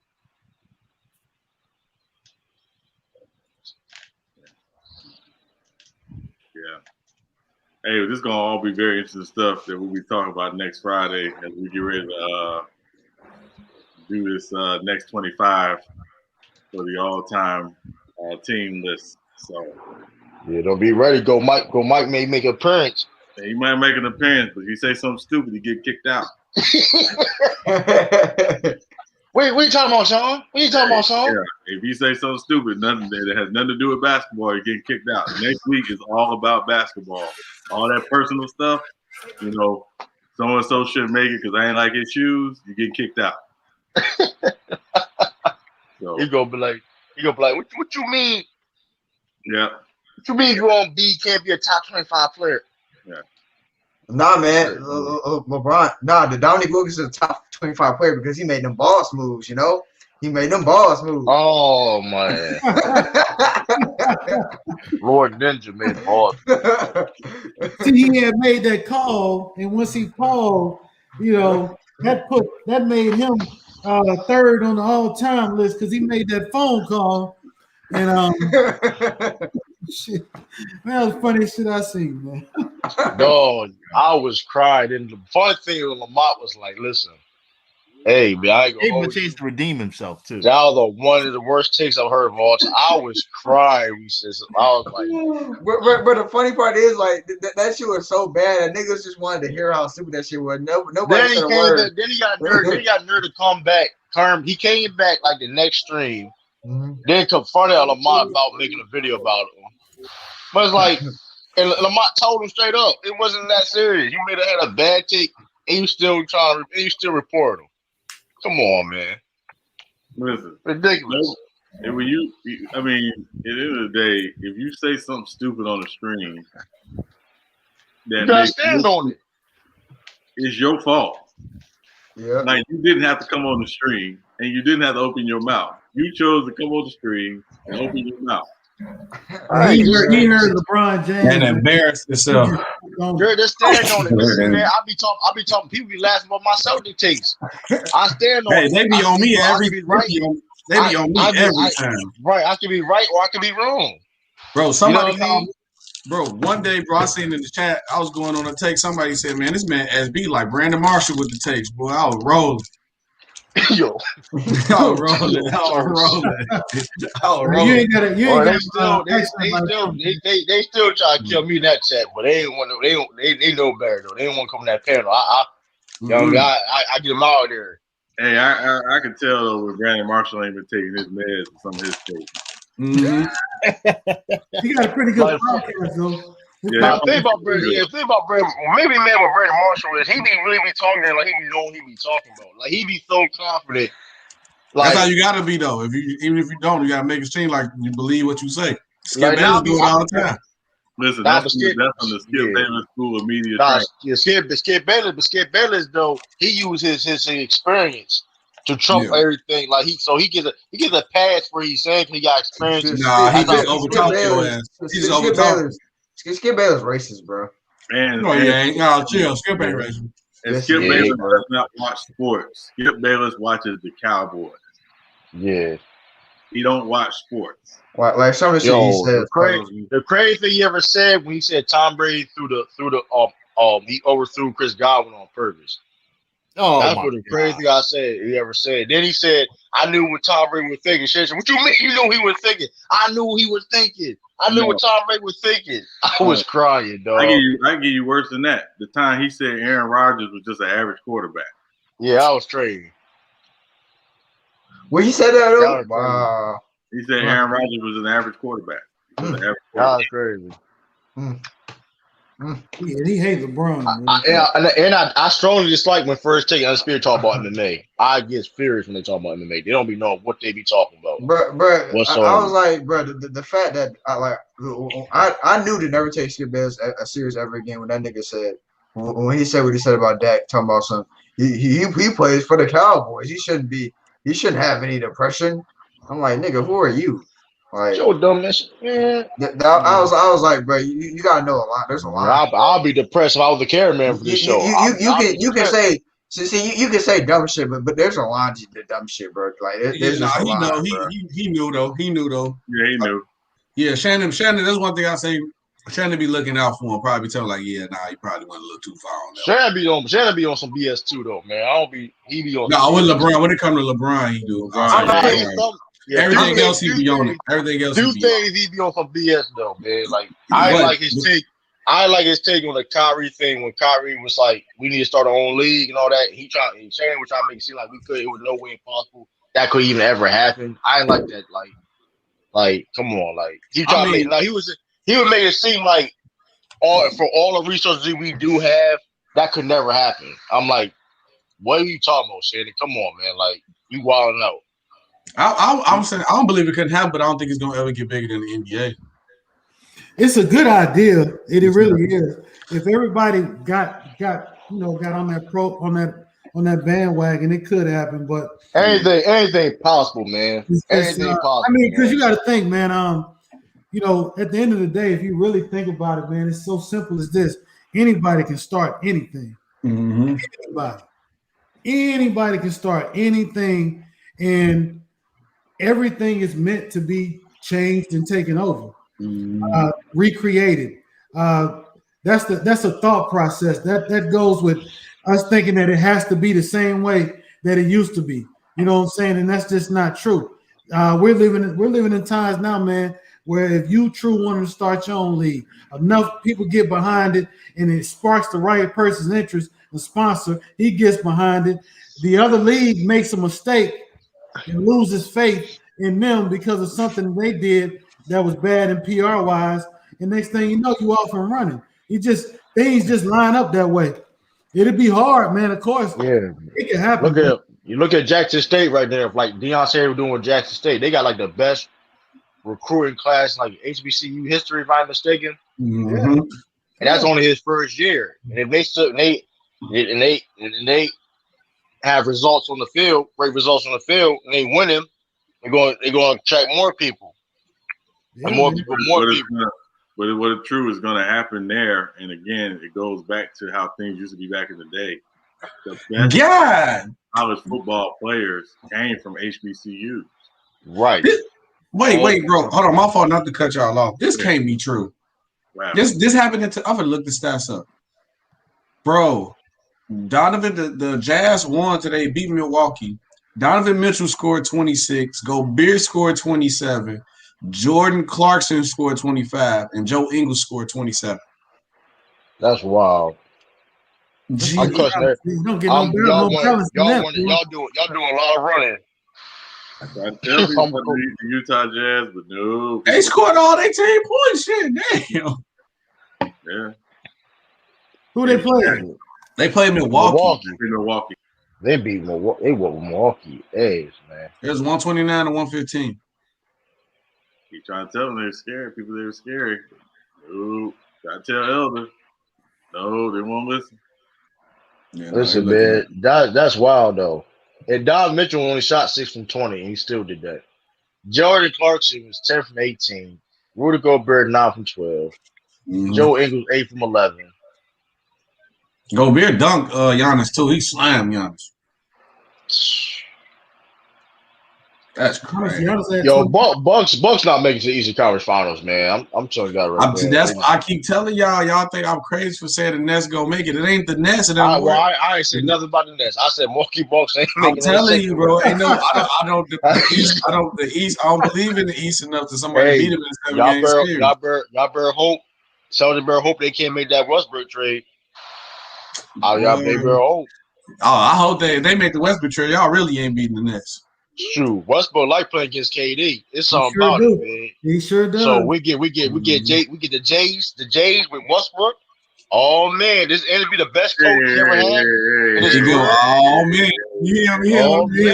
Like, watch out, Lakers. We breaking that record. True. Let me stop you right now. You know that's not gonna work from no basketball standpoint. You gotta listen. You gotta trust it. Hold up. I understand we saw in the past. True. But you gotta trust it. Hold up. Brad Stevens is the best coach that he will ever be under. So it's gonna be different. True. You know who y'all need to go get though? I'm gonna tell you the truth. And he played for I'm talking for point guard, and he played for the Celtics before. Y'all need to go back and go get Rondo. No, we don't. I think Rondo would be a perfect fit for y'all. No, we don't. No, I think Rondo would be a perfect fit for y'all because he gonna come in handy when y'all need him in the playoffs. Hey, listen. Rondo could come back in his ring ceremony, man. Hey, man, who is that? Ray, man. The Clippers, right? We ain't talking about no Clippers. Listen, soldiers, listen. So, hey, Danny Ainge, man, anybody higher up, man, so you listening somehow randomly watch this video, pull that trigger on Westbrook, man. Listen. Hey, you know who the perfect point guard is for y'all, True? Who? Is Lonzo. That's why I said might as well get Rondo. I said that too. I've been saying that too, though. I've been saying that too. Lonzo, listen, I've been saying people. Lonzo Ball will play at an all-star level if he plays on the Celtics. And the Bulls, he'll play the all-star level on the Bulls. Paul George didn't even play tonight. He had 30. Kawhi had 33. Like Brad Stevens would give Lonzo all the confidence he needs. Listen, Lonzo Ball. Forget you, Taj. Oh man, don't say that. Listen. We just need. I had one on it because I was talking about Tessino because they was talking about it, so I wanted to see who it was. He got hella people on his shit. Tessino, I ain't never heard of him though. Carcino?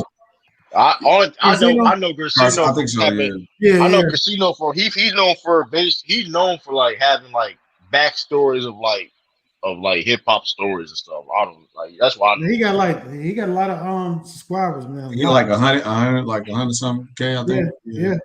Yeah, because I went on there and I just went on there because I think there's somebody they was like LeBron hater, so I went on. They had me on there defending LeBron like I was LeBron fan, bro. Called it a Mickey Mouse ring. I said, bro, y'all real life talking about the ring don't count. Yeah. I can't go. I can't go on them type of channels no more, man. I can't do it. I can't go on them type of channels no more. I mean, it's just. I mean, it's like because a lot of time them type of people don't know nothing about basketball. A lot of people. They had one dude on there. He was off the reefer, drunk, some old. And I don't even like LeBron.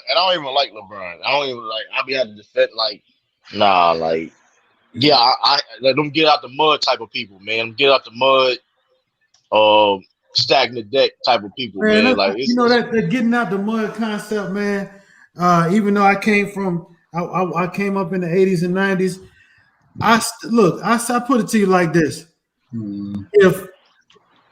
If I got a chance to catch a ride to school, why the fuck do I want to walk to it? Exactly. Like, that's what I'm saying. I can't take nobody serious. Talking about if there's an elevator, why the hell do I want to take the stairs if this elevator go? Now I hate that too.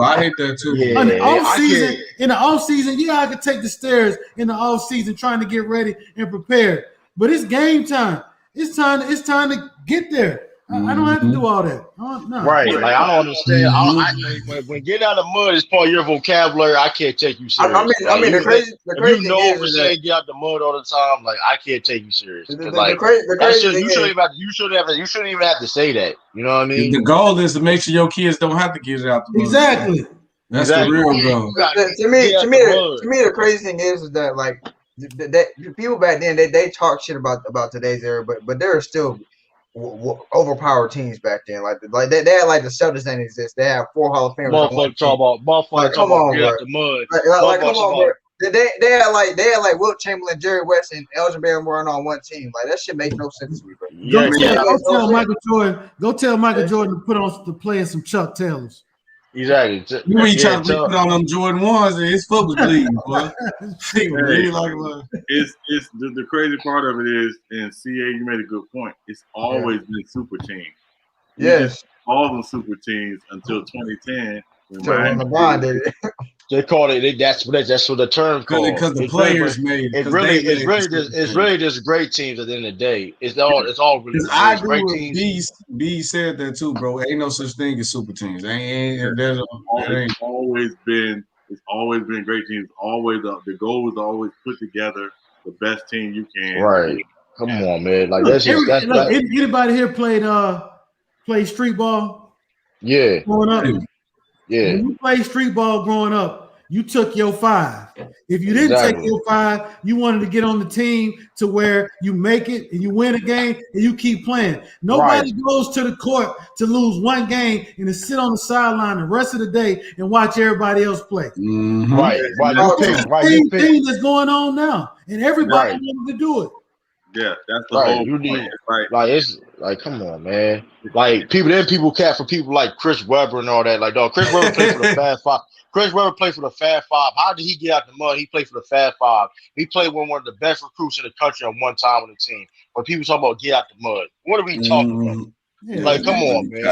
Like that's the dumbest thing I've heard. That's one of the best starting fives in college basketball history. When people talk about get out the mud, like, come on, yo. Like, cut it out, man. And the fact is, putting it together does not necessarily mean you're going to always win. Nope. Wrong. It's just the fact that the fun about it is people looking at it so crazy. It's fun on both aspects. You got the team that everybody's predicting to win, but then you got all these other teams that wants to get a shot at beating them. You know what I'm saying? I've been on both sides of it. I've been on great teams that win and everybody gunning for them, and I've been on subpar teams that I was trying to gun them, knock them off. Either way, it's still all fun. It's all basketball. Right. You betting your team against the whole field. Right. It's like, yeah, like it's like when it comes to teams, egos gotta be involved. You gotta know your role, man. You gotta know your role. And it doesn't listen. You do your role, whatever whatever you do to help win, that's what you do at the end of the day. You know what I mean? People criticize Bill Russell for not being a great scorer, but if you look at his numbers during that time, if you look at his number during that time, he was like top 10 in field goal percentage, even though he shot bad at field goal, but like it was seasons, he was top 10 during that time because that was the era, that was the player at that time. So it's like, but he did his job. So how can you sit prepared, you know what I mean? Yeah.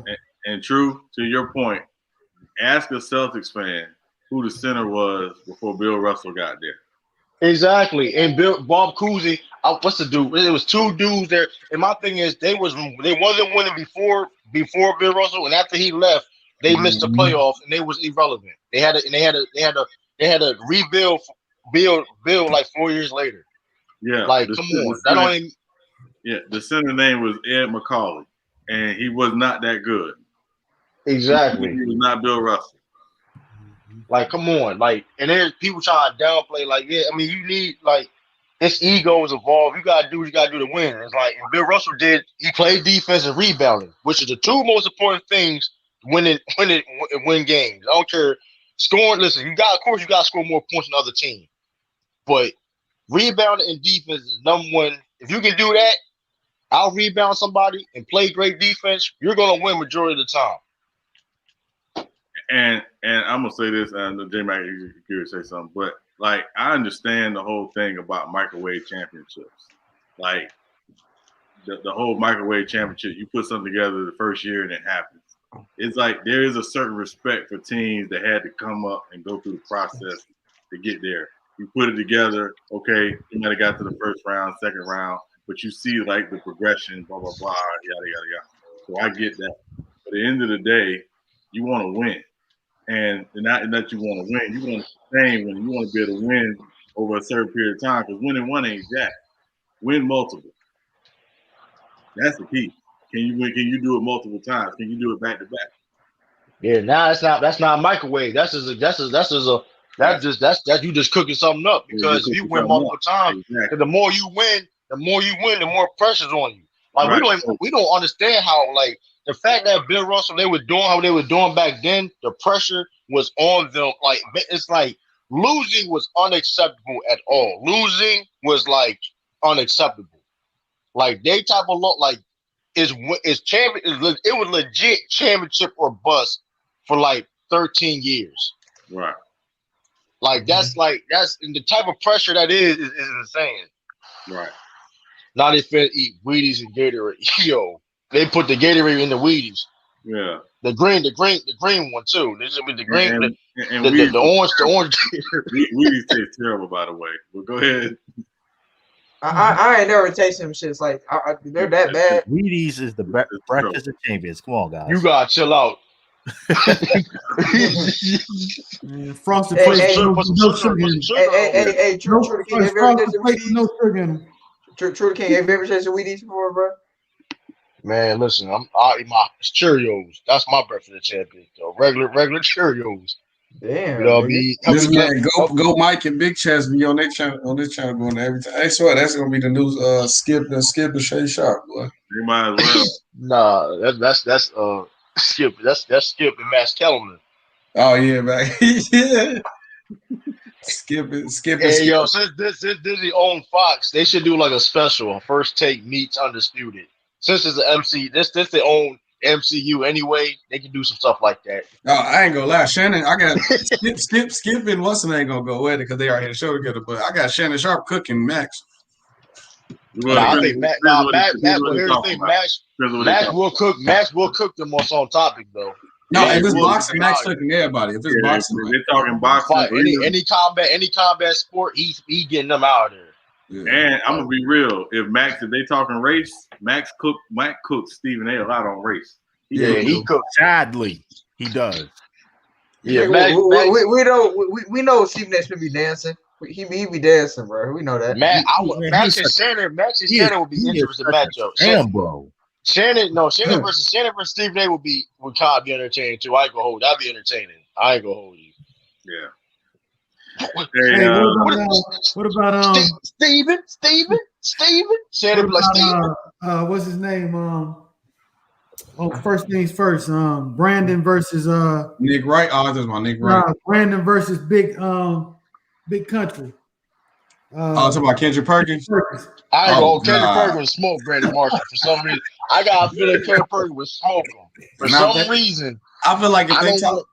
I don't root for Brandon Marshall, but I think he would just smoke him for some reason. Like if they talk basketball, Kendrick would win, but if they talk football, Marshall would win. What are you talking about? I made more money than you.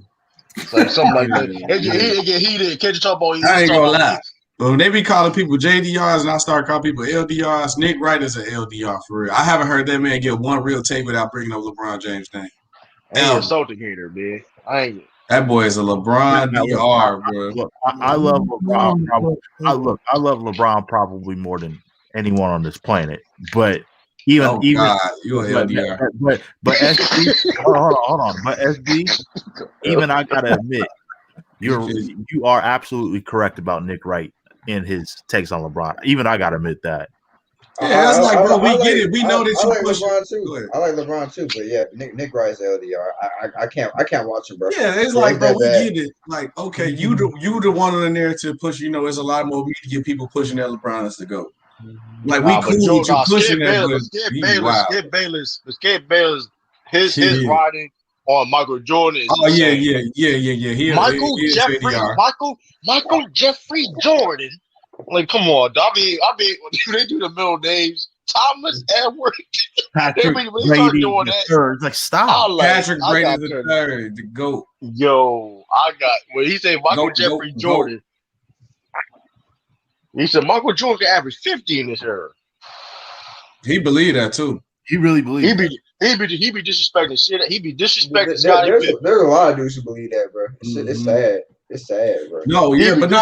I mean, he averaged a high. What he say? As we got it. Oh, okay, yeah. Let's go. Yeah, right. Yeah, he know. Yeah, it's. Yeah, he know. I'll be crying. Speaking of the Chargers, man. Man, Justin Herbert is so legit, man. Goodness gracious. Speaking of the Chargers, while I'm thinking about it, tomorrow we got an interview with SB dropping from U3 Sports Talk about the Chargers season. So please be on the lookout for that. Check us out. Check us out, man. I'm going to show you the thumbnail. I'm going to put them on the street. I kind of made like a quick one. I thought I had to use it that day, so I made it like fast as hell. Let me see if I can find it. But yeah, we got an interview with SB dropping.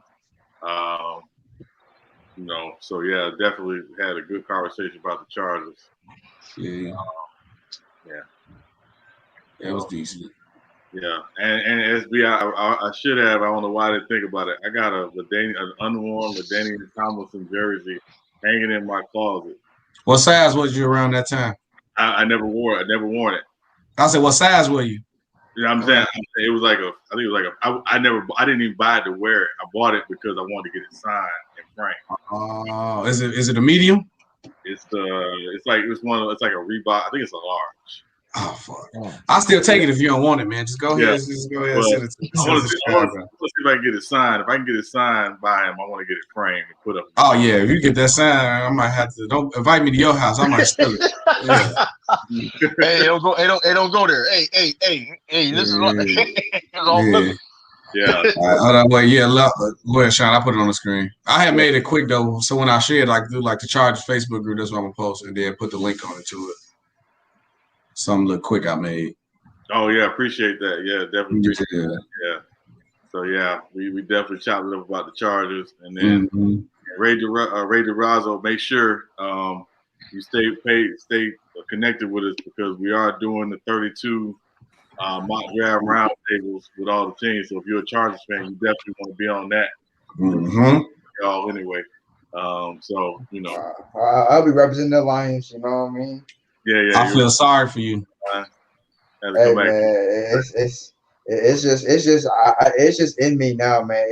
I done dealt with so much pain. Like I remember watching that. I remember watching Aaron Rodgers Hail Mary live, bro. I still remember that shit, man. Oh man, you like in a toxic relationship and it hurt, bro. Hey, come back on the hobby, but you animated. Man, listen, man. I'm a Patriots fan, man. I'm gonna give you an invitation, man. I'm gonna give you a pass, man. Listen, it's all right. You ain't gonna be no bandwagon. You ain't gonna be no bandwagon. It's all good. It's all good. You know what I mean? See, it's like come to the dark side, man. With the Lions, it's like if you lose, like okay, like beat the Chargers, we ain't won it, but like we got like a little hope. We got a lot of talent. Like with the Lions, I don't see no hope with y'all at all. It's like Jared Goff for MVP next year. Don't play with that boy, man. I don't know, man. Lee's Nostradamus around here, Nicodamus around here. He predicted the Tampa Bay thing. He made a bold prediction about the Lions in the Super Bowl this year. Who said that? The Lions going to the Super Bowl? I was trolling. I said the funniest thing in history would be if the New York Jets and the Detroit Lions make it to the Super Bowl. And I'll root for the Lions. I'll root for the Lions in that. I would root for the Lions. I'll root for the Jets. LT put the Jets can't win no. Jets can't win no more Super Bowls, man. SB said if that happens, the world is ending. I know it is. I want to see an LA versus LA Super Bowl in LA. That's the Super Bowl I want to see next year. Rams versus the Chargers in LA. That's nasty. I know the league rigged if that happens. If that happens, I know the league rigged. Everybody leaving because of COVID. There might not be nobody there. Probably not. Yeah. Hey, I gotta tell you though, CA, the best thing about the Lions is their Thanksgiving Day uniforms. Other than that, it's pretty much a bad situation. Oh man. I got to tell y'all a story though, bro. The funniest shit happened, bro. So like I came back to Detroit for one Thanksgiving because that's where my family is and shit. So like I was about to go to one of the Thanksgiving games, like so my dad tried to get some tickets through StubHub, bro. And this nigga got some counterfeit tickets. I was like, we came up to the game, they're like, nah, them shit's not valid. I'm like, damn. That's some fucked up shit, bro. Them shits was not valid, bro. I'm like, damn. Hey, it's crazy. That tell you everything you want to know. They got their ass with that Thanksgiving too, so it was nice I didn't go. You know what I mean? It was nice. Think about it. Listen, Detroit got to play for their Thanksgiving contract next Thanksgiving. They got to play for it. Some team got to listen, man. We got to take it over, man. Detroit, I've been wasting time. Hey, I will watch that game. They need to change the meal, the Thanksgiving meal. Maybe instead of turkey, they might need to try something else. You know, try turkey bacon or whatever. Who knows? but CA, think about it. The Lions had Barry Sanders. Bro, you don't gotta tell me, bro. Hey, I got a question. Is Brandon Marshall a Hall of Famer? No. This is borderline. I'm gonna tell you why I asked. I seen a post. I haven't looked it up. They said his numbers are similar to Calvin Johnson's, and he got more. I think like 1,000 yard season or something like 200 something. They said Brandon Marshall. They arguing because they say Brandon Marshall. Right, I'm tripping. I'll tripping right there. He could be all. He played longer. Yeah. Nah, he got numbers though. If he gets in, he's not going to be first. He got a record. He got a record for the most receptions in the game. He's NFL receiving touchdown co-leader, All Pro. He a 2-time All Pro, first team and the second team, Pro Bowl MVP, 6-time Pro Bowler. So I mean, I can't lie. He used to be a monster. I can't lie. I mean, it's the problem with receivers the issue with receivers is not going to always be numbers. It's going to be impact. Impact, yeah. Because Jimmy Smith, for example, who played in Jacksonville all those years, put up great numbers. And I could have argued he probably at one point was one of the 2 or 3 best receivers in the league. But he's going to struggle to get into the Hall of Fame because he played in Jacksonville. And they got the 2 AFC championship games. But, you know, it's just hard. No. Is Chad Johnson? Yeah, no. To me, it should be. No. To me, it should be a Hall of Famer though. He should be a Hall of Famer to me. Ocho Cinco. He should be a Hall of Famer, but he might not get in there to the power. Hey, did y'all see that interview when he's talking about he was a college coach in the middle of the night and say I'm open and hang up the phone? That's probably Yeah. He said, "Hey, coach, I'm open," and then hang up. Y'all see the interview he did with y'all see the interview he did with T.O.? Nuh-uh. Which one? On the T.O. show? Yeah, he was on the T.O. show. He did a good interview with him. Yeah. I mean, if you go back and you watch old videos of Chad Johnson, like pre-game or during the game, some of the stuff he would say be so crazy.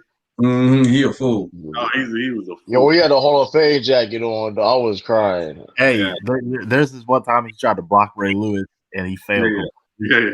Offensive lineman picked him up. He said, "What happened?" He said, "I hit right by accident." Yeah. No, it was like he was that dude. But the thing was, he was good, but like his antics, like it kind of overshadowed how good he was. Oh yeah, and at his peak, he was top 3.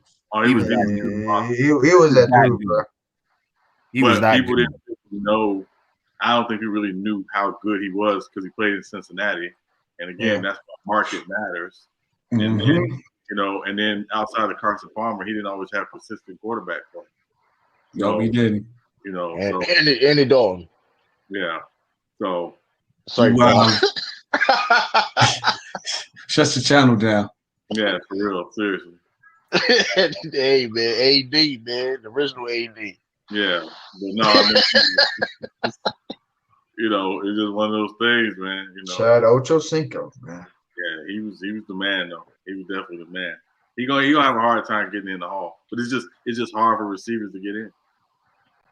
Yeah, you gotta be great.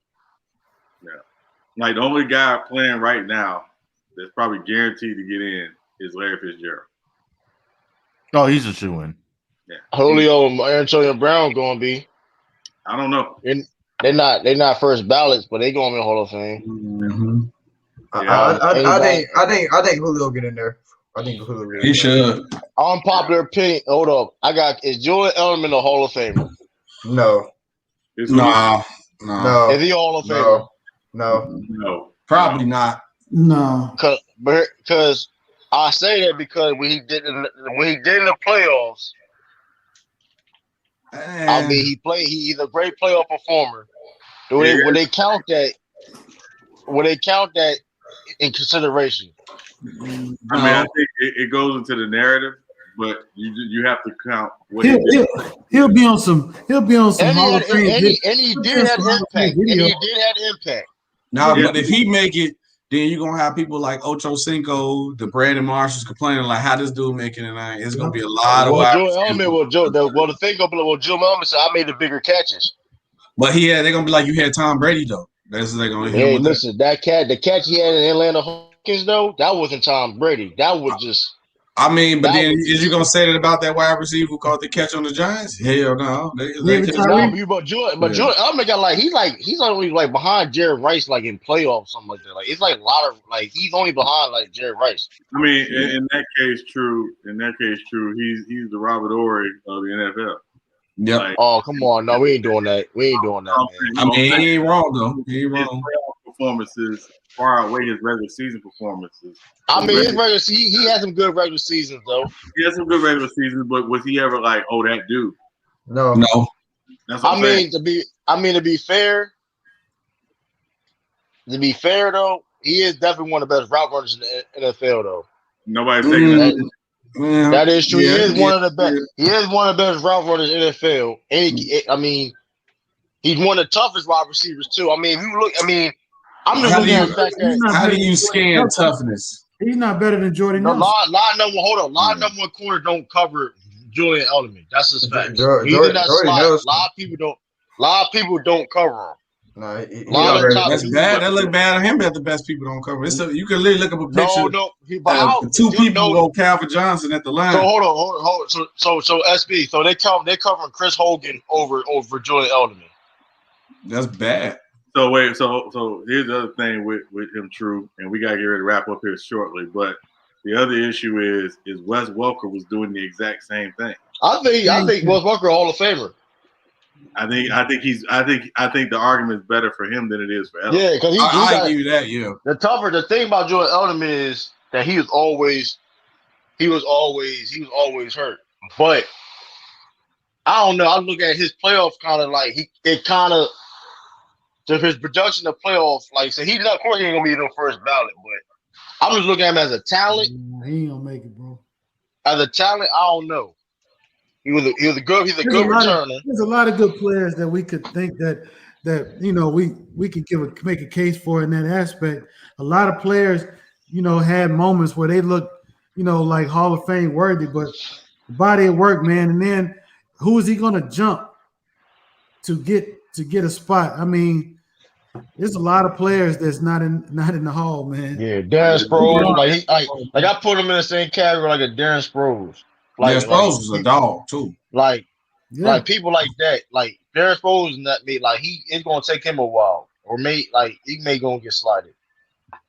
Yeah, but it's just old and then you think about somebody like Torrey Holt who hasn't gotten in the Hall of Fame yet. Yeah. Do y'all think Patrick Willis should get in there? Patrick Willis? Yeah, he probably get in. Eventually, yes. Yeah. He just got slept on because he wasn't like he was good on 49ers when they was trash. Like and his career when he was healthy, I mean, he was all pro like 6 of the 7 years he was healthy, led the league in tackles like 3 years. He's probably gonna get in at some point. It's just not gonna be immediately. Yeah, he's not popular. He's not really popular like that. You don't hear Patrick Willis in interviews like that. He kind of like, I don't know, like he's not really in the spotlight like that. That's why he gets slept on. Right. Yeah. Hey, we definitely gonna end up having some more conversation about this, particularly after they've already announced this last Hall of Fame class, but we'll definitely talk about this down the line, of course. I'm not gonna lie, I was kind of surprised. Like I thought Calvin Johnson would get in, but I was kind of surprised he was first ballot though. I mean, it's a lot of it is just who's in the room arguing for you, right? Yeah. That's what it comes down to. It takes the right person to go in the room and lobby for you, and how well you're liked. Because again, you couldn't tell me T.O. wasn't a first ballot Hall of Famer just based on his right. Shout out to Go Mike. Yeah, so people didn't like it. So yeah, he would argue for that boy. Yeah. Hey, listen. Hey, this was fun. We went a little longer than I was anticipating tonight. Yeah, almost 5 hours, bro. Damn. Yeah, I know. Overtime. You almost put in a shift, boy. Trying to do marathon stuff. Hey, but listen. Please be on the lookout for the premiere of the interview between U3 Sports and SB Talk. Talk Sports 1 tomorrow at 1 p.m. Eastern Standard Time, premiering on YouTube. Also, we'll be back on live Monday night, J-Mac. Your mic muted. Monday, if it's Monday, it's gonna be later. Monday at about 9:30 my time. Well, yeah, about 9:30 my time. Okay, well that's up to y'all. So yeah, Monday what night. you gonna be doing, man? You gonna be in Magic City? You get them lemon pepper Lou wings. Yeah, you going to get lemon pepper Lou wings. Lemon pepper Lou wings. Yeah, give them lemon pepper Lou special, man. Yeah, man. Taking the day. But yeah, hey, real talk, man. Appreciate y'all for being on. It's always fun. I would say never know where the conversation's going. But definitely appreciate you all for joining us. And for those who are watching, if you haven't already, please don't forget to subscribe to U3 Sports Talk, but also please make sure you subscribe to SB Talk Sports Fun, CA Sports Talk, TV, and any other channel that I'm not thinking at the time. But yeah, please make sure you subscribe. So yeah, hey, appreciate y'all. Enjoy the weekend, and like I said, we'll be back on live late Monday evening. So look out. Yeah. Peace, y'all. Peace. Salute to y'all, man. Y'all be safe, bro. You too, man. Later.